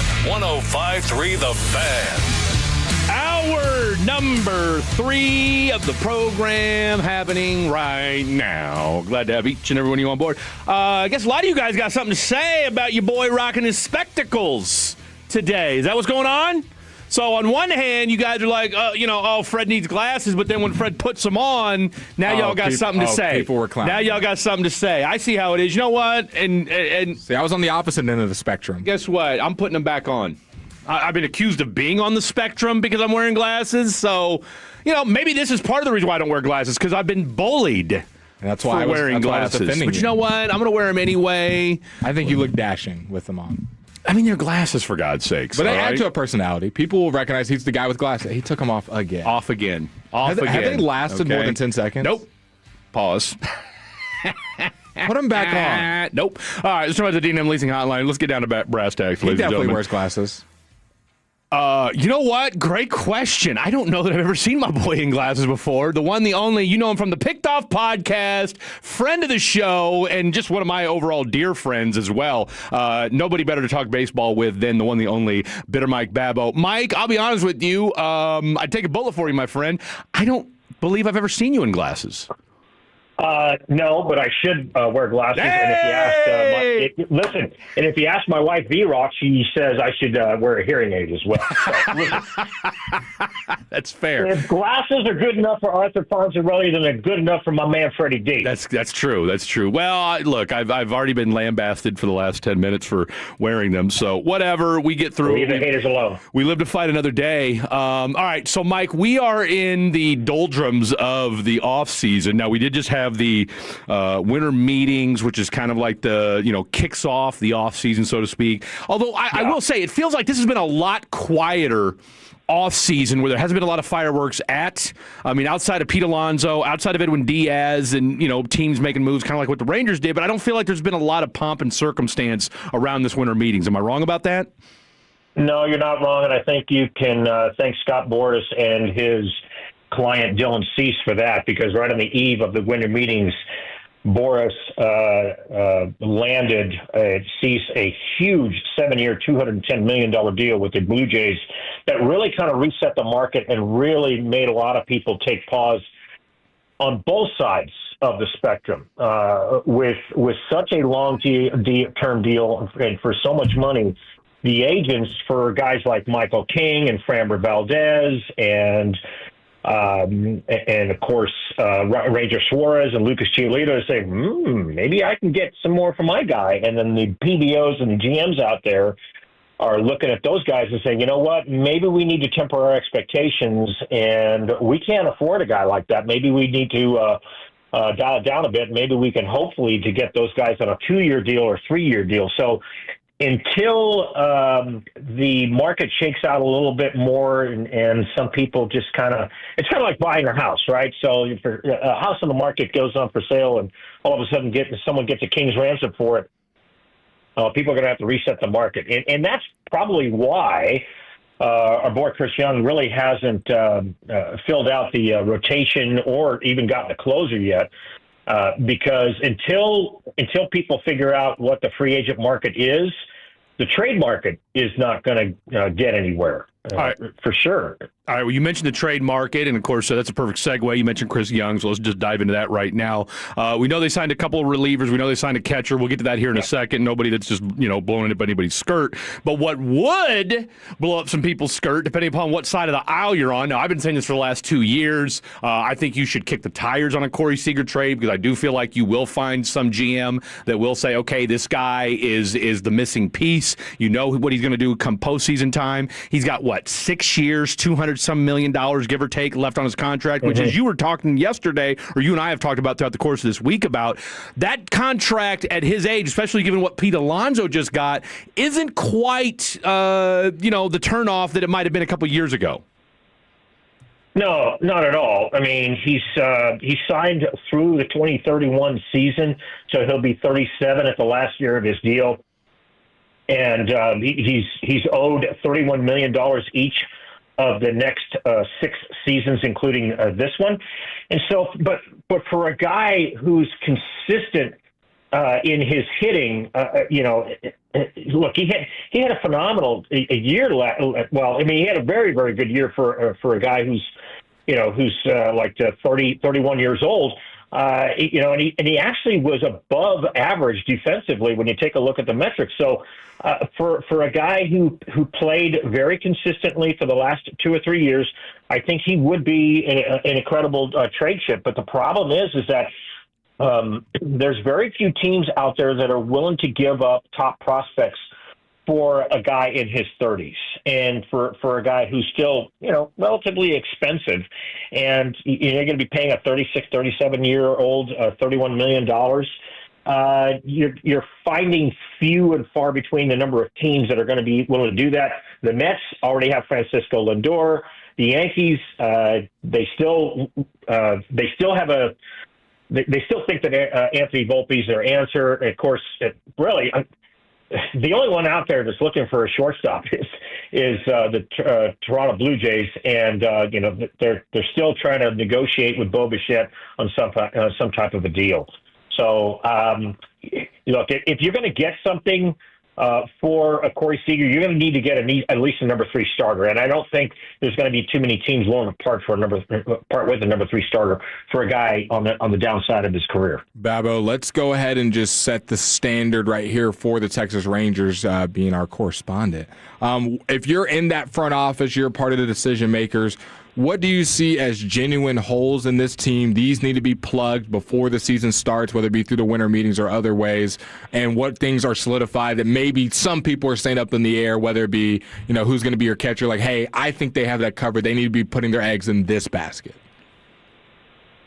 They definitely need a closer. They need a back end of the bullpen. Look, I like Tyler Alexander. I like Alexis Diaz. These guys pitch to soft contact. They're not going to break a plane of glass with their fastball, but they do get some weak contact, so they're going to get some outs. But I guess they're going to roll with Robert Garcia, and the relief pitcher market is pretty much done. The Kenley Jansen just signed a one-year deal with the Tigers. I mean, he's the ageless wonder at 38 years old. Maybe they kick the tires on a Pete Fairbanks or a Nick Martinez. Martinez, I really like. He's from Cincinnati. But they definitely need to solidify the back end of that bullpen for sure. It looks like they're going to roll with Evan Carter at center field because I think that they've got penciled in Brandon Nimmo in right. That's fine. I like him in the corner spot. I wasn't really comfortable with him in center field.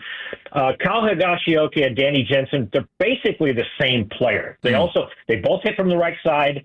They're good glove, no hit catchers. They call a game well. They block the balls well. Neither of them has the greatest throwing arm in the world, but really, Blake, for me, you've got to get at least 5 or 6 pitchers, maybe 7 starting pitchers before. Yeah, really, you really need to get 6 or 7 starting pitchers. The Red Sox has 14 guys that they're looking at to start a game before they open up spring camp. And right now, if you look at the depth chart with the Rangers, they've only got 3. And that's a problem for me. Now, when you say they've only got 3, what do you, as far as like on the roster? Because you figure, look, you got DeGrom, you got Evaldi, okay? Right. We got our boy Jack Leiter. Now, don't we expect? And we heard rumblings last year going into last season, and of course injuries factored into a lot, right? I mean, you didn't know Gray was going to get hurt. Who's our the other cat that got hurt right before the season started? Right, and you're looking at Kumar Rocker. Well, that's my point, right? He still needs some seasoning, right? I mean, he's up and down because he's still learning how to pitch.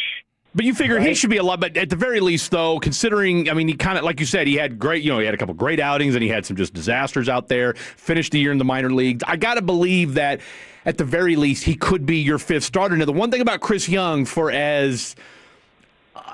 me, and I'm just speaking, I've been unimpressed with what he's done from who he signed as far as position players are concerned. The one thing. Right. Not signing a closer withstanding last year, he's been pretty good about getting starting pitching and getting relief help. And the one thing is, guys, is that there's still a lot of really good starting pitchers out there as a free agent. Okay. Zach Gallen's out there. Zach Eflin's out there. Merrill Kelly, who was with the Rangers, he's still out there. Eric Fetty, Adrian Houser, Nestor Cortez. I understand he didn't do that well with the Yankees, but then he ended up with San Diego. But I still think even Frankie Montas, he was injury riddled last year with the Mets, so that maybe you can get him on the cheap. But I'd like to see about 6 or 7 starting pitchers, major league talent starting pitchers that are in your fold by the time spring training starts. And maybe even I'm sorry to interrupt. You're good. Maybe even they go out and they get really bold and they trade for Freddie Peralta because the Brewers are looking to dump him. Mm-hmm, mm-hmm. I think we all agree that they need to shore up that back part of the bullpen closing. That was something that was all up in flux last season. When you look at the rest of the division, the Mariners, who were a lot more improved last year, the Astros, who were kind of up and down, the A's, who knows what they're doing. Rookies are popping off. They're in new stadiums, and the Angels, who have been horrible. How do you kind of see how they've been attacking the offseason and will continue to attack the offseason, and how that stacks up with the Rangers for how aggressive these teams may or may not be? Well, I think that, Blake, when you're seeing the signings that they have over the last 24 hours, I think they're going to go for depth and not necessarily, big-time quality relievers. I mean, the big-time guys like the Edwin Diaz's and the Devin Williams and the Robert Suarez, even Tyler Rogers, a guy from the Giants. He was traded to the Mets last year, and he did very well with the Mets. So now he signed Tyler Rogers, who has an 84-mile-per-hour fastball, signs a 3-year, $45 million deal with the Blue Jays. And so I really think that they're going for a lot of depth. As opposed to just really making a big splash. But I certainly I'm hearing some reports that Mason Miller, who was traded from the A's to the Padres last year, he throws 103 miles an hour. He's got at least 3 or 4 years of control left. He's available as a trade commodity, but that would probably take a lot to get him. But they've got to figure out.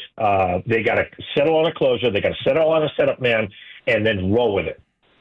Real quick, because I want to ask just a couple other just random baseball, just overall, but I don't know how well versed you are in Jordan Teagues. You and I talked a little bit about, back when the Astros lost their pitching coach and he went over to Arizona. It seemed like there was kind of a little bit of a delay, or kind of a little bit of a drop off there. You lose Mike Maddox. He went to the went to Anaheim, which a lot of us kind of scratched our head because it's like, okay, of all the places to go to, that's where where basically baseball players go to die. Jordan Teagues doesn't have, he might not be the most well-known. Skip Schumacher's like, look, people in baseball know who he is. He's been a part of this coaching staff. How much stock do you put into, losing a Mike Maddox and what kind of effect that'll have on this pitching staff, considering he was basically the glue that held this thing together last year? Well, I mean, this is his second stint of really rebuilding the pitching staff. Mike Maddox did. He did it before the 2009 season, when Nolan Ryan himself brought him in and said, look, fix this pitching staff because, for all of the, RIP to Tom Hicks. I mean, he built up, he signed Alex Rodriguez, but he never addressed the pitching, and they were one of the worst pitching staffs in Major League Baseball. Here comes Mike Maddox, and, next thing you know, they're in the World Series in 2010 and 2011. Jeremy Hepner, one of the best pitching coaches, not named Mike Maddox, leaves the New York Mets, and the Atlanta Braves sign him 36 minutes later. And I think that's one of the reasons why Edwin Diaz left, is because Jordan Hepner was not kept by the Mets. Okay. And so it's going to be very important for Teagues to really get the best out of these guys. He's right. He was a bullpen coach, so it's nice to have that continuity. Right. You want to bring one in, who doesn't know the staff, and so I think that's a big plus to keep him. And you want to promote from within, and so I think this is a good move And I'm certain he learned a lot from Mike Maddox in the 3 years as he was there. All right, get you out of here with this. Bitter Mike Babbo from the Picked Off Podcast. Go give him a follow. You will be glad that you did. You're a die-in-the-wool San Francisco Giants fan. We all know that. The baseball committee, and the one thing about the Baseball Hall of Fame is they've got more committees than you know what to do with. And so apparently one other committee this week decided to throw Jeff Kent in the Hall of Fame. I asked you, did you think he was Hall of Fame worthy? After our discussion, I thought, okay, makes sense to me. But it pretty much, and I'm not going to say slams the door, but that door's starting to close quickly, where I don't know that we'll ever see Barry Bonds or Roger Clemens in the Baseball Hall of Fame.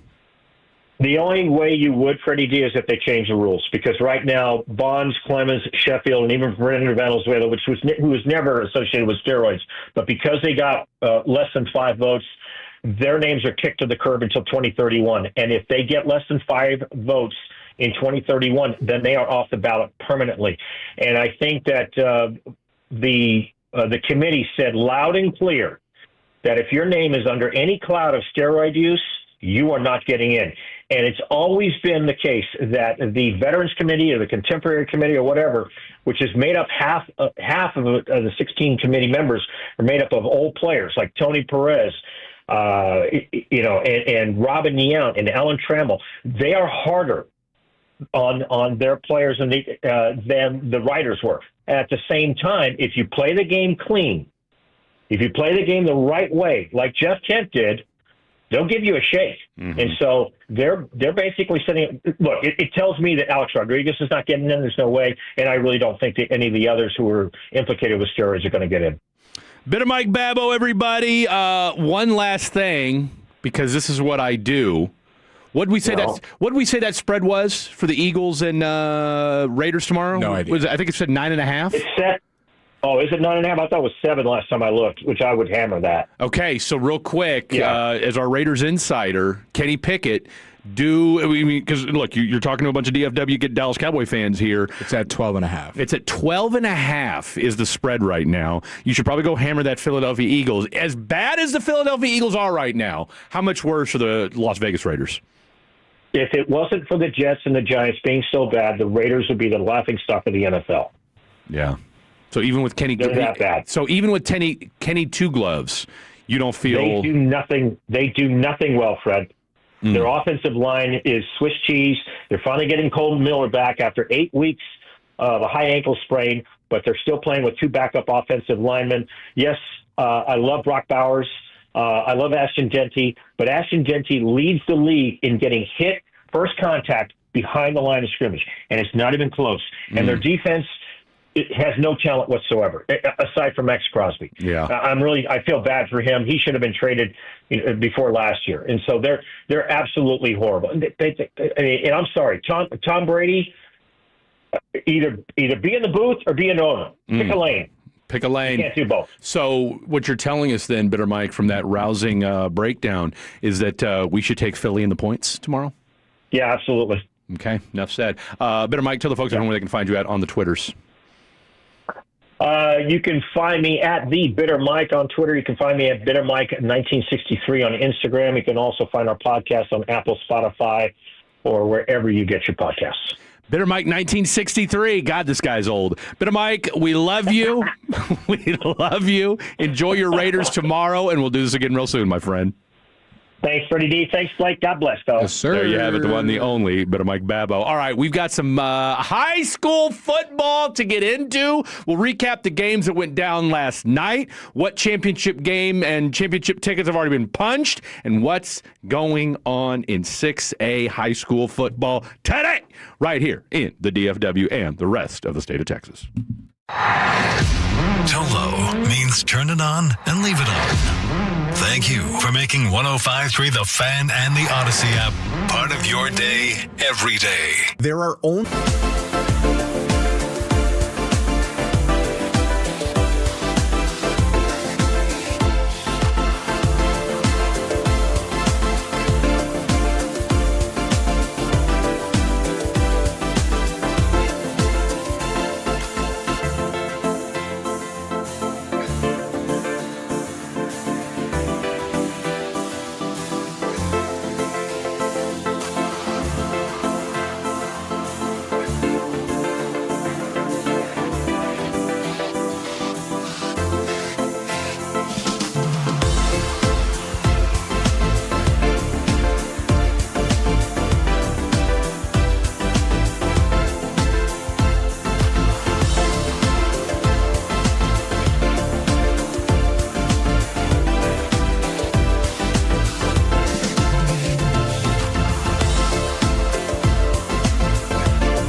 817-3333. With Frankel & Frankel, there is never an out-of-pocket cost, and they only get paid when you win. Frankel & Frankel, the go-to car and truck wreck attorneys in Dallas. All right, we've got ourselves the first touchdown has been scored in the DeSoto South Lake Carroll game.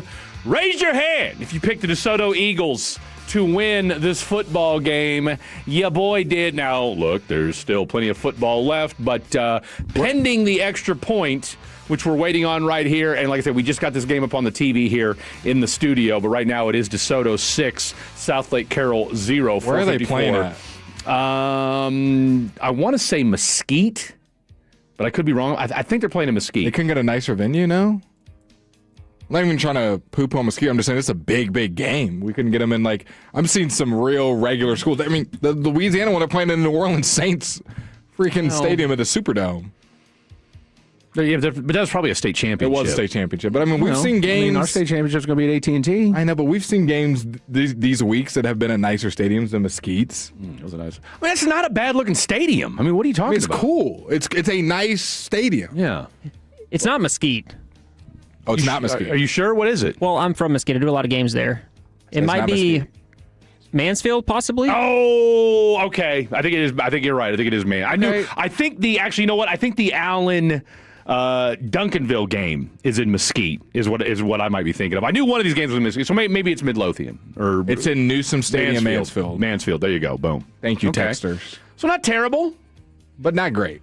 Is my point. You know I didn't say it was terrible. You know I'm not saying it's I'm here terrible. for it. You know what? And don't hate on Mesquite. Mesquite's a good stadium. I think they're all good. Have we used the word great? Point your ire towards this guy over here who craps on the everything. Memorial Stadium in Mesquite Say again?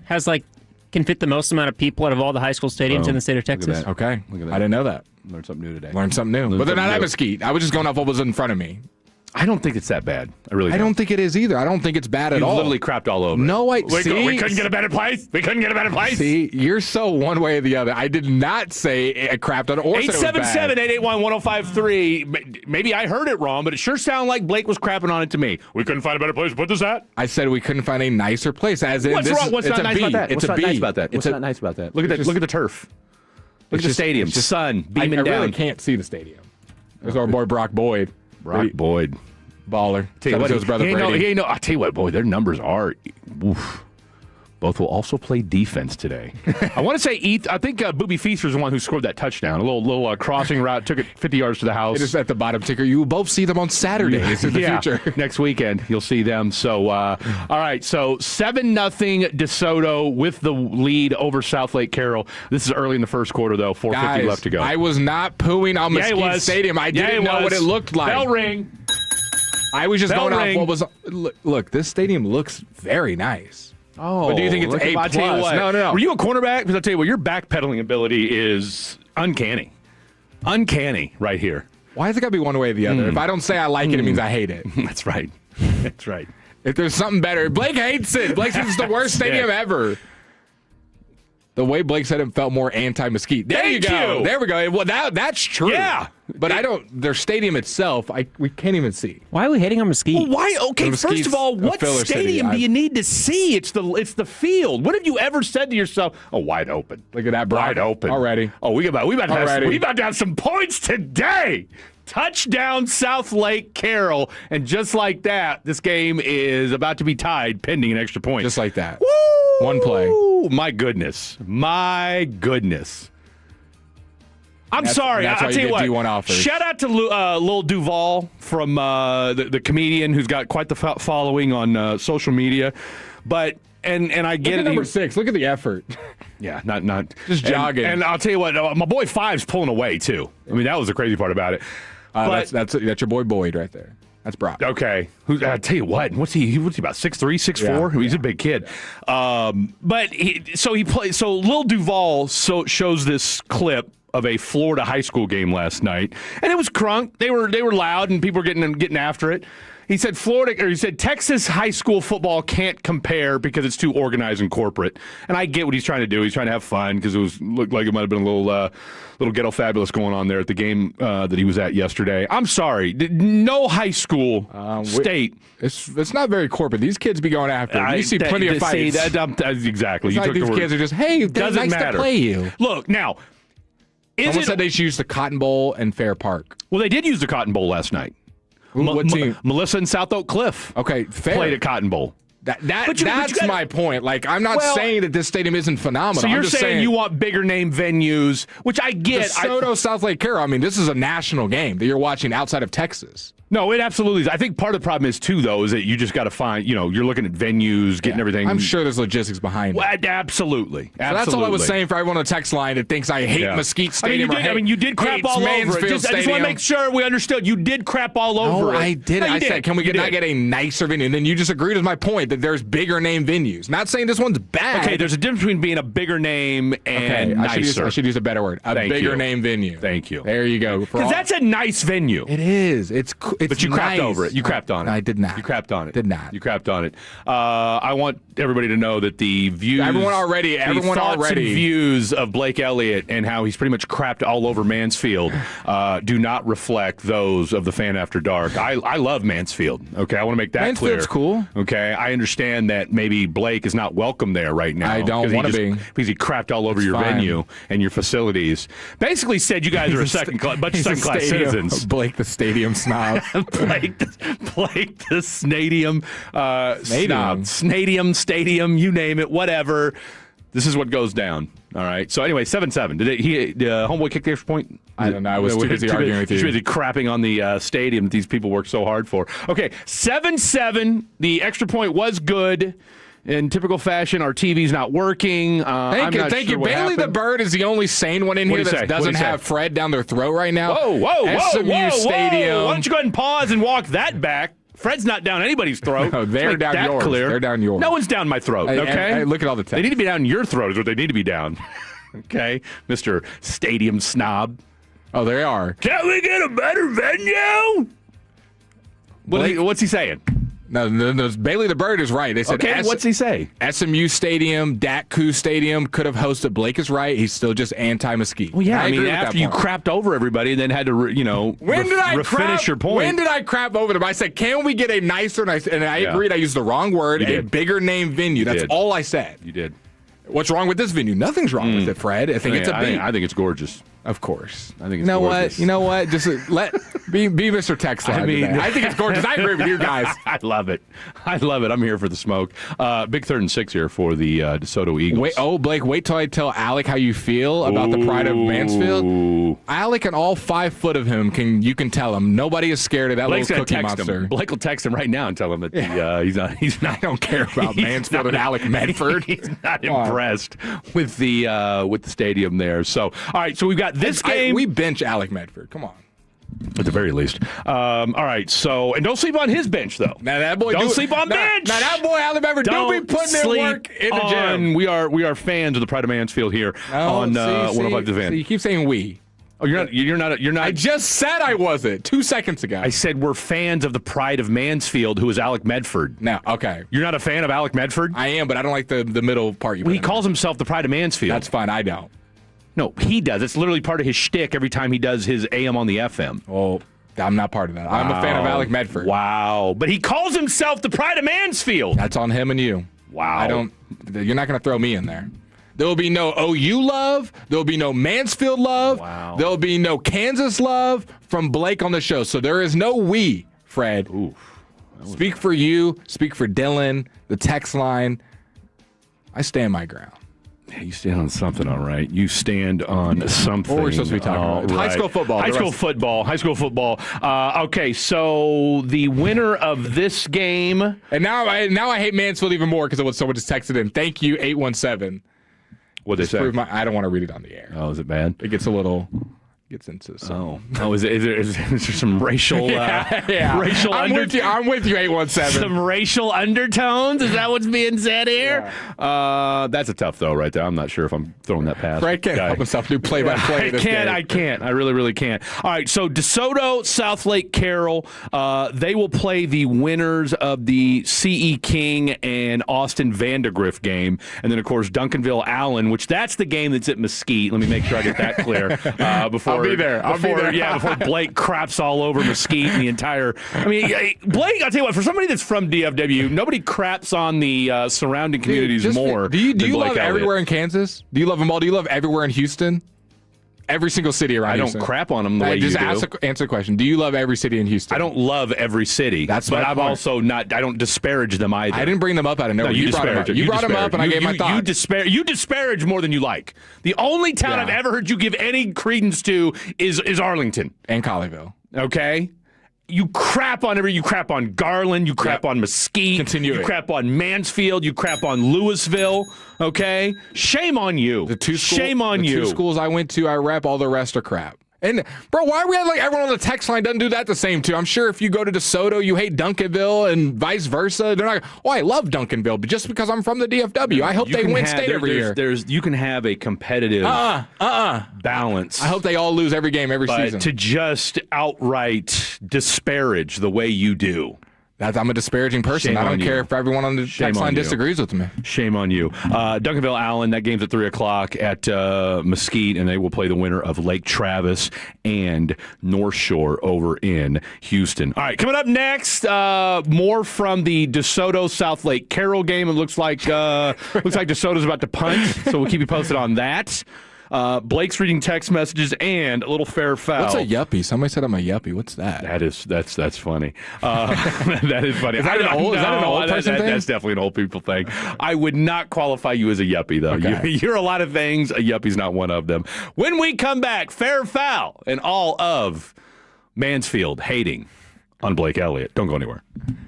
It's the holidays, the festive time to play. If you party way too hardy, sober ride will save the day.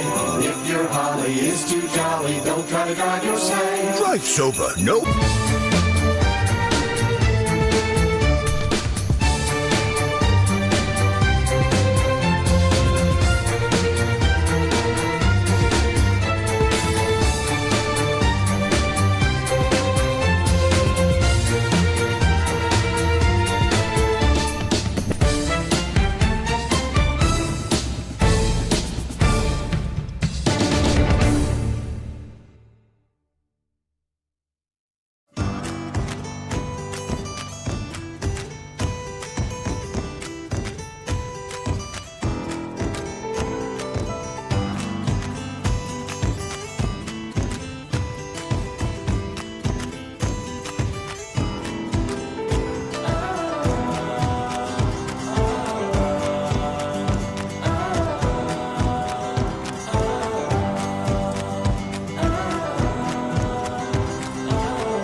with Zach Wolchuk and Eric Chiafalo, presented by the On Time Experts, keeping Cowboys fans comfortable all season long. Subscribe to Love of the Star, wherever your favorite podcasts are found.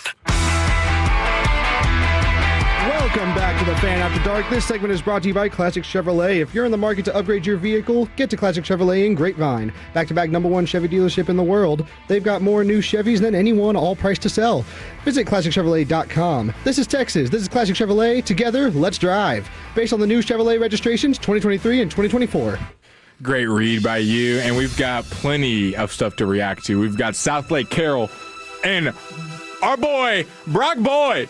I keep wanting to call him Brady, his brother. Just scored another touchdown. Already, South Lake Carroll up 14-7. Brock Boyd has scored both tutties. This guy is looking like the real deal. He already was the real deal, proves it again, and a chance to go to the state championship. DeSoto with the ball. Actually, I don't know what just happened. South Lake Carroll has the ball again, Fred.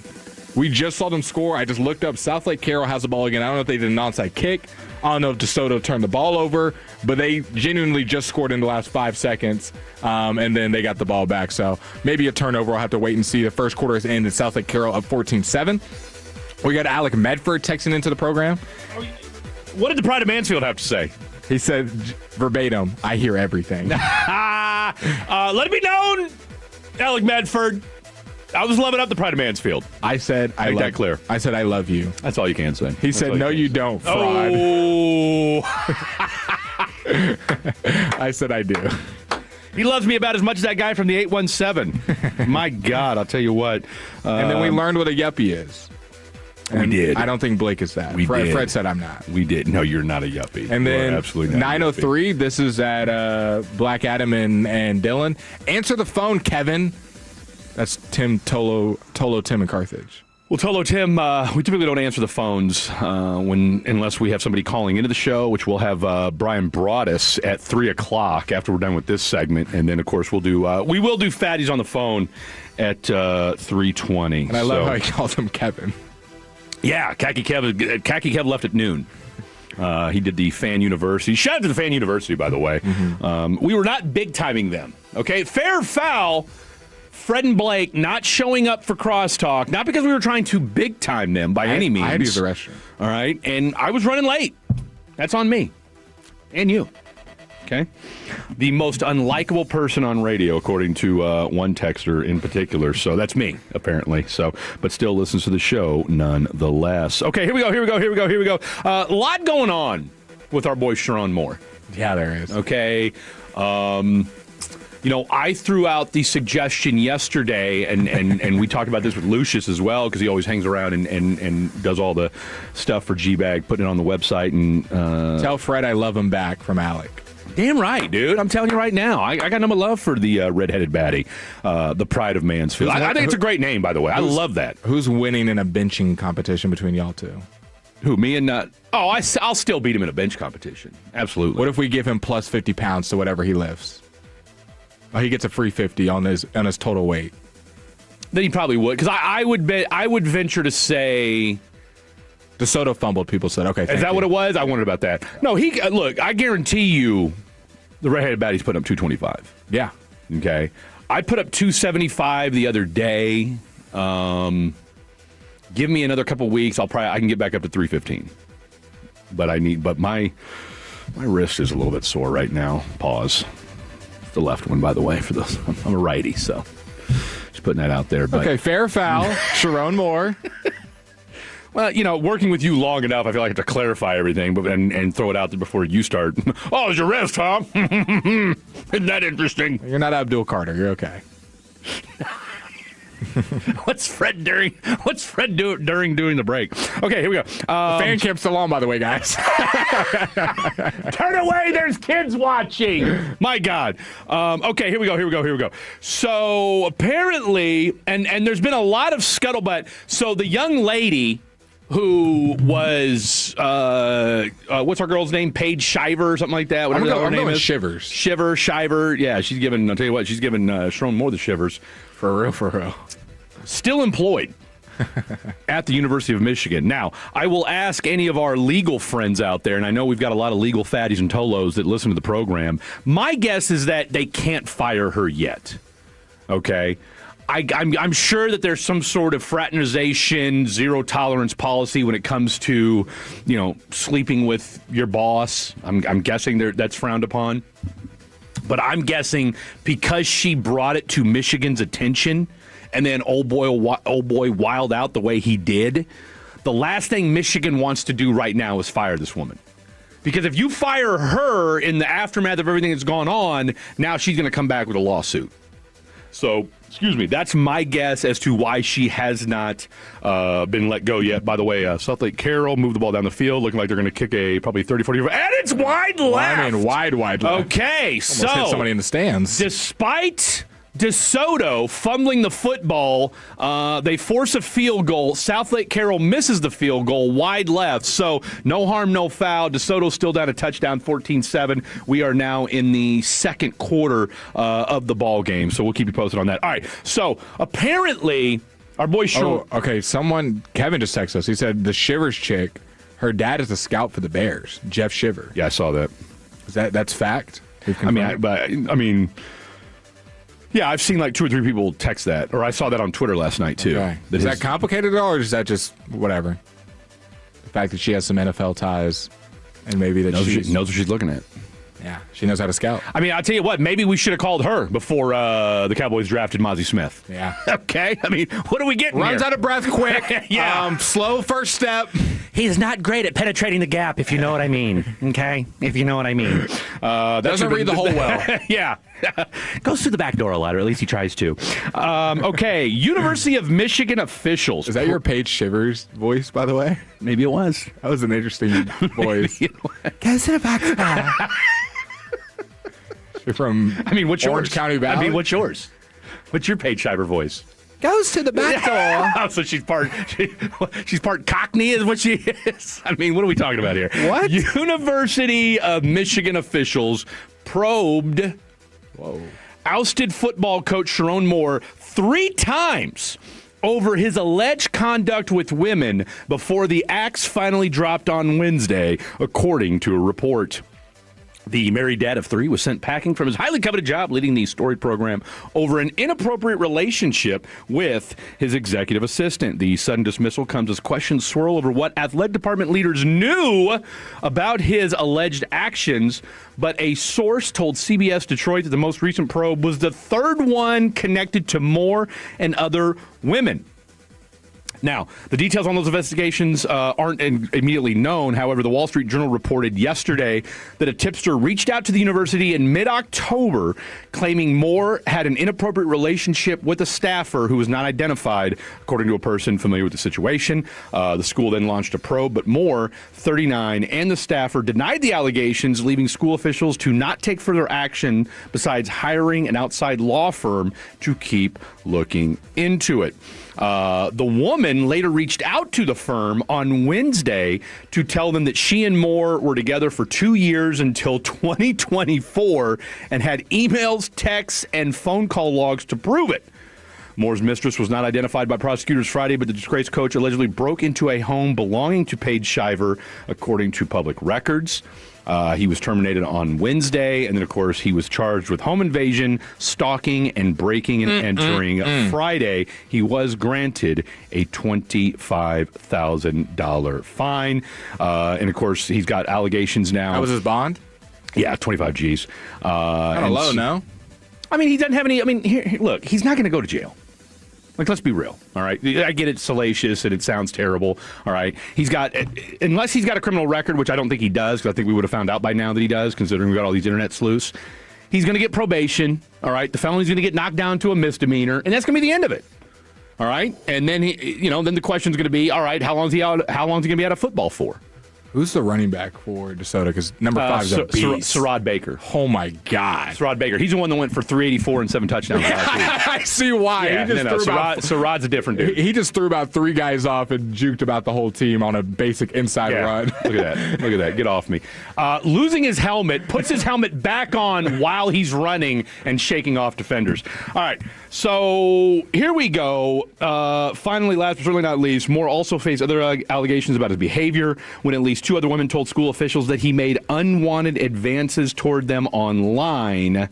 This is other women, not even. This is other women. This isn't even a girl page. So at least 2 other women said that he made unwanted advances towards them online. Fair foul, Sharon Moore can't stop and won't stop trying to holler at women, both in person and online. Super foul, man. I mean, let's be real here for a second. Wife and kids at home. Christmas is around the corner. You're the head coach of Michigan. Yes, you get fired. You're but the head coach of Michigan. You're going to get another job. Like it is. I'll say this. Obviously, that was really stupid for him to do that, and he had multiple traces. It wasn't just like, oh, this page girl dimed him out to this and that. You had other girls that had nothing to do with the university you were messing around with. We've heard about the OnlyFans girls, Sharon Moore. I don't want to hear. Well, I don't think we're really hearing anything from him. In fairness to him, we haven't heard anything. Did you hear Adam Schefter? I caught part of it as I was driving, so I figured I probably should pay attention to the road. Adam Schefter was pretty much defending. We haven't heard Sharon Moore's side. I think there's going to be a lot more to the story. We haven't heard Sharon Moore talk and went on like a 2-minute rant about it. Interesting side to take. Yeah, Adam, no, there isn't any other side that we want to hear, okay? She just kept getting naked in front of me. What did you guys want me to do? Okay, there's only so much one man can do. There is no side. Yeah. All we're going to hear from him is he made a mistake. Yeah. Okay? He's sorry for what it did to his family. He's going to be taking some time away from football. Like he just randomly showed up at this girl's house because he didn't know her. Plus, it's like, bro, you went into her silverware drawer. So at that point, it's a butter knife and some scissors. It's pretty indefensible. You were at her house. So yeah. At that point, why were you there? Oh, because I just was hanging out with my staff. Well, you're mad because he's going to come back and say because he's pulling the whole. Now, I'll tell you. Okay, so. I'll tell you, and I totally forgot about this because it was like 3 a.m. and I was watching the Chiefs on NFL Network. And you ever gotten mad at a game that's already been played? Correct. Has anybody ever gotten mad at a game that's already been played? You already know. Touchdown DeSoto! Shout out to DeSoto. What a catch! What a catch! What a catch right there. Your boy J.B. Brown from Last Chance U. Mm-hmm. I don't know if he cusses on this or not. We might have to play this in the last hour because he's got a hot take on what really went down at Michigan, and he's saying the thing with the staffer is a cover up. Is a cover-up? Is a cover-up. I'll play it for you during the break. All right, coming up next, it's time for the birthday boy from yesterday. Yes, that's right, 42 years young yesterday. You know him as maybe the greatest scout in the history of the National Football League. At least those are my words. The greatest scout to ever walk the earth. There's no shortage of what this man can and can't do. We're talking about the one, the only, the irreplaceable Mr. Brian Broaddus joins us next. He's been breaking down the film. He's been watching, all right? And you know what he hasn't been doing? Sleeping with staffers. Yes, that's right. Brian Broaddus joins us next, talking all things Vikings Cowboys. This is The Fan After Dark. Together, Tolos, we can make an impact. It's amazing how far just $1 can go when it comes to the North Texas Food Bank creating a hunger-free...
A&M Leasing Studios. Thanks for turning it on, leaving it on. 105.3 The Fan.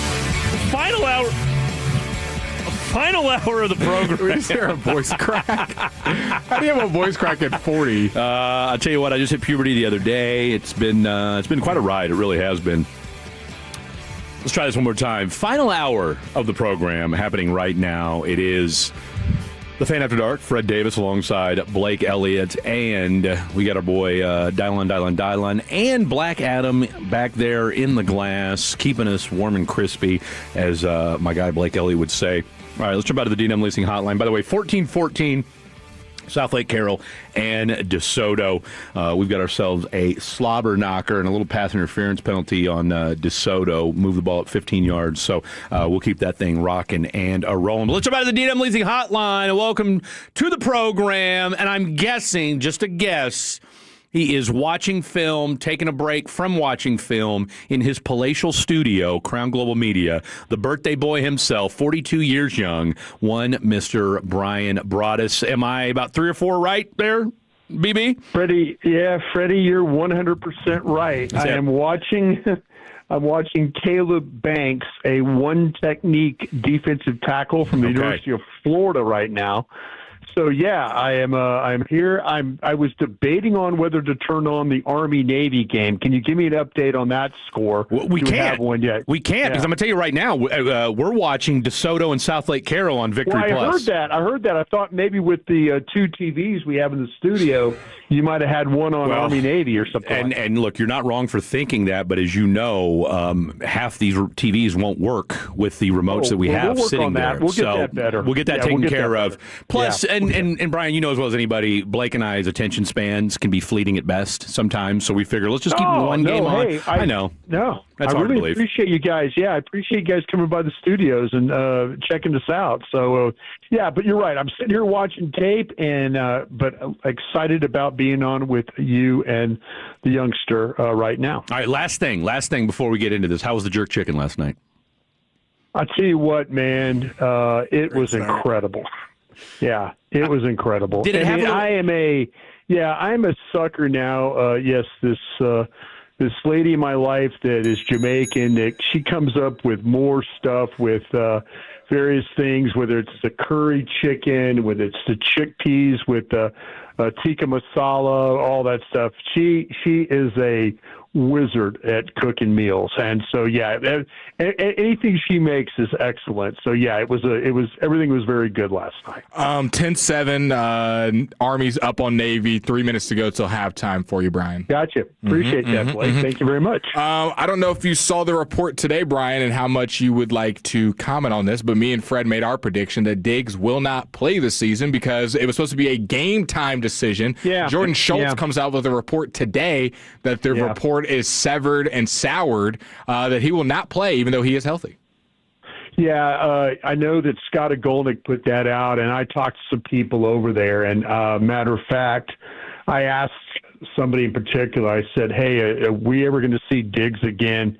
And he said, I highly doubt it. So, again, that's as we speak on December 13th, there's after tomorrow, there'll be 3 more weeks and hopefully a playoff that you could be a part of. But man, it has gone from me being really, really hopeful and like, man, you need this guy. You got to line up at corner. This guy can help you.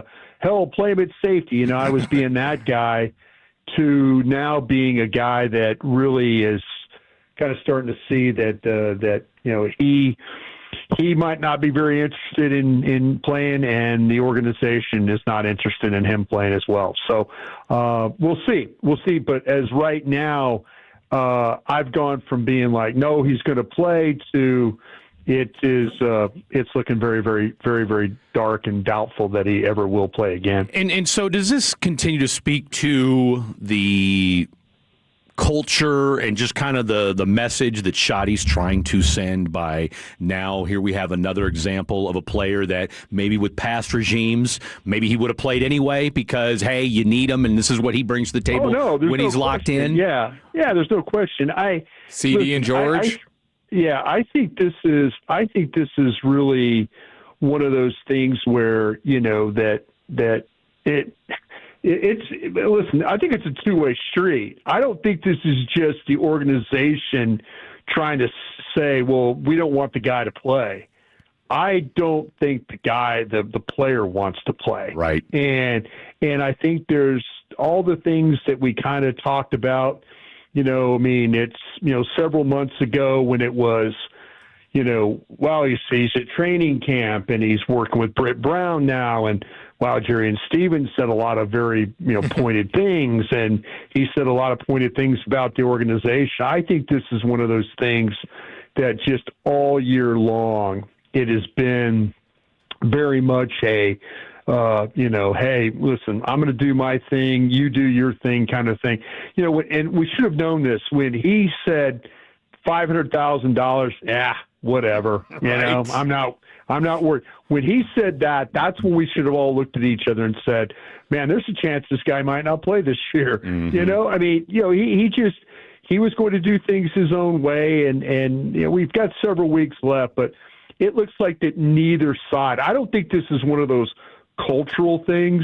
Okay. I think the player's kind of showing them that he really doesn't want to play, and he could say that he's healthy and wants to play and all that, but you got to go out there and practice like you want to play. You can't go through the motions of practice and think that that's going to be okay, because they would just as soon look at the young guys. They would just as soon look at Rebel and Carson and play Diggs, which is fascinating to me. But, if you've gone down this road of just, the organization, the front office has their doubts and the players has his doubts, it's probably best for both parties that I guarantee if you ask somebody over there right now off the record, they would probably tell you, you know what, he just doesn't get it.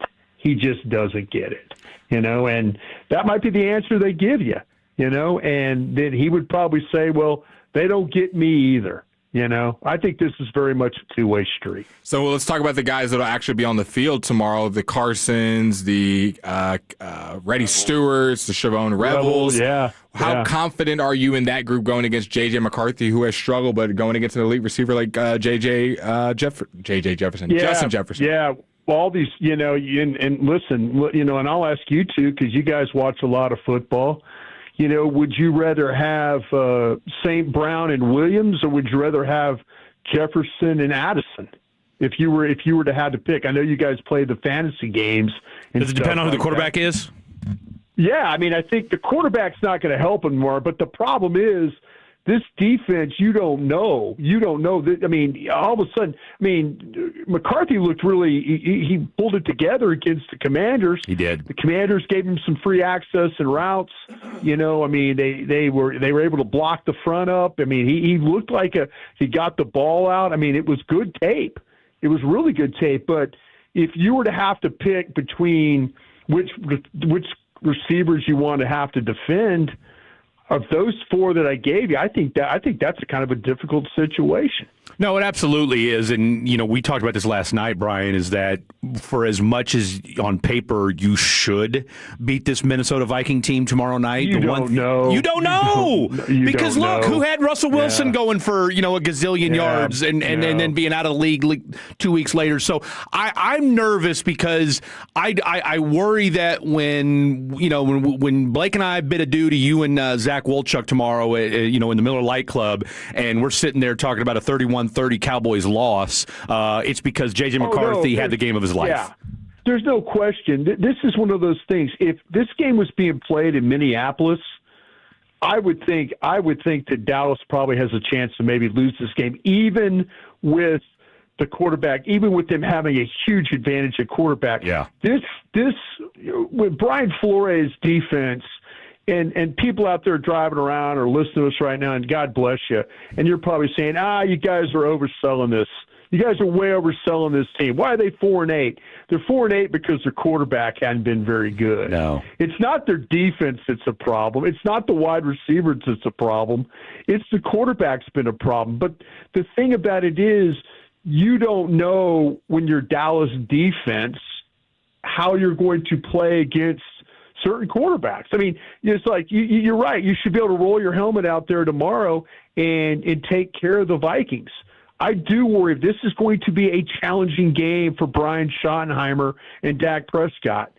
But it's also going to be somewhat of a challenging game for Matt Eberflus because he's going to have to deal with wide receivers, and potentially you don't want a quarterback that all of a sudden has kind of found something, and you give him a little confidence because you're not able to put pressure on him or blitz him or cover on the back end. You know, you don't want him to get hot in that game tomorrow. That's the last damn thing you want. Let's get into the minutia of it, Brian. Let's talk a little bit of ball. What is Brian Flores going to be throwing at Dak Prescott and Clayton Adams and Shoddy? What can Cowboys fans expect to see on Sunday? Who are some players that you see kind of being able to exploit this defense? And what do you think Brian Flores is going to throw at Dak to throw him off his game? Well, first off, Brian Flores, he's one of he blitzes more than anybody in the league. But what's interesting about that is every time you think of blitz, you think of man coverage. Well, this is a team that plays blitzes you first and second down, very heavy blitzes, but they'll play zone coverage behind the blitzes is what they'll do. Nobody in the league shows you more pressure and then back out. I was talking about a game watching earlier this year when they were playing Cincinnati, and I was just looking at the sacks. And there was a time where Browning, the quarterback at Cincinnati, that Minnesota gave them a look. They checked the look, Cincinnati did. Then Minnesota gave them another look. They tried to check it again. They checked 3 defenses in a matter of 30 seconds is what they did. And they end up getting a sack on the play. That's the challenge that Dak is going to have to deal with pre-snap. Again, home game, communication shouldn't be a problem. But there is going to be some going up and down the line of scrimmage tomorrow and kind of telling everybody what's going on, because this guy is going to give you a very coordinated blitz package. Now, the thing that they'll struggle with, though, if you do pick them up, their corners can get attacked. And so now it's about Lamb. Now it's about Pickens. Now it's about attacking the middle of the field where they've had some problems. This team plays a ton of base defense. They're not a big get to nickels and dimes and stuff. So they're going to keep the same guys on the field is what they're going to try and do. But you've got to be ready. You've got to be ready for multiple looks, and you've got to be ready for pressure on early downs, first and second down. Brian Broaddus of the G-Bag Nation joining us, talking all things Vikings, Cowboys tomorrow. Look, we know Javonte Williams is going to do his thing, and this is a defense with the Vikings for as good as they've been as far as blitzing is concerned and against the pass. They have been susceptible to giving up big plays in the run game, right? 22nd in the NFL right now against the run. So if there is a place where you could make some hay, it would be there. Javonte looks, I'm not going to say he's wearing down, but he definitely looks like a guy that's had a lot of carries, more so than he's had in the last few years. Might tomorrow be a game where we see a little Malik Davis, or dare I say, some Hunter Lipke? Yeah, I think, Freddie, this team leads the league, though, in run stuffs. Okay. Is what they do. Okay. So it's about a 4.2 per carry. They've had some troubles with teams that have gained first down yards on them. You can look at some +5 and +10 runs against these guys. I kind of felt like it was a little bit due to some of their early blitzing that they were catching teams like, okay, their first and second down blitz, so all of a sudden they blitz and then they get a free rusher, which is something that they do. They do a great job of getting free rushers. Okay. But we were talking with Ben Lieber, who does the sideline stuff for them. K-State Wildcat. And he was kind of in a mode of like, yeah, you're going to see some run blitz stuff. But he goes, yeah, but they've also had some problems because, like I said, they've given up some edge runs and some inside runs, and they've given up some first down runs. But the run stuffs. And so to me, it could be really hit and miss tomorrow running the football for the Cowboys. I mean, it is going to be about like, okay, the one thing that the coaches over there have kind of talked about, with the Cowboys has been about not finishing blocks.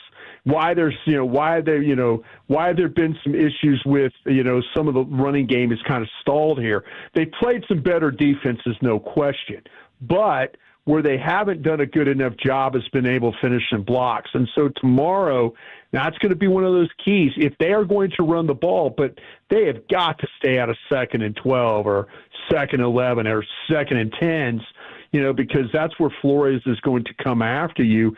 But again, this team has done a great job with some of their run stuffs. They're best in the NFL when it comes to that. I got to ask you this, Brian. Talk to me about the receiving courts. We got Will Pickens have a bounce-back game. There's a storyline for each receiver. Will Pickens have a bounce-back game? Where is CeeDee Lamb's health, and how much do you think he'll be involved in the offense?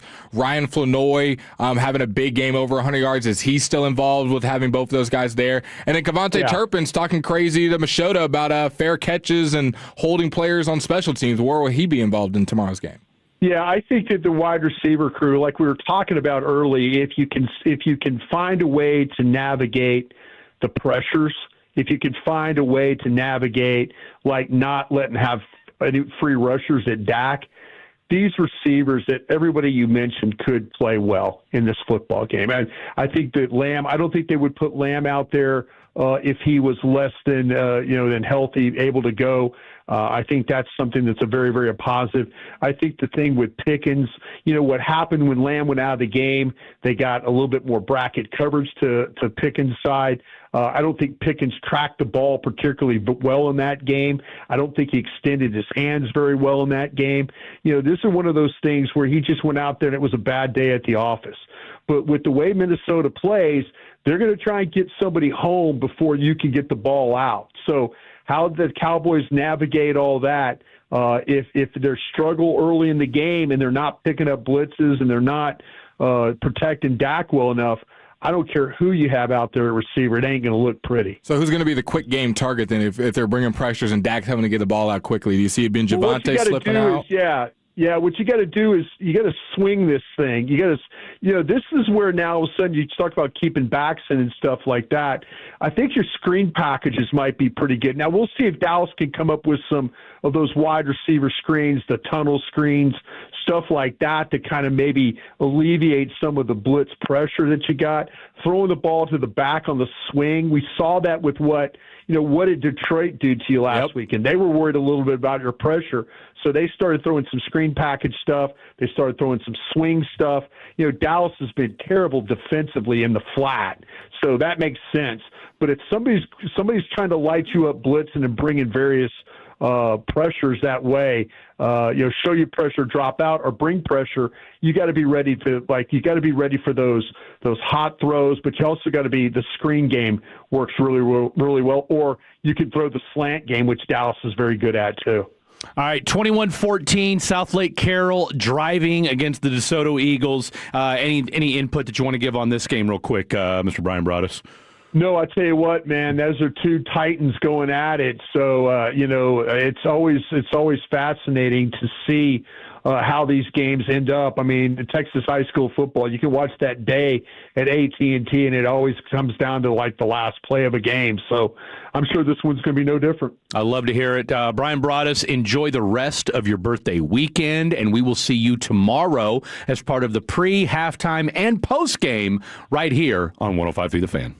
Thank you, boys. Appreciate you guys. Have a great day. Thank you. The one, the only, Mr. Brian Broaddus, and just another. I thought he dunked on him. I thought he got the ball out of his hands first. Dunked on him. Oh my God, number 10 for South Lake Carroll with 15 seconds left. They just throw a straight up go ball to him. Just dunks on the DB. What a play right there. All right, 2 segments left. Let's do a little fatties on the phone next. Get your Cowboys predictions for tomorrow. And for all my DeSoto Eagle fans out there, might be time to come together. Lots more to get to. Don't go anywhere. This is The Fan After Dark. The more time you give, the more our crush grows. Together we continue to build something special. Keep turning it on and leaving it on 105.3 The Fan and the Odyssey, iHeartRadio, and TuneIn apps. Ojo's Loco Sports Cantina just turned up the heat with brand new daily specials every single day of the week. Enjoy $10 food deals and bold drink specials that keep the week moving. Kick off Monday with a smash burger and fries for $10.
And it's back to the Fan After Dark. This upcoming segment is brought to you by the Frankels. If you've been injured in a car or truck wreck, call Frankel first. 214-817-333-3333. With Frankel and Frankel, there's never an out-of-pocket cost. They only get paid when you win.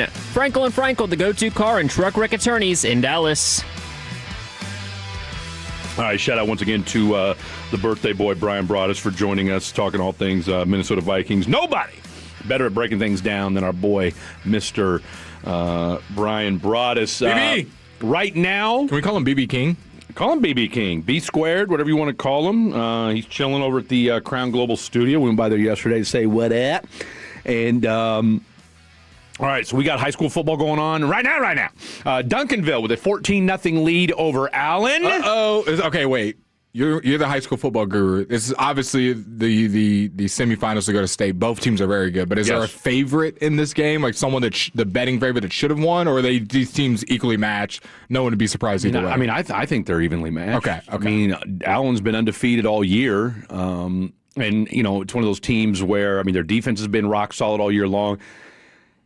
Now, I get it, and I know there's people that are far more well-versed in high school football here in the DF-Dub in the state of Texas than I am, but having covered it the last couple of years, knowing that Allen has not been who has been a power, right? Let's call it. That's not a leap to say that, but they've been okay the last few years by Allen standards because of the bar they've set. Yeah.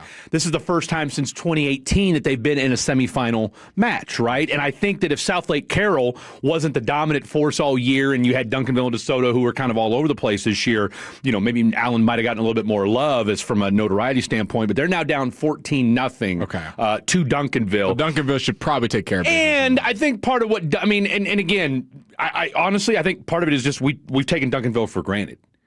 Because each year they just do this year in, year out. And, of course, they didn't win a state championship last year. They lost a game this year to Waxahachie. But, in fairness to Duncanville, this is the same team that played 2 fewer games this year because they couldn't find people to play them. All right, because that was one thing that I reached out and I tried to find out. I was like, why do you guys have 2 fewer games? I thought maybe the games had been canceled, but no, they just have a hard time finding non-district opponents. They did lose to Waxahachie. They avenged that loss last week. So Duncanville with a 14-0 lead, and they're going through 3 different quarterbacks as well, and they're still putting BTA right now to Allen. Speaking of BTA. I thought DeSoto was going to win this game, and you and I have been watching. We've actually watched a good amount of it. We have been able to watch a good amount of it. And Isaiah Stanback, who apparently I think lives in Louisville, not to try to put his business out there on the street. Not to dox him. But, Louisville's a big enough place. But I saw him over by the gym. Wow, he should have asked for an interview. Well, he was with his kid.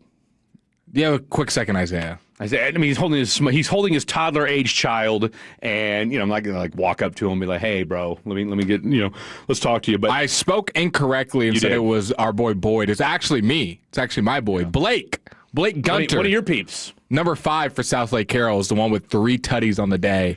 He's absolutely hooping, and I don't know who's going to beat South Lake Carroll. If it's not going to be DeSoto, I don't know who's going to do it. They are on an absolute tear. Okay, right now, and again, these teams are very, very evenly matched right now. Angelo Renda, a.k.a. Sweet Willie C's cousin. They might be 6 degrees of them. Angelo Renda, 10 of 16 for 208 yards and 4 touchdowns. Wish I could have taken some prop bets. Okay. Legend Howell of DeSoto, 14 of 17 for 191 yards. He had the big bomb. Yep. What's the running back doing? But what killed them, now Sarad's got 20 carries for 87 yards, but of course the one carry that I think has got everybody up in arms right now. And it was hard to tell from where we're at, because that's one thing about high school football. There's no yellow line. That you do for as far advanced as these kids become, there are little elements of the game where it's like, okay, this guy's taking out the, first down meter or first down marker and trying to see if it. I thought it was a bad spot. I really, really did. I'm not just saying that. I thought it was a bad spot, but whatever. Either way, they turn the ball over inside the 5-yard line. Davis Penn from South Lake Carroll then takes the very next carry, 63 yards, gets them back into scoring position. So right now, it is 27-14, and South Lake Carroll gets the ball to start the second half. Okay, but meanwhile, total yards wise, DeSoto's got 287 and South Lake Carroll's got 291. Both teams have 12 It has felt first like downs. South Lake Carroll's had the more explosive play. Well, that's just it. And they're getting a 40-yard play every other time you look up. And then you had the fumble inside the on the kickoff return. Now they lucked out. DeSoto did because South Lake Carroll missed the field goal. But two right? turnovers already. But then to go down there on the next drive, not being able to get any points, that killed them. So, but right now, again, two very evenly matched teams right now. But again, it's just been a little thing so far. I think South Lake Carroll goes on and wins this game, but we shall wait and see. All right, let's jump out to the hotline. Fatty's on the phone, Toll's on the telephone, whatever the hell you want to call it. 877-881-1053. 877-881-1053. And I know this guy's feeling pretty good about things. Why? Because his Carthage Bulldogs will be at AT&T Stadium again next week as they look to repeat as state champs. Tim in Carthage, what's good, my man?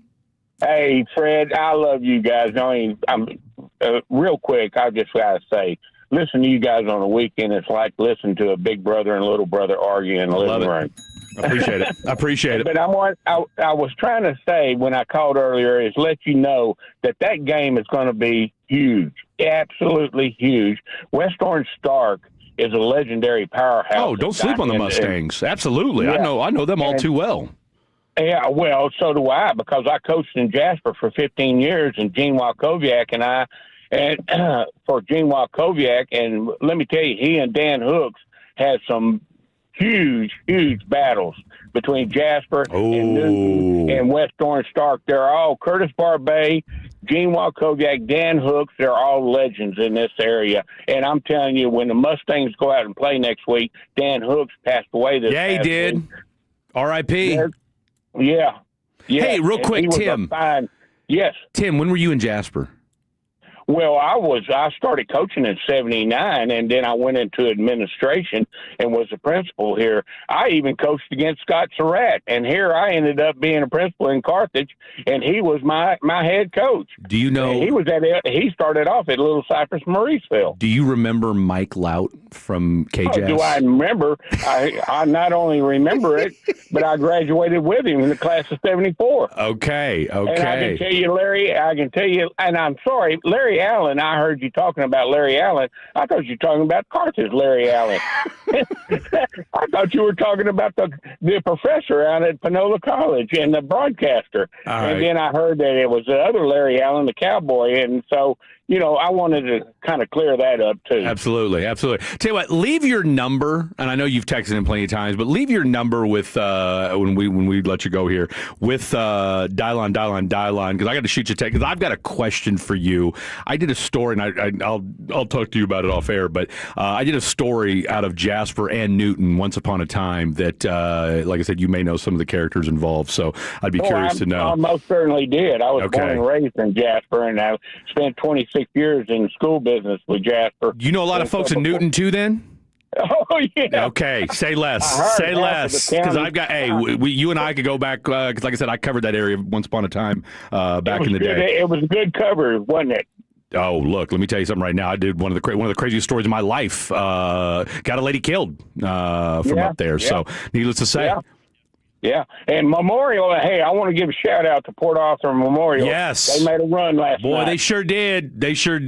But just, hey, no shame in losing Smithson Valley. This is their third state championship in a row, going for back-to-back. Larry Hill's one of the best coaches around, but definitely hurt my heart to see Port Arthur Memorial lose the way they did. But, hey, you live to fight another day. Tim, great from hearing you as always, my friend. Appreciate you calling in, big dog.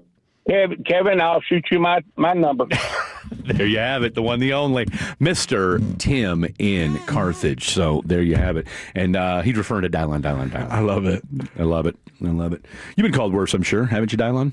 No, we got two other people. Hey! Okay, hold on. Let's bring up the, I didn't even bring up the call log because we're sitting here just talking a little old school nonsense over here. Okay, let's go out to Donald in Oak Cliff. I know my man's feeling nicey today as his team's looking to go back for the 5th straight year in a row. How about them South Oak Cliff Bears? Yes, sir. We back in there. 5 in a row, baby. 5 in a row. Representing Oak Cliff, Texas to the finest. You know the deal. But now, look, got to get that win this year, though. Let's get that dub this year. We won't rush the kicker out this time. Fair enough. I guarantee you we will manage the game better. But, hey, good luck to my guys. Great game last night. Great season. And, hey, can't be no more prouder than these boys than what we are. That's it. We're rooting for you. All right, thank y'all. Appreciate you, Donald. Shouting out South Oak Cliff in the house. What do we think about the name Donald? I think it's an underrated one. I think it's a great name. Donald Driver. Yeah. Donald Duck. Yeah. Donald Trump. He knew it was coming. He knew it was coming. People are going to be like, I can't stand that guy. Let's go out to Steven in Red Oak. What's up, Steven in Red Oak? Hey, guys. Thanks for having me on. 100%. It was good. I would like to see the old school names come back into play, like Roger, Donald. I love it. Glenn. Okay, hold on. What was that last name you just said? Glenn. Oh, Glenn. Okay, I agree with you already. Yeah, let's throw Fred in the mix too while we're at it too. I mean, it's not like that's some spring chicken name. Yeah, Fred's a good one. But I wanted to call in to show my appreciation for Texas and high school football love out here. Is just people are super into it. Like where I grew up out in Northern California, it's just people aren't sports and ball knowledge, and it's not like that where I grew up. And same with Philadelphia. I lived there for a while, and it's just people are just way more locked in. Mm-hmm. What part of NoCal you from? Sacramento. Sacktown. Did you ever wander down to Modesto for any reason? Yes, sir. I've been to Modesto. It's not that far. Like an hour and a half, maybe 2 hours. It's not that far. And the only reason I say this is because I had an aunt that lived in Modesto, and of course that's where our girl Chandra Levy was from as well. So just a little side note there. So are you a 49ers fan? Eagles, Cowboys, Kings? Where are you at in the pantheon of sports? Side note, Lacey Peterson also from Modesto. Lacey Peterson also from Modesto, yes. And I'll tell you what, we all know her husband killed her, right? I mean, come on, let's be what a creep, what a creep. Anyway. Yeah, but yeah, I'm a Niners fan, and that's what the other thing I was going to say is maybe we'd have a chance to beat your Chiefs because you broke my heart several times already, Fred. Fair. Yeah. Well, hey, look, hey, let's be honest. Right now, you guys got a better chance of getting back to a Super Bowl right now than we do. So feel good about that. Yeah. Feel good about that. Steven, you're more than welcome to call back anytime. I appreciate you, big man. Thank you. There you have it. All right, Steven in Red Oak. All right, last but certainly not least, is he riding on a dart? Is he riding in a Waymo? Is he just wandering about Denton? Ain't no telling. Josh in Denton, what's good? When I ride the dart, it's with the Fan After Dark, my favorite show. Love to hear it. You sound like you're in a car, though, right now. You sound like you're actually in your really vehicle. fast e-scooter. Yeah. I actually just got off the dart bus. I'm walking on the sidewalk on Mockingbird to work. That's how fast it is. Wow. Okay. I am beating these streets, I tell you what. Sounds like it. Hey, I'm glad you guys are on Saturday, man. I listen 6 days a week, man. Yeah. You guys are putting it in work. I appreciate that. You can do Josh. 7 if you want to hear Fred tomorrow. Yeah, I was gonna say if you. I'll listen to Fred tomorrow. If you find yourself up for whatever reason from 9 to 11:30 tomorrow morning, I'll be on with the 3-time. I'm actually off tomorrow, so I don't have to just sleep in. Trust me. Don't worry about it. No, Don't worry about man, it, Josh. I'll be up. I'll be up at 7. Set an alarm, Josh. Yeah. I'm setting my alarm, Fred. I love you guys. Talk soon. Appreciate it. There you have it. Josh and Denton just chiming in. I appreciate he's walking today. He just got off the dart. He just got off the dart. If we'd have answered him earlier, he probably would have been on the dart. He would have was the first call. been on the dart. All right, final segment of the program, boys and girls, as we get you ready for the rest of your Saturday and the rest of your high school football. Don't go anywhere. It is the Fan After Dark. I'm worth more. I'm worth a little more. I'm worth a lot more. You are worth more, and your car is worth more at GiveMeTheVin.com. Sell us your car. GiveMeTheVin.com. So easy you can do it in your underwear. Jeff Cox, president of Berkey's Plumbing, AC, and Electrical. I'm excited to announce the new Berkey's MVP membership plan, the only plan you need to maintain all of your home's vital systems, including plumbing, AC, heating, and electrical. Benefits include priority scheduling, no service fees during the week, and member discounts on repairs. Join MVP today for only $19.75 per month in honor of our 50 years of serving DFW. Call 877-BERKEYS or visit Berkeys.com. Berkey's, we're there when you need us. M37968. For over a decade, Men's T Clinic has helped Texas men reach, maintain, and elevate their total wellness goals, including mine. Men's T Clinic's approach to preventative care, testosterone optimization, weight loss, muscle mass, and natural therapies for joint pain and sexual health focus on underlying causes for long-term vitality. Transformative, individualized. This is the power of one trusted team for total male optimization. 5 DFW locations, open Saturday, cash, FSA, and insurance. Visit menstclinic.com. It's menstclinic.com. Yardbird Southern Table and Bar. Dive into succulent, mouth-watering Southern comfort fried chicken like no other. Creamy lobster mac and cheese, juicy ribs like Mom used to make, and top it off with a warm cinnamon roll. Plates to feed the entire table or for your own personal escape. And dive into one of the best and unique bourbon selections and handcrafted scratch cocktails to wash it all down. Got your attention yet? Yardbird Southern Table and Bar. Located across from Clyde Warren Park at 2121 North Pearl Street in Dallas. RunChickenRun.com. This is Ryan Watson, owner of Alliance Hyundai. During the Hyundai Getaway Sales Event, we have over 600 vehicles in stock, like the all-new 2025 Hyundai Santa Fe. Every new Hyundai comes with America's best warranty, 10 years, 100,000-mile limited powertrain warranty, and owner's assurance. Visit us at AllianceHyundai.net today. The Vining family isn't just building roofs, they're building peace of mind. For quality roofing that lasts, trust your neighbors at Greystone Roofing. Family owned, locally trusted.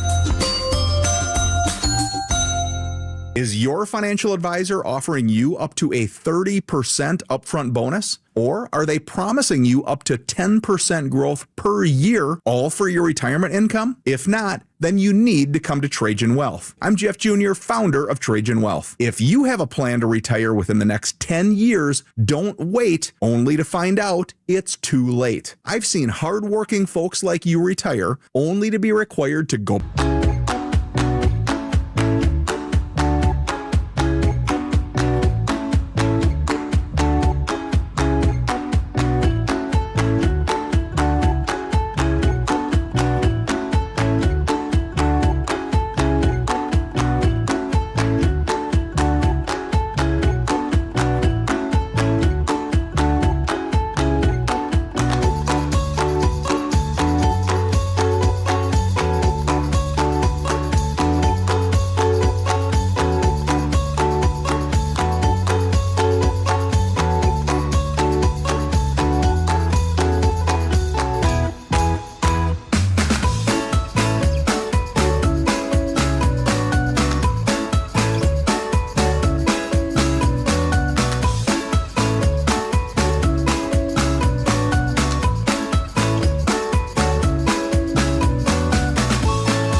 Trevor the Creator last night. Trevor. Nobody's better at fumbling through a read and then laughing midway. Editorializing. Oh, Franklin, oh, gee whiz. Oh, back to you, guys. Got a little excited, guys, as he's doing the read still. Hey. I love the laugh and then like the 5-second pause. No, I mean nobody does a read longer than Trevor. Like he literally resets himself. Okay, let's try this again. 2023 and 2024. There's one sentence left. Longest halftime show ever. I mean, what? Seriously, what we got? Dolly Parton, Post Malone, and Bad Bunny playing at the South Lake Carroll and DeSoto halftime. This is insane. I mean, we did like 2 Dude, segments. they went to halftime when we were talking to Broadus. Yeah. My goodness. DeSoto fans are in shock right now, I think. Sitting out there just like, what are we waiting for? Just wondering. Yeah, they're all sitting there, like, when can I put my second half parlay in? I mean, it gives you more time to do that anyway. So, 27-14 is the score right now. It looks like the second half is about to kick off. DeSoto's got their hands full because I'll tell you what, you better get a stop. I'm eating this. By the way, what is this Christmas stuff that our boy Bob McKay? It's delicious. I don't know. Said it was reindeer food. Reindeer food, whatever. It feels like trail mix, but with like frosting. Yeah, it's trail mix with frosting is all it is. Okay, so if just a little sugar in there, kind of make things, which is it's delicious. I love it. No. We saw the baggies. It made me happy. We're getting after it, but you better have some water. You better have something to wash this down with, otherwise, again, you're going to look. No, seriously. So anyway, you better stop if you're DeSoto and Claude Mathis. You better get a stop on not on first down, but you better force them to punt on this first possession because if they score and go up 35-14, that's ball game. DeSoto's already kind of reeling on themselves, they're throwing tantrums on the sideline. They're one more touchdown away from just absolutely imploding on the sideline.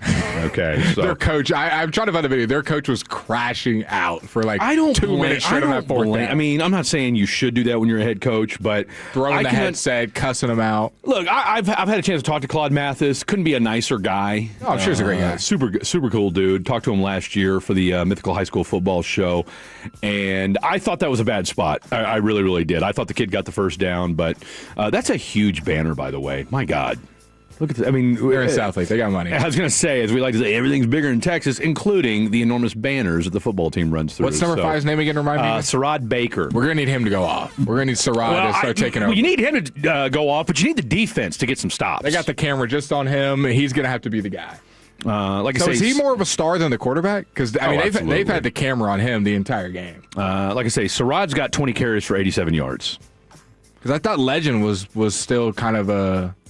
No, I mean, hey, he's having a great game, too. I mean, he's 14-17 for 191 yards and 2 touchdowns. But just the running back, Sarad, is just a bigger story. Oh, I mean, he's had the bigger numbers. Now, don't get me wrong. It's not like, look, you've had Boobie Feaster, who's going to USC next year, 4-star recruit out of DeSoto. He's got 3 catches for 56 yards and a touchdown. Where's all the kids committed to that are playing this game that we know of? Well, you got your boy, your kid, Buddy Knowles, Brock Boyd. Mm-hmm. He's going to, Ohio State? Yeah, he's going to Ohio State. And then of course, our kid Angelo Renda is going to Pitt. And then Gunter and Knowles, I'll have to look them up. I know they're all going to D1 schools. Where's the running back going, Sirach? I want to say A&M. Hold on. Talking with yourself. Okay, because I would love to get that little report, especially the kid who's got 3 touchdowns today for South Lake Carroll, Blake Gunter. Because this is obviously the schools are watching. They're obviously already committed there and going there, but it just helps. Someone said, "How are you watching on the Victory Plus?" Victory Plus. Sarad has not yet. Okay, so coaches are watching. He's a 3-star. And apparently, one of the schools that he's leaning towards, Michigan. Kansas.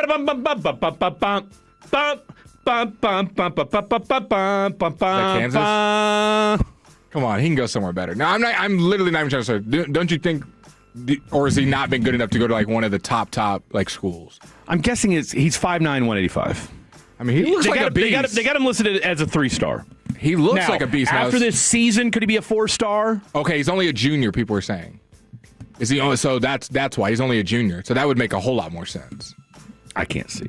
Okay, I'm gonna go with someone who texted in that he's only a junior. Sarod Baker has 18 offers, and he's only a junior. Class of 2027. That's correct. Okay. Class of 2027. Thank y'all for that clarification. So here's the list what that about he's the got. other kids? Oh, okay. This is real him? quick. Iowa, Kansas. It says cool. He put like a comment? No, it's just what the recruitings are saying. He ain't going to KU. Yeah. All right, so you got Iowa, KU, Minnesota, Pittsburgh. These are all teams that have already given him an offer. Iowa, KU, Minnesota, Pittsburgh, SMU, TCU, Texas Tech, UCF, and then a bunch of other small schools that Tech and SMU are out of the running. I would assume Tech would be at the top of his list if he just wants the biggest name school, but you also want to play. You also want a little money too. Yeah. Okay. I mean that's the difference in today's what about day the and other age. kids? What about the other kids? Let's see. Who's our other kid? Buddy Knowles. We got Buddy Knowles. We got Booby Feaster. Booby Feaster's going to USC. Okay, that's already done. He's USC. Yeah. Let's see. Buddy Knowles is a farmer from North Carolina. That's not the right kid. Okay, hold on. Just look it up. I think on like 24/7 Sports or On 3, it has what they're all committed to. I know. You don't got to look up each player's name. Calm down. He is not committed anywhere, but he's got apparently the two teams leading for him. He's also a junior, so he's got time. KU in the mix as well. Just saying. But the two teams that are leading the charge right now are OU and TCU. Okay. And then the quarterback he has a TCU towel on. He's going to TCU. Is that already done for Legend? I believe so, yeah. He's going to TCU. And then do we know anything about any of the Southlake kids? Other than our boy Boyd, who knows going to Ohio State, and the quarterback going to Pitt. I wonder if the running back's going anywhere. I know they got a defensive lineman that's a dog, and then our boy Blake Gunter, who's got 3 tutties today. Because I'm wondering if this is like their big moment, or if they're like Boyd, who's already been committed to Ohio State for weeks. Well, this is interesting. Maybe he's 2027. Oh, another. There you go. He's having himself. Yeah, Davis Penn's going off. Having himself a game. Already a 40-yard run for your boy Penn, the running back for Southlake Carroll, coming out of the half. It has been all Southlake Carroll this game. Okay, Blake Gunter's also a junior. Oh, my God. So that's the scary part is how many kids on this dadgum football team are juniors. Right now, his list includes Rice, North Texas, Arkansas State, and Pittsburgh. Okay, so UNT is going to be at UNT next year. He's probably go to Oklahoma State before he goes to UNT. What about the running back? Our boy Davis Penn. Yeah, if he's a junior too. So the only players they're losing right now are the quarterback and Boyd. Okay, Davis Lane. What did we say this kid's name was? Penn. Davis Penn. Davis Penn is a senior. And right now, the two teams leading the charge for him apparently are Rice and Tulane. Tulane's not a bad school. But he's also got Colorado, K-State, and Wisconsin on his list as well. There you have it. So we've got ourselves a ball game, and again, it's 27-14. If Southlake Carroll scores this touchdown, I think we all feel pretty confident this game will be Someone said canceled Christmas. Our boy Crayon, the old lineman's going to Memphis for Southlake Carroll. I wouldn't be surprised. Their whole line already has D1 offers. They are a literal who's who here in the high school ranks. And then last but certainly not least, in the last 30 seconds of the show, we've got Duncanville 17, Allen 6 right now. So 17-6 in that ball game. Duncanville's up. That's second quarter, getting ready to go to halftime. We've got Vandergrift and CE King. That game doesn't kick off until 6. And then Lake Travis and North Shore, who will play the winner of Duncanville Allen. Right now, North Shore's up 13-3 over Lake Travis. That's going to do it for the show. You guys have been great. Good night. God bless. For Blake, I'm Fred. I'll see you tomorrow. We'll see you Monday. According to the North Texas Food Bank, nearly 750,000 residents don't always know where their next meal will come from. Join us as we restock the North Texas Food Bank for the holidays. Any amount makes a huge impact. 1053thefan.com/donate. Holidays are coming, and you know what that means. Family, food, and the inevitable judgmental in-laws. Oh, dear. Are those fogged windows I see? Those drafty windows will let all the heat out. No wonder it's chilly in here. Yikes. Don't let broken or foggy windows steal your holiday joy, or worse, give your in-laws something to talk about.